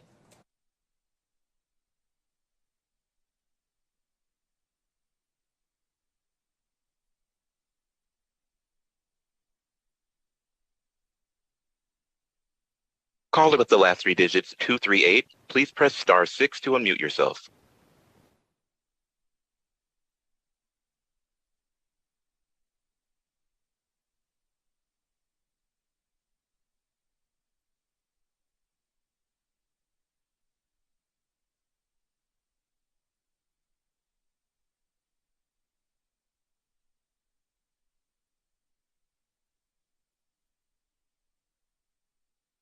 Good afternoon or good evening, members on the floor.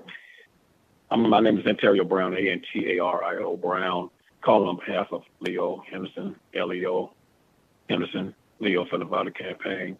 I'm his communications team.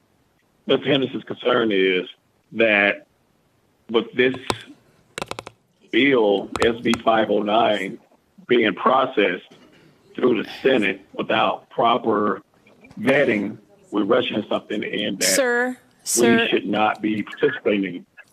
Sir, we have just completed exactly almost 4 hours worth of testimony. So we have vetted this bill. We have asked lots of questions. We've had lots of time with it. So if you're opposed to this bill, please state your name and tell us why you're opposed to the bill, but you have a short amount of time. Thank you. Yes, Antario Brown for Leo Henderson. I am saying is that the situation is similar to Wisconsin. Is a situation American Family Field. They built a new stadium for them 21 years ago. Now they're asking for the state to fund $400 million for a renovation for a 22-year-old public-owned stadium. We need to make sure we put those tax dollars to education and into the community. Thank you. Thank you, sir. Next caller, please.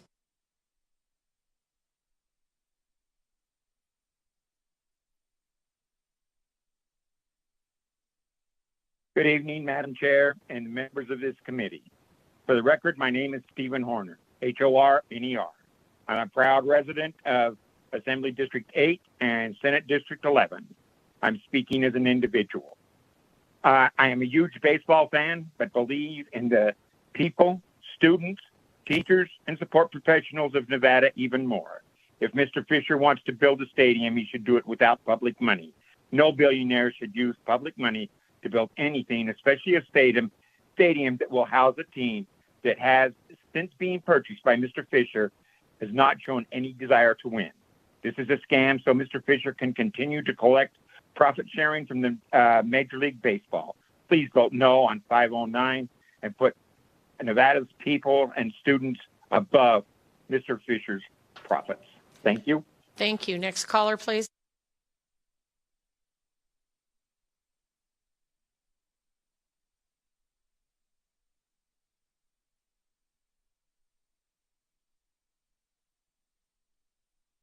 Madam Chairwoman, my name is Gavin Fisher, and I'd like to speak in opposition to this bill. Please go ahead. I had a variety of reasons. Sorry. I had a variety of other reasons, but those were stated by other people. And I'd like to just point out a unique reason. Their numbers to support the so-called $390-ish million windfall to the state / Clark County are just ridiculous. For a 30,000 seat stadium, they expect to have 28,000-ish per game. He said 70% should be local, so he's expecting 19,000 people, Las Vegas residents, to go each game when there are 82 games, so that lowers demand, and it's just ridiculous. I mean, thank you very someone much. tries to sell you something very quickly, very, very fast, it is a scam, okay? Please vote no. Thank you very much. Next caller, please. And once again, Me Too is very much appreciated.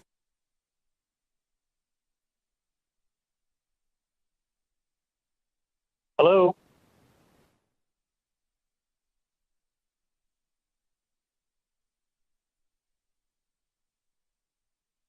We're here. Caller 342, you are unmuted. Great. Hi. My name is Wayne Coy. I'm a resident of Henderson, Nevada, specifically Green Valley North.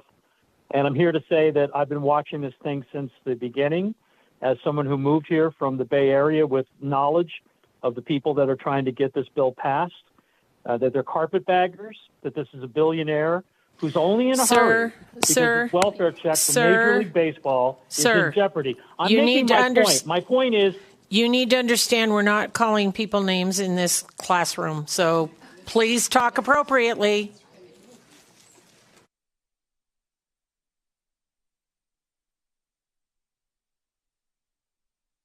Thank you very much. Next caller, please.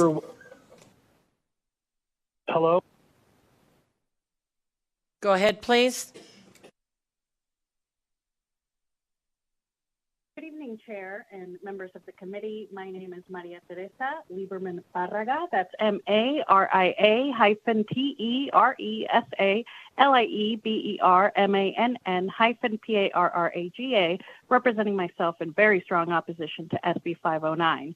A couple of discussion items were brought up that need to be highlighted on this bill. One, Allegiant Stadium did generate fewer construction jobs than promised. 18,000 was the promise. 2,719 was the result. You can see this in a public report by the stadium contractor. Two, there was a dismissal of the studies like that of Brookings that show that public financing of stadiums does not provide adequate return on investment. We heard that you can't compare Vegas and its attraction to tourism to these other cities. What are these other cities that were studied? Cities like Chicago, New York, Miami, Orlando, among others. I think those cities are definitely comparable to Las Vegas in tourism. Also, I am a Nevadan, but happy to have heard from people in Oakland because they've heard the promises and lies that we are being fed. We should heed their warnings. And finally, I talked to my mom about this. She cleaned rooms on the Strip that everybody loves so much tonight as a housekeeper for 35 years. And she just asked me, how could these legislators and the state that took 6 months to process and pay my unemployment during COVID after 35 years of backbreaking work even consider giving millions in my tax money for a stadium? Oppose SB 509. Thank you very much. Next caller, please.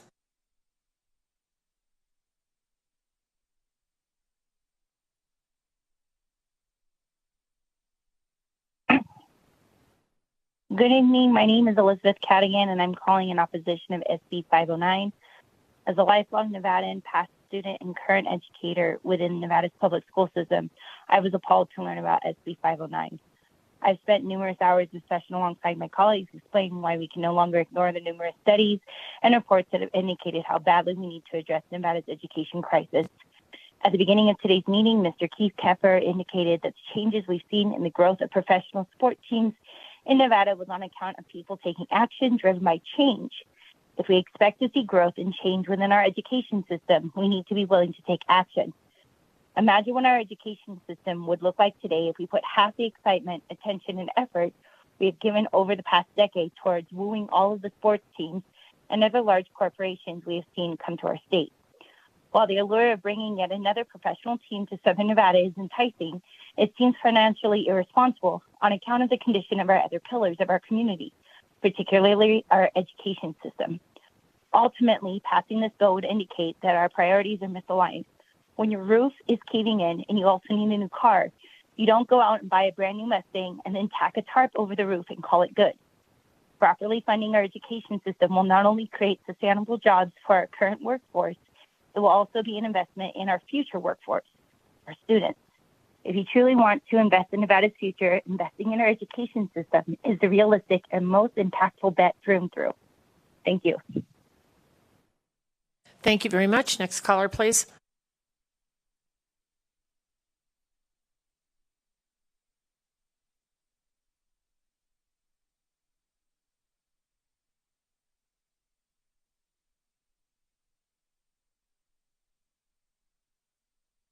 Caller with the last three digits, 047. Please press *6 to unmute yourself. Yes, good evening. Thank you for taking my call. Would like to oppose SB 509 for various reasons. I've watched too well over the years taxpayer money go to rich individuals, especially a billionaire in John Fisher, that should be going to different community needs like housing, mental health, police protection, things like that, more transit, and more for the community of people. I've kind of followed the A's story over the years, and I've seen all the yes for the stadiums and no for stadiums, and it kind of seems all too familiar with everybody that's for the stadium is union, jobs creation, everything like that. A billionaire should never be given this amount of money, especially in tax subsidies and cuts, without having a plan. And I don't think John Fisher has a plan. He did not have a plan in Oakland, and he left, and he's chosen 2 or 3 different sites in Vegas. So I think that everyone there, including all you in the legislation, should oppose this. 4 hours is not enough time to vet a $500 billion subsidy, 500 million, subsidy for a billionaire. So thank you. I'm in opposition of SB 509. Thank you very much. Next caller, please. And me too is good.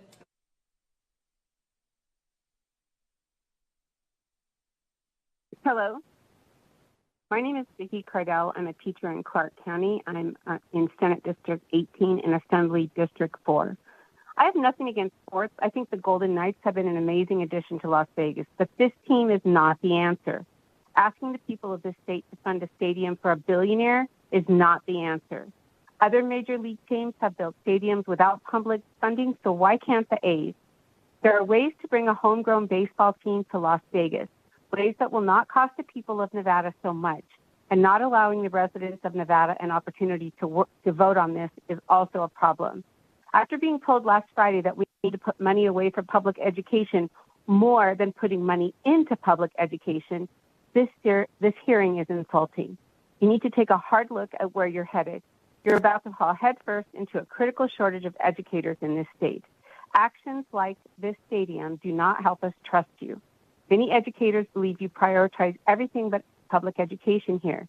Is being a global sports destination your priority, or educating our children? Children are the future of Nevada. If you don't fund our future, what are you even doing? Our Time for 20 campaign gave you a chance to do the right thing, but it sounds like you've already made a decision about this stadium. And if the people of Nevada don't believe you're thinking of your constituents, the next election will have very different outcomes for some of you. Thank you. Thank you very much. Next caller, please.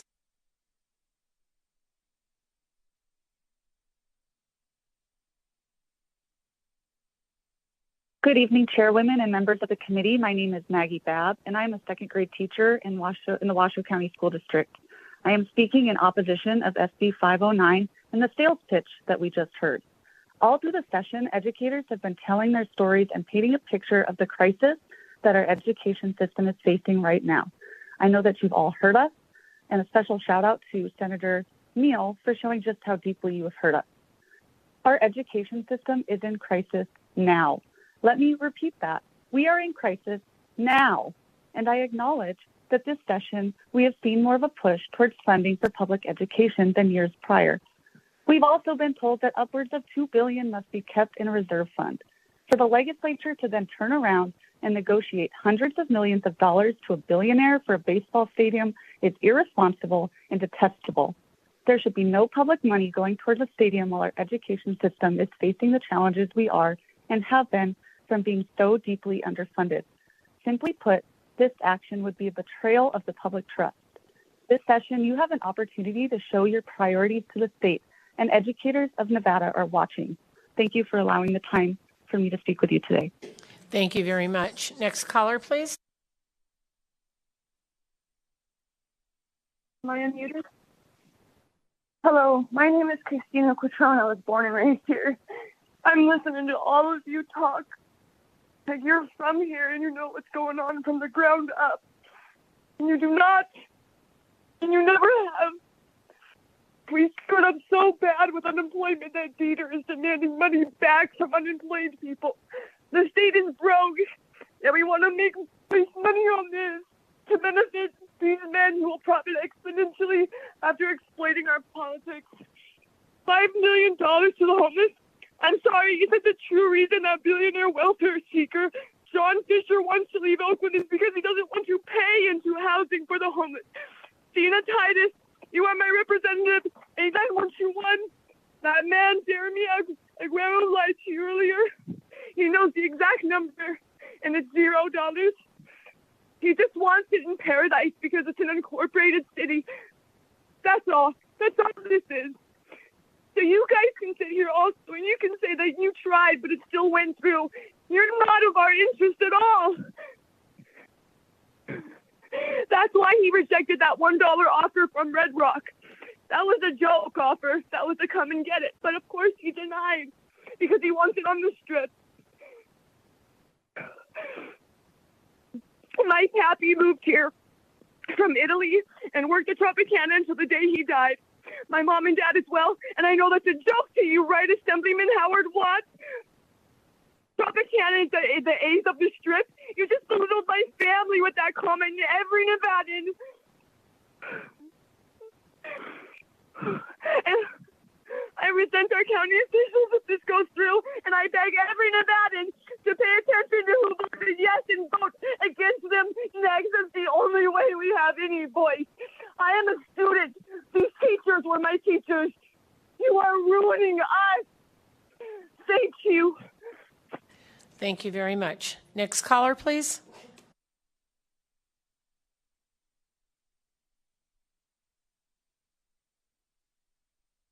You are unmuted. Good evening, Madam Chair and the committee. For the record, my name is Bethany Lee, and I'm a teacher, kindergarten teacher in Las Vegas. We were ranked 49th out of the 50 states in education, and Clark County is losing almost 2,000 teachers this summer.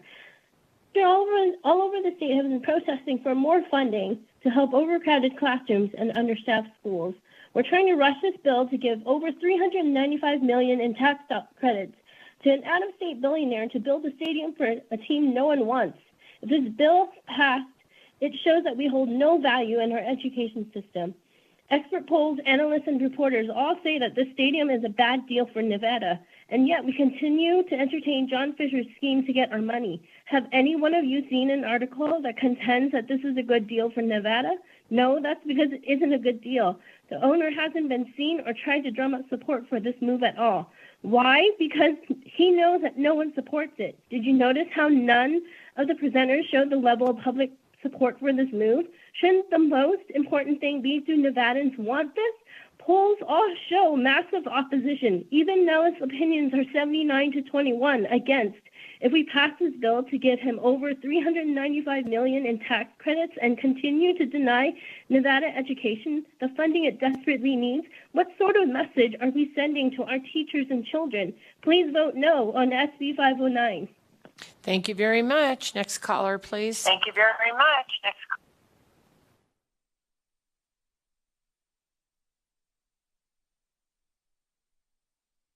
Hello. Hello. This is William Kramer.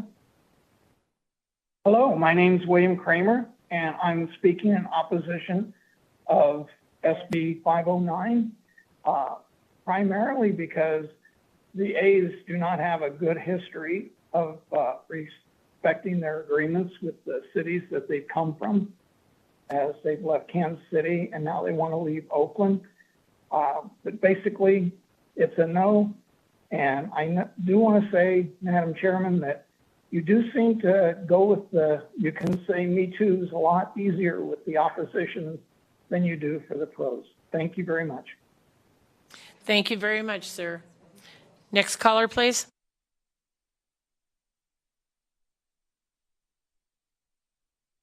This is Stacy Wilkie, Wilke, and I am a taxpayer from Carson City for over 40 years.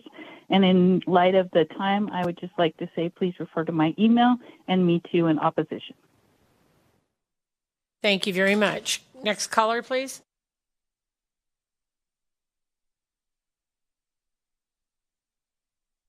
Good evening, Madam Chair and committee members. My name is Carrie Finn, and I'm president of the Carson Educational Support Association. I'm also the Education Support Professional of the Year for the state of Nevada. I'm calling in today in opposition of Senate Bill 509 and feel that it's fiscally irresponsible of the state to give away $380 million in public funds to build another stadium when you've heard on numerous occasions this legislative session from school district employees statewide about the hardships of working in education with low pay and increasingly stressful working conditions. We'll no doubt be told we can walk and chew gum at the same time, but as a Nevada educator, I'm not convinced. It may not be easy to hear, but where are our priorities? You, as the Nevada legislature, have the choice to adequately fund our public schools properly or give away tax dollars to California billionaires. We have heard how education funding was historic, but with increasing costs and inflation, we won't move the needle enough. We're still thousands below where we need to be per pupil. If Nevada put as much effort into funding public education as they are into funding the stadium, we would be in the top 10 of per pupil funding instead of 48th. In today's hearing, we heard a bit about relocation agreement with the A's that they will sign. Let's talk about relocation. Educators here in northern Nevada are relocating and leaving to work in California. Educators down in southern Nevada are relocating and leaving to work in New Mexico. Why? Because they're paying them a livable wage. Nevada needs to step up to be competitive. We've seen a mass exodus already, and this was one of the worst years ever. Our students, our school district employees, and our state will be left to suffer if you prioritize this stadium over public education. You may disagree with that assessment, but that's how we are viewing it. We'd like to see more put into public education, especially to fund Time for 20 at the state level to respect and retain our amazing school district employees. Last week, educators were essentially told that $300 million to fund Time for 20 was not the right thing to do, and that amount was put into rainy day reserves. Do you even understand what kind of message that sends to all of the hardworking, dedicated educators and support staff across the state? In closing, legislators will need to consider the ramifications to education across the state of Nevada if you make building the A's baseball stadium a priority over using the public money to properly fund education and get us as close to optimal as you can. I urge your opposition to this bill. Thank you. Thank you very much. Next caller, please.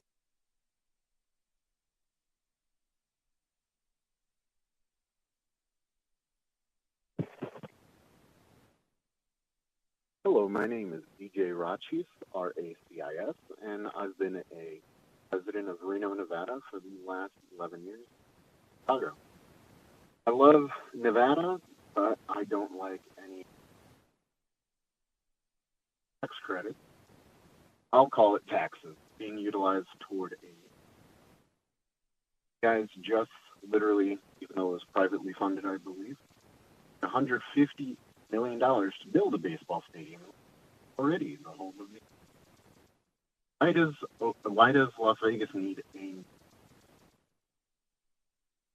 guys can invest this into more schools, as what we've just had first school built in over 2 decades in northern Nevada, and we need classroom sizes are astronomical. My girlfriend's freshman at Reno High School didn't even have a locker to put his kind of infrastructure is that 48th, 49th. I came from a school district in the top 12 of high schools, and no public does actually work for that, and needs to start pay more to our education. What's out there? What if we actually use tax credit, our infrastructure?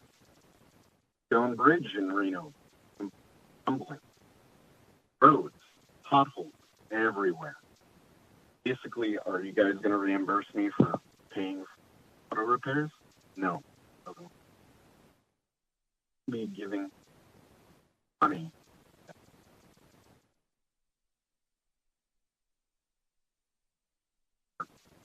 Thank you very much. Next caller, please.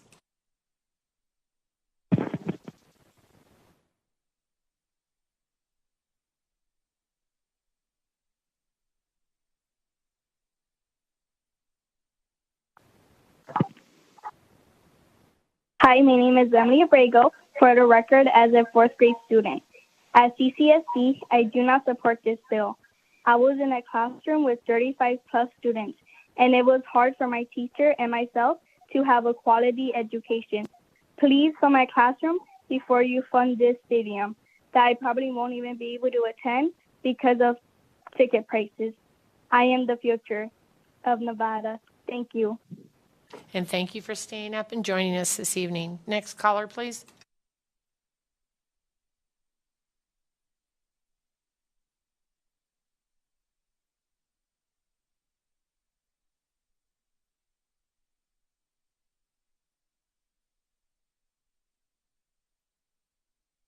Caller with the last 3 digits, 115. You are unmuted and may begin. Oh, sorry. Good evening, Chair Dendera and joint committee members. My name is Brian Harris, and I'm here to testify in opposition to SB 509. I personally think that Nevada doesn't need another stadium paid for by the public, and we should really be focused on things that matter to those that live in Nevada.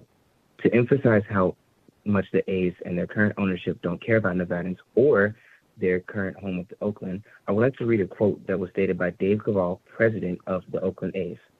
The number one thing that I want to stress to fans is our continued resolve and commitment to building a waterfront ballpark. It's going to be transformative for the A's, for Oakland in a positive way. It's a game changer. It's going to be an incredible design with the Bjork Ingles Group. It will be the kind of place that people come and visit as tourists when people can begin touring again. We are still 100% committed to that. I know that for a lot of people, it takes longer than you think now we have COVID and all these things. But we still remain laser focused on opening a privately financed ballpark in the waterfront here in Oakland. End quote. I just want to state that the A's are no longer the city that they promised they were committed to be, and I don't really believe them at all, and I please hope that you don't believe them either, because it seems like a scam. So please oppose SB 509. Thank you for your time. Thank you very much. Next caller, please.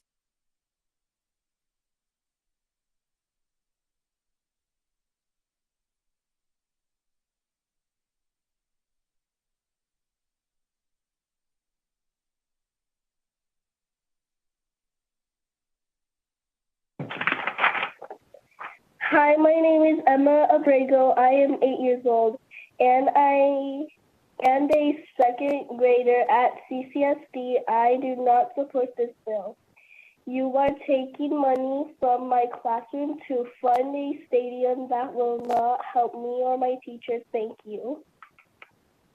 Thank you for joining us. Next caller, please.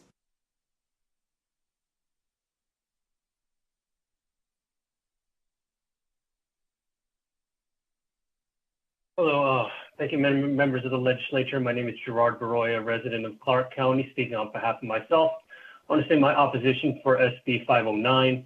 As Assemblyman Yeager and Assemblywoman Monroe Moreno alluded to, locals will not want to attend 81 games to watch their home team if it's a terrible product on the field. A venue is not enough, as we've seen in Miami. How can you possibly project attendance to be that high 5 or 10 years from now? Mr. Cavill has stated numerous times in the past that the A's need ancillary development in addition to a stadium, which he would have had before the pivot to the Tropicana. You need money to get and keep good players. Mr. Cavill has yet to address only paying for a stadium without extra revenue streams in order to field a competitive team. He has yet to explain this. Mr. Cavill has reneged on so many statements he's made over the last 5 years, including even just last month about the previous site being the best for traffic, and now he's going into a busier site with traffic issues, with 40 afternoon games, and which is going to be a burden on people who are just commuting, not even going to games. So I don't know why anybody can trust them. It's clear these are not serious sports owners nor serious people, and we should not trust them with our money. They have no plan. They have a January 2024 deadline for a stadium deal, or they will lose revenue sharing from MLB. They're just using us and expect us to roll over to fill their own pockets. We're trusting them for this investment. Why would we bet on that? Please vote no. Thank you. Thank you very much. Next caller, please.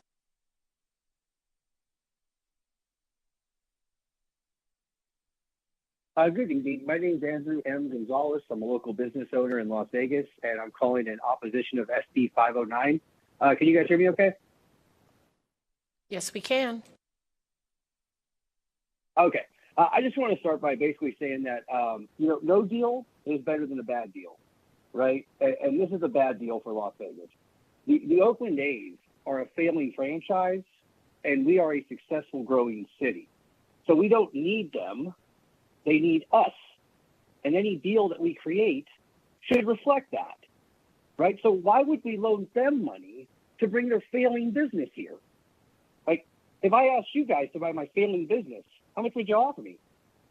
I doubt it's $380 million, right? So this guy's worth billions, and we're going to loan him money to bring a failing franchise here? Look, if we don't do this deal, Vegas will be fine. Someone else will buy that property. Some other investor will move in who we don't have to give money to. We get to call the shots in this town, right? I mean, that's the advantage of having Vegas property on the Strip. So I would urge you guys to oppose it, or at least go back and renegotiate it. If anything, they should pay us $380 million to bring the team here, right? We should be like charging them a fee to bring their stuff over to here. And then we could use that money for the teachers, and then all the locals would probably be for this thing. So I appreciate your guys' time. Please reconsider the nature of this deal. Thank you. Goodbye. Thank you very much. Next caller, please.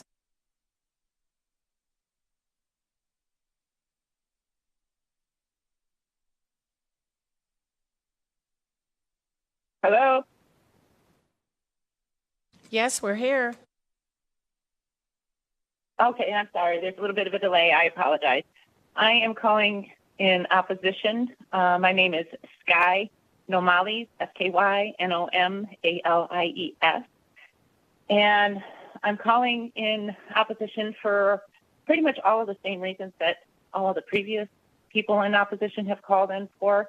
But additionally, I would also like to remind everyone that we are still in a state of emergency for a water shortage. And I think that it's very interesting that a state of emergency was declared and there's been some caps put on construction, but I'm still seeing a lot of construction around. I don't have a problem with that. That's fine. My problem and my issue is we're pushing these bigger projects like this for these multi-billionaires who are more than capable of funding it all on their own. We don't need to invest in that. We don't. We have the choice. We don't have to invest in that. And from what I'm hearing, the team itself isn't really all that great. And that's another matter of opinion, and I don't want to get into that. But just want to reiterate that we're supposed to be in a state of emergency for a water shortage. And to expect us to invest into something like that when I'm seeing some of the effects of some of the projects that are being invested in the name to combat the climate crisis, we're investing, additional money into other projects and things that are manipulating and modifying our atmosphere, and projects that are ongoing that are being invested in because we're in a state of emergency. If it not were for the state of emergency being declared, we wouldn't have those funds to invest in those projects, which I oppose to those projects too, but that's a whole nother issue. But opposing the stadium as far as tax funding, money being invested in, I think it's not good for Clark County. And I don't believe that, it really matters. Honestly, if I give my honest opinion here right now, it probably doesn't really matter too much of what I say or who I am. But additionally, before I end this, I want to say thank you to Ms. Titus. She was the only one that actually gave me a response and a reply to a letter that I sent concerning COVID, and I really appreciate you replying to me. I'm so thankful that you did. And additionally, I sent you a report on some unidentified anomalous phenomena here in Southern Nevada, and I would appreciate your attention to that too. Thank you so much for your time. I strongly oppose SB 509. Thank you very much. Next caller, please.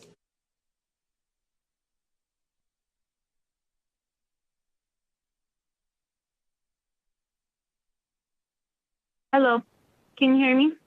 It's because we're in We a state can. of emergency. If it not Okay, hello, my name is Yesenia Moya. That is YESENIA I'm a local community organizer, educator, and artist living here in Las Vegas. I am urging the committee members to really look at and hear all of the previous testimony in opposition, to look at all of the texts, DMs, calls, emails, Twitter mentions, DMs that you have gotten on Instagram, and all of the constituents that are telling you to please stand up for us. We do not want this. I agree with the previous person that said that they should be paying us for them to come here. Please stop the endless corporate welfare. Our people have been asking for education. They need housing. We need to end food insecurity. We need to stop evictions, which I'm currently going through one. We have other priorities other than a billionaire asking us for money. I please implore you, and remember that every single one of these calls, emails, texts, and DMs turns into a constituent vote in the elections, and not just a vote in the elections, but it's also money. So this is going to cost you a vote and money if you do not defend your constituents in Nevada. Thank you. Thank you very much. Next call.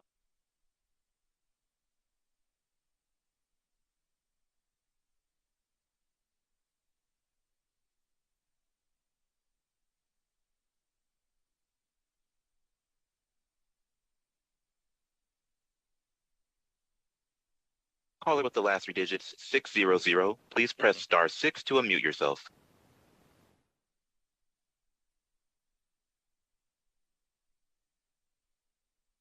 Cool, thank you. My name is Brianna Palika. Very similar to the educators that have spoken before, I'm a state employee. I work as an environmental scientist down here in Vegas. I was born and raised in Reno, lived here my whole life. I think it's very unbeneficial to spend $380 million of public money on a stadium when you could fund state workers, education, community outreach, that sort of thing. I think that's more important than a publicly funded stadium, especially when you have the Vegas Knights, who were privately funded and are a great team. And the stadium could still come here, the A's stadium, and just pay it privately. Anyways, thank you. Bye.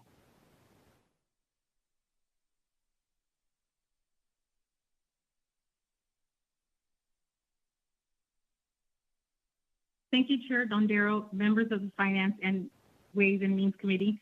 Erica Nungray for the record, ERICA-NUNGARAY. As a parent to 4 students and a Clark County School District support professional, I urge you to oppose SB 509. At a time when our school districts cannot fill classrooms with staff, Nevada's leaders' priority is a stadium. Some schools are being left without teachers to start the first day of school if we were to start tomorrow. I'll let you in on a secret. You have schools that, as of today, are left without a special education department from teachers to support staff. And Nevada's leaders' answers to this: if you build the stadium, the educators will come. Many educators work at Allegiant Stadium to supplement their income for contractors without any benefits. Is this your way of providing a solution to pay for educators adequately? Stop the madness. Charity starts at home. Fund education and let the billionaire get a loan from the bank, not Nevada's hardworking educators and taxpayers. Thank you. Thank you very much. Next caller.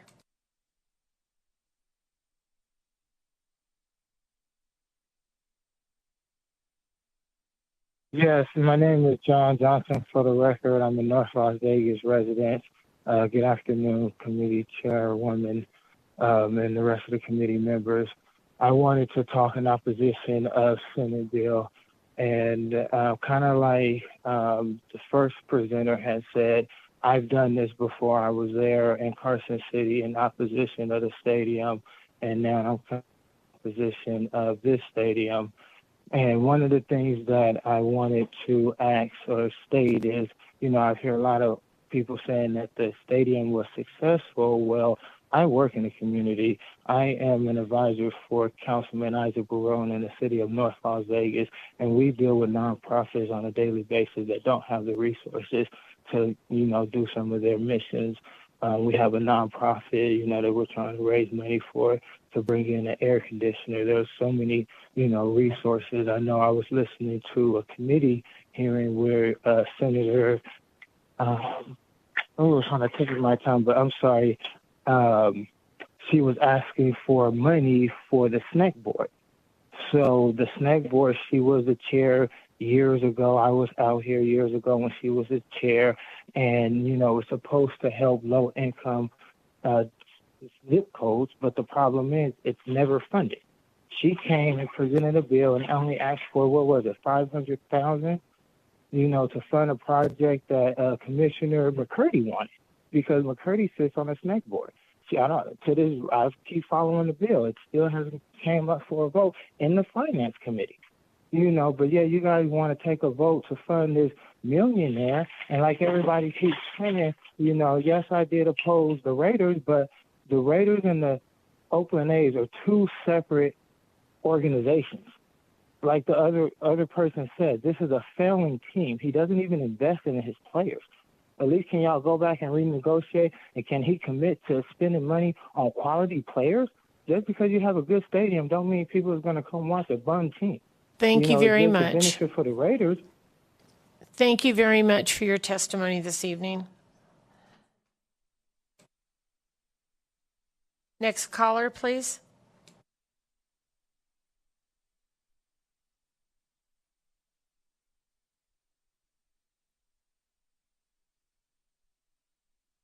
Good evening, Madam Chairs and members of the committee. For the record, my name is Cindy Martinez, CINDY-MARTINEZ, a United States Marine Corps veteran and honorably retired Nevada State Peace Officer and resident of AD 30 and SD 13. I am strongly opposed to SB 509. I am opposed to yet another sports stadium funded with taxpayer money. Good paying jobs should be created by private business owners and entrepreneurs with their own money and not subsidized by taxpayer money. Our concerns for Nevada's future should be focused on improving public safety and supporting our professional law enforcement officers, alleviating the economic conditions contributing to veterans and others' homelessness, treatment for drug addiction and mentally ill, fully funding teacher staffing and improving educational outcomes, expanding school choice, maintaining and improving statewide infrastructure, and more. This legislature's legacy should not be signing a Nevada mortgage in perpetuity for money given away to another out-of-state billionaire. We are still climbing out of the carnage of the 2020 pandemic restrictions and are in the beginning stages of recession despite the talking heads and funny papers trying to convince us otherwise. We are facing down an impending global systemic financial crash, and now is most assuredly not the time to further financially encumber the beleaguered taxpayers of Nevada. We are tapped out. Please vote no on SB 509. Thank you. Thank you very much. Next caller, please.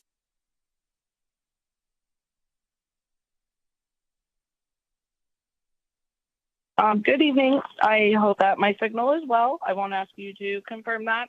This is Anna Binder for the record. I've stayed on hold for almost the whole time you guys have been in session. I think I was a couple minutes late, but I want to speak out in opposition, and I think only one other person has hit on,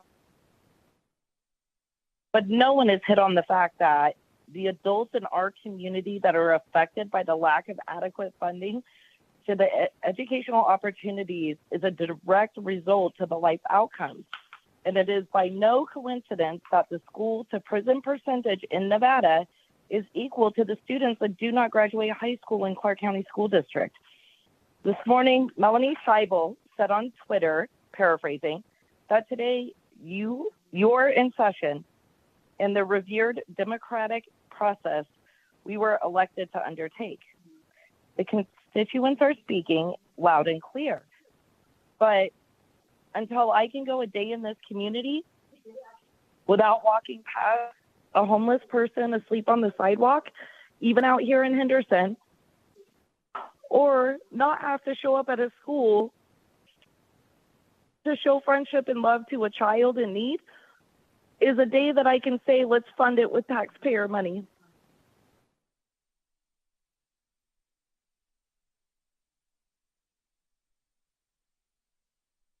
Thank you very much. Next caller, please.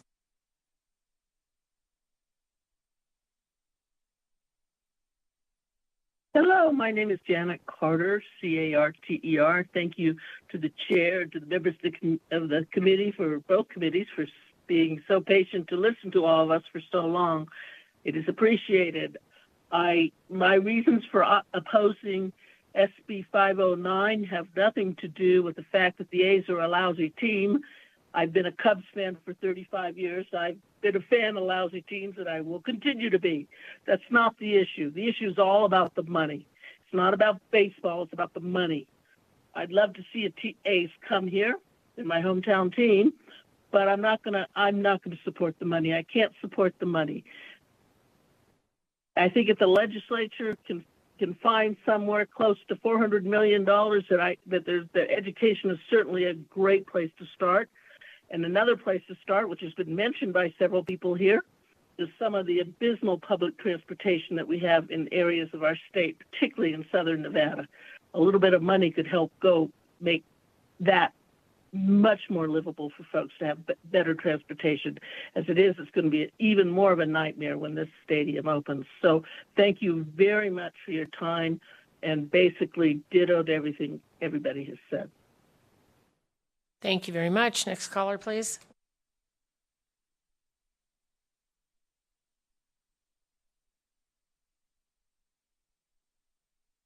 Good evening, Chair and members of the committee. My name is Matthew Wilkie, Wilkie, for the record, and I'm calling in opposition of Senate Bill 509. I understand that the arrival of a Major League sports team might bring economic benefit to the state, but we need to consider whether it is wise to use our tax dollars for this. There are countless other important issues in our state where our tax dollars could be better utilized. Nevada's public education system is one such issue that could benefit significantly from increased financial support. Even with historical funding this session, which I'm greatly thankful for, we need to focus on improving school infrastructure, hiring more experienced teachers, and investing in educational technology to provide a better learning environment for our children, as we are still grossly behind. Additionally, we have to address the ongoing housing and mental health crises in our state. We need to provide more affordable housing options for low-income families and offer better healthcare services for those struggling with mental health issues. Giving tax credits to this team might give us temporary economic benefits, but it will not tackle these critical issues that require immediate attention and funding. It's crucial to prioritize our spending on pressing matters that will have a long-term impact on the lives of all Nevadans. I strongly urge your opposition and focus on addressing on more important issues facing our state. Thank you so much for your time. Have a great evening. Thank you so much. Next caller.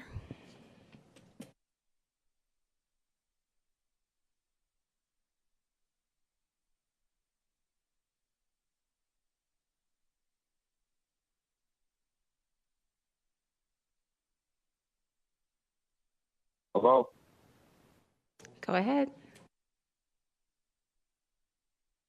Yes, this is Scott. Last name is Lewis, Lewis, and opposing to SB 509. Sort of kind of on the same strength that everybody else. Our education system is in a dire straits right now. In '84, nobody ever thought that Las Vegas would ever get a professional team due to the gambling. Now here we are in 2023, and I understand that times have changed and we've grown to what we've grown to. But at the end of the day, been here 16 years, leaving Detroit, and like the one caller said, I've been Tiger here 16 years, leaving Detroit, and like the one caller said, I've been Tiger fan for forever. So it's not about that, but it's just more or less about understanding that we were number 29 when I moved here. We've always been at the bottom of spending per student, which that hasn't changed. But to see the dropout rate and everything else is actually caught up, and now we're 48, that's just unacceptable. And now we're talking about not only giving a billionaire millions of dollars from us, but when our educational system is just failing year after year, and we've all, like I said, once again, we spend the least money for the third largest district in the nation, and we spend the least money per student. That's not something's not adding up with that. And then we wonder why we have all the issues that we have. It just doesn't make sense. SB 509 at this time right now, to me, just isn't proper. Thank you for listening, and I appreciate it. I've been here 5 hours just like you. Have a good evening. Thank you. Thank you so much. Next caller.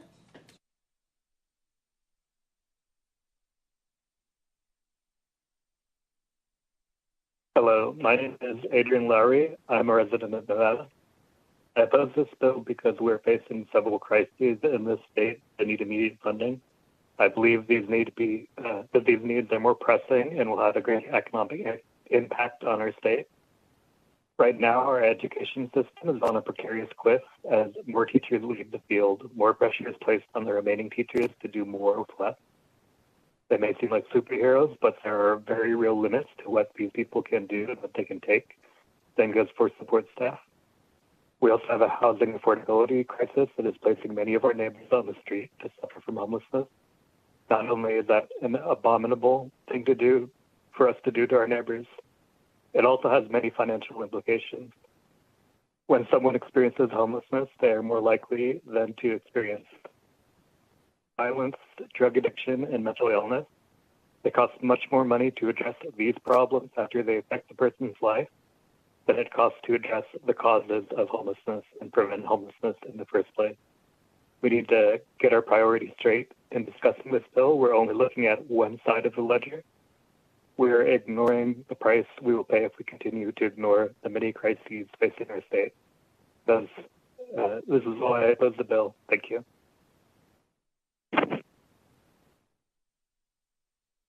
Next caller, please.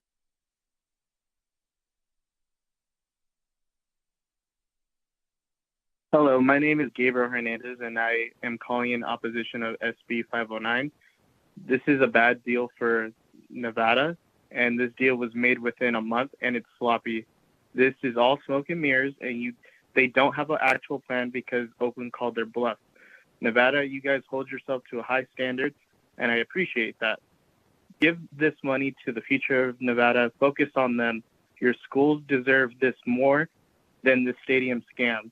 Las Vegas deserves to have their own team with an ownership that cares for Nevada, and rather than people who are here because you're their plan B. Wait to be someone's plan A, and you'll get it. Trust me. Don't fall for this half-baked deal. You'll be stuck paying in the end. John Fisher walked away from a 90% deal in Oakland. These are not faithful people.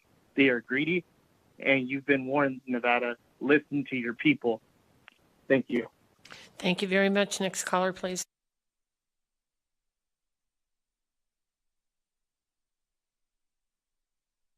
Hi, good evening. For the record, my name is Nicholas Marquardt. That's Marquart. I'm a constituent in Senator Harris and Assemblywoman Gorlow's districts. I first want to say the fact that it's almost 10 o'clock on a holiday and we're having this conversation just shows where our priorities are. And I know that you've heard everything and you're probably not even listening to this, but I do want to make sure you know I'm in opposition to SB 509. I've not ever been a supporter of moving a problem simply to solve the problem. And the problem that we have here is that the Oakland A's are a terrible team. They have dismal support. And this is all because there's an Oakland A's ownership that's not doing enough to support their team where they're currently at. Now they're not building a winning culture. They're not driving support in Oakland. And they've proven over the years that they won't invest in the team. And rather, they would rather hold cities hostage to get what they want. And that is more money in their pocket, regardless of what the effects are to the cities that their supposed teams are playing in. Moving a team here to Las Vegas has no guarantee of success. The math and economic reports are based on things, and we heard them saying, we hope that this is the case, or wishes. And I just think it's funny. I wish I could run my life and my finances based off of the same. To claim anything otherwise is not realistic.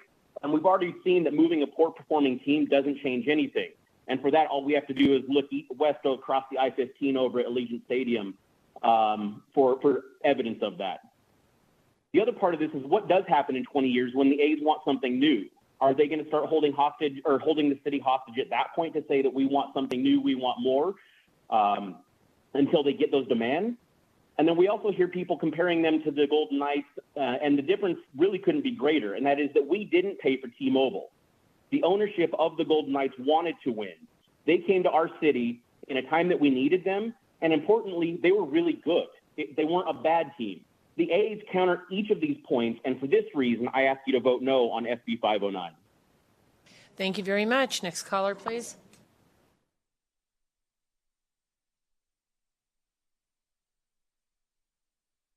Hey, good evening. It's Doug Roberts from Las Vegas. I'm calling in strong opposition of this bill. I moved to this state because of the business-friendly environment coupled with the progressive social policies. That's what makes our state unique. Most other states either have one set of policies or the other, but not both. Those of us small businesses that have had to build our businesses ourselves are insulted by the prospect of giving away tax dollars to billionaire business people. If this was an equal, competitive process where all businesses had the option to compete for these funds, that's great. But this bill isn't that. I'm all for building businesses and bringing new businesses to our state as long as those businesses are built without artificial prop-up and anti-competitive funding from the state. Thank you. Thank you very much. Next caller, please.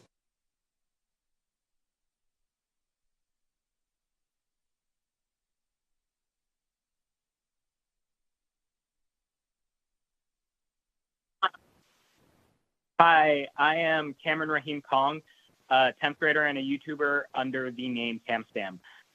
Real quick, congrats to the Vegas Golden Knights, and I oppose Senate Bill 509.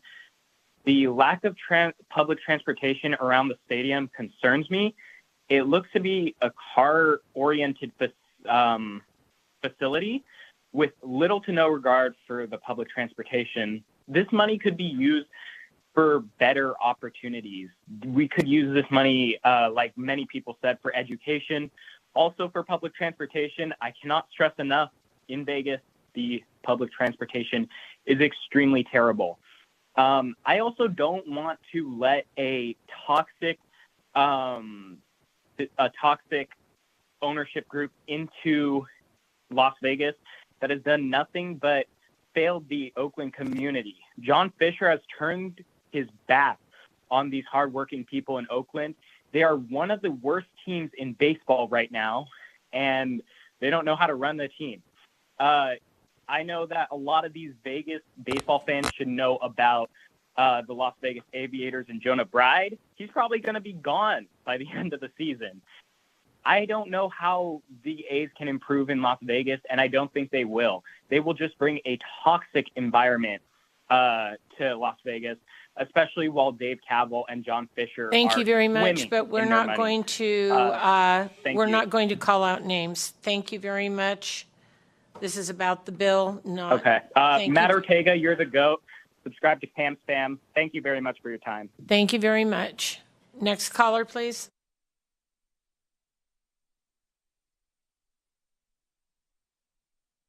Hello, my name is Zach Barrios. I'm a Las Vegas resident, and I oppose SB 509. It's rushed, short-sighted, and irresponsible. First off, Clark County residents don't even get a say. It's being bundled into a state bill that they're just going to have to eat no matter what. If you talk to those people, they wanted a say. They don't get one. Secondly, I'm a teacher, and I'm appalled that this is something that we're looking at doing right now when teachers and schools and students desperately need funding.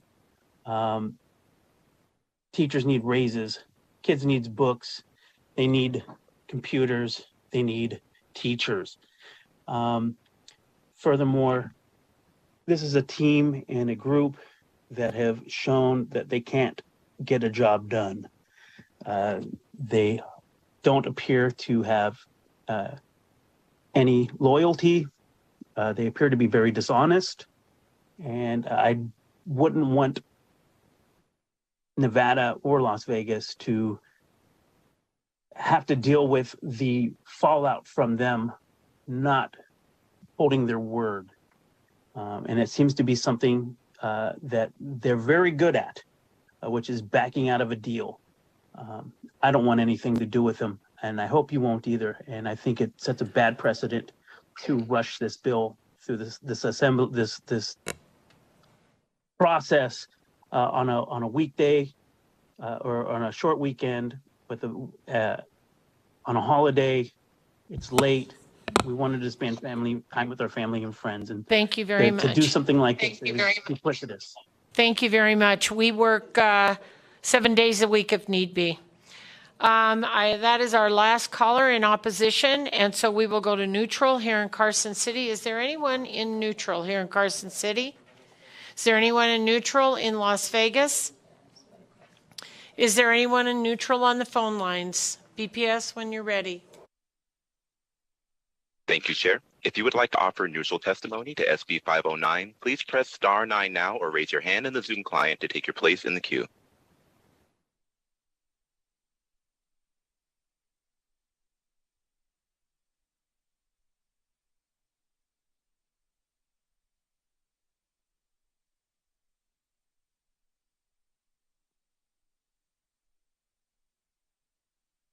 Good evening to the members of the committee and happy Memorial Day. My name is Dustin Kaiser, a resident of Clark County, and I appreciate the opportunity to call in and speak in opposition to this bill. At a time of financial uncertainty, not only do I think it's absurd, I'm sorry, this but with is all due neutral? This is neutral opposition? I know, but I was on hold to speak out in opposition. I never got the opportunity to speak. Okay, go quick. I mean, like really quick. Thank you. And not only do I think it's absurd, but with all due respect, I don't think that it's responsible for lawmakers to approve giving such a substantial amount of public money, tax credits, or anything for that matter, to an ownership group that has a proven track record of negligence when it comes to dealing in good faith with their current city, county, and fans. Our teachers need help now, and we also need to stay vigilant when it comes to managing our water as well. Just because we have gambled in the past and won never guarantees future success, and that's why it's called gambling. I've done my homework, and John Fisher should not be awarded for intentionally tanking his team, pocketing his profits, and failing to invest into his current product because please make sure you stick to the bill. Please make sure you stick to the bill, please. In case you don't already know, the Athletics are on pace to have one of the worst seasons in Major League Baseball, and this is entirely by design. They have traded or failed to re-sign not some, but all of their fan favorites. And imagine if they behaved like that here with our homegrown aviators who eventually made it to the main roster only to be let go. Not only that, they've raised ticket prices in Oakland at a time where they flirted with the possibility of leaving their home market in combination with a blatant disregard to help fix their current facilities, hence the dismal attendance. It's like the movie Major League played out in real life minus Charlie Sheen. Major League Baseball's commissioner, Rob Manfred's unprecedented offer of waiving the Major League Baseball relocation fee is a flat-out ploy to entice A's ownership into moving into the Las Vegas market, where the Major League Baseball does want a presence. However, with the last-minute bill and misleading renderings that are in fact inaccurate, to a complete lack of impact studies in the effort to mislead the public and lawmakers there to rush this bill is extremely irresponsible. These parties saw what the Raiders accomplished here and are salivating for a multi-million-dollar handout. And not only that, but most importantly, the numbers simply don't add up. The economic returns needed to offset costs do not seem to be accurately accounted for. We still have no idea how much this partial dome is going to cost or how it's going to be constructed. Will the A's be able to cover mounting costs of inflation and rising interest rates? I seriously doubt, with how the A's have treated their diehard fans in the Bay Area, that any significant portion of that fan base will follow them here, leaving them to depend on tourism to fill seats. And this is the opposite of how we approach things as proud Golden Knights fans, right? So I would urge Nevada lawmakers to please be patient and do this the right way organically when the opportunity eventually does arise for Nevada and Las Vegas residents to get our very own expansion team in the near future. And we will be glad that we played our cards right when it does happen. A previous caller was right when he said no deal is better than a bad deal. And the majority of residents here have spoken, and we don't want or need the A's under these conditions. Thank you very much. Thank you guys for your time. I appreciate it. Thank you very much. Next caller, please. Bye-bye. In neutral.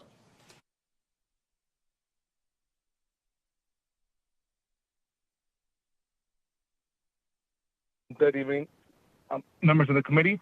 Alan Garcia, UNLV class of 2023, however, representing only myself. I simply just want to bring up a few comments regarding SB 509, in which I am neutral. About 20 years ago, the city of Sacramento went through a similar deal with preliminary hearings regarding a potential Oakland A's move, and they were, the city of Sac and Sacramento County were in debt for a few years because of all the money invested in the potential A's move, to which the A's backed out of. And in the East Bay, the cities of Fremont, Dublin, and Oakland are still paying the bills for hearings, drawings, and everything that goes into a potential Oakland A's move, to which, again, the team had backed out of. And now here we are again, 2023, they're considering them to Las Vegas.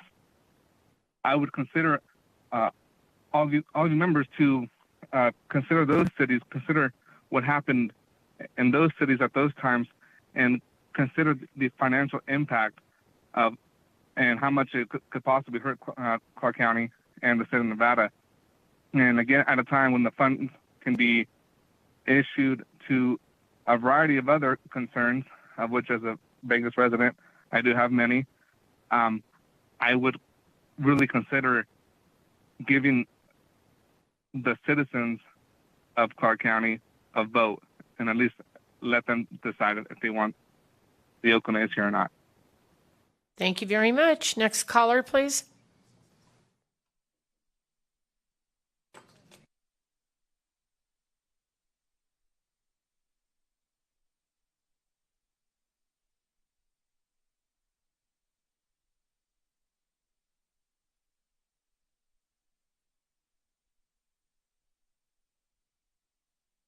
Calling with the last three digits 850, please press *6 to unmute yourself.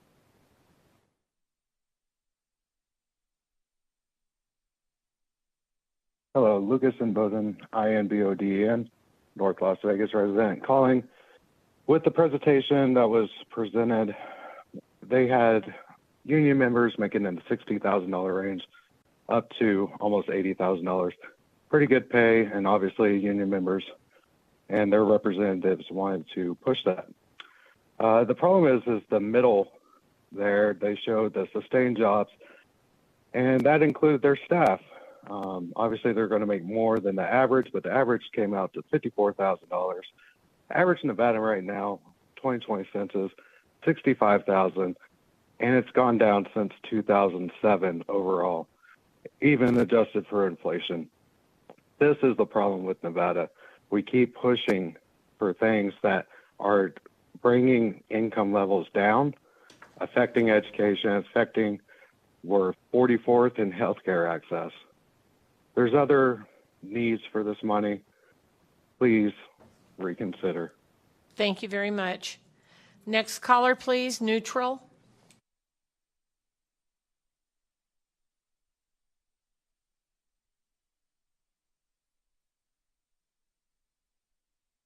Hello, can you hear me? We can. You're neutral. Oh, thank you. Hi, my name is Matthew McCarthy, and I'm calling as someone who's neutral to SB 509, and I just want to thank you all for having this forum tonight. And the only thing I really want to see is just a lot more clarification and transparency on the numbers presented by Jeremy Aguero. And I know you guys were obviously privy to those numbers before, but I really would like to have the opportunity for us to dig down deeper into those and to meet those projections and not put the general fund at risk. It seems to appear to me that you need to fill that stadium, every game of the year, 82 times a year. And with all due respect, I don't know who's coming from Cincinnati to watch the A's play the Reds on a Tuesday night. And I'm worried that Clark County could be left holding the bag. And I think we need to be a little more realistic on these attendance projections. And I do also somewhat resent the implication that a 4-hour hearing on a holiday with a team paid propagandist is thorough enough to make a decision on this. And I will, reward you with one of your coveted Me Too's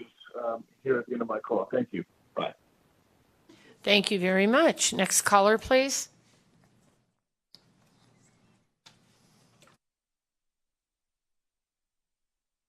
Hello, this is Paul Zeppa with a neutral comment. Please go ahead. Hello, this is Paul Zeppa in Las Vegas, Nevada, and I'm calling in with a neutral comment like a devil's advocate on the SB 509. Look at the Raiders and the tax revenue that is brought to Las Vegas. The Raiders wasn't the greatest team that on the face of the earth, but when they came and they built them a nice stadium, the Clark County and the state is getting quite a bit of tax revenue out of the Raiders operations. I am actually kind of against the location. It's a bad location. It's going to create a traffic nightmare on that corner, and there's no proper parking, elevated parking, and multi-stacked garages for the property to handle the amount of people that's going to be going to the stadium. Yes, the 3 casinos on the 3 hard corners are going to see quite a bit of an uptick in residency and bookings for people coming to the game, which that in turn brings tax dollars to the state of Nevada. But the location isn't the greatest location because of the stress on transportation. Also, I think the casino owner and the owner of the A's, which I won't mention his name, needs to flip the bill for this, and not the taxpayers of Nevada. The casino owner, which I won't say, and the owner of the A's needs to flip the bill to come to our city to make profit.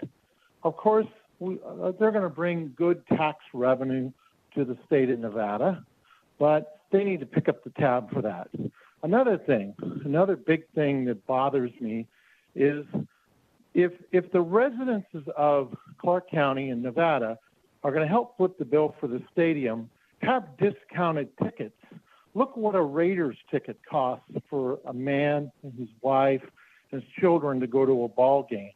I remember when the Raiders were in Oakland, you could go to a game for $60, $70 each. Here, to go to a Raiders game, it's $300.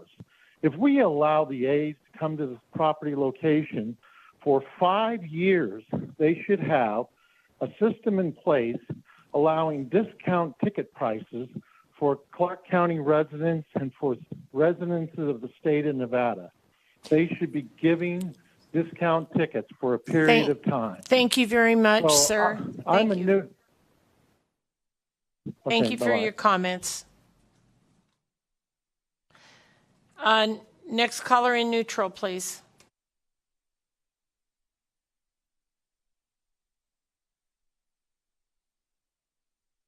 Hi, my name is Kalen Evans. I'm the president of the Washoe Education Association. We represent the certified professionals in the Washoe County School District. And I'll make this very quick. I was on hold, been on this hearing for the last 5 hours. Somehow didn't get a chance to speak in opposition, so I'll keep my testimony neutral. I would just say, I mean, it's clear that this bill is going to pass, but the Oakland A's need Las Vegas far more than Las Vegas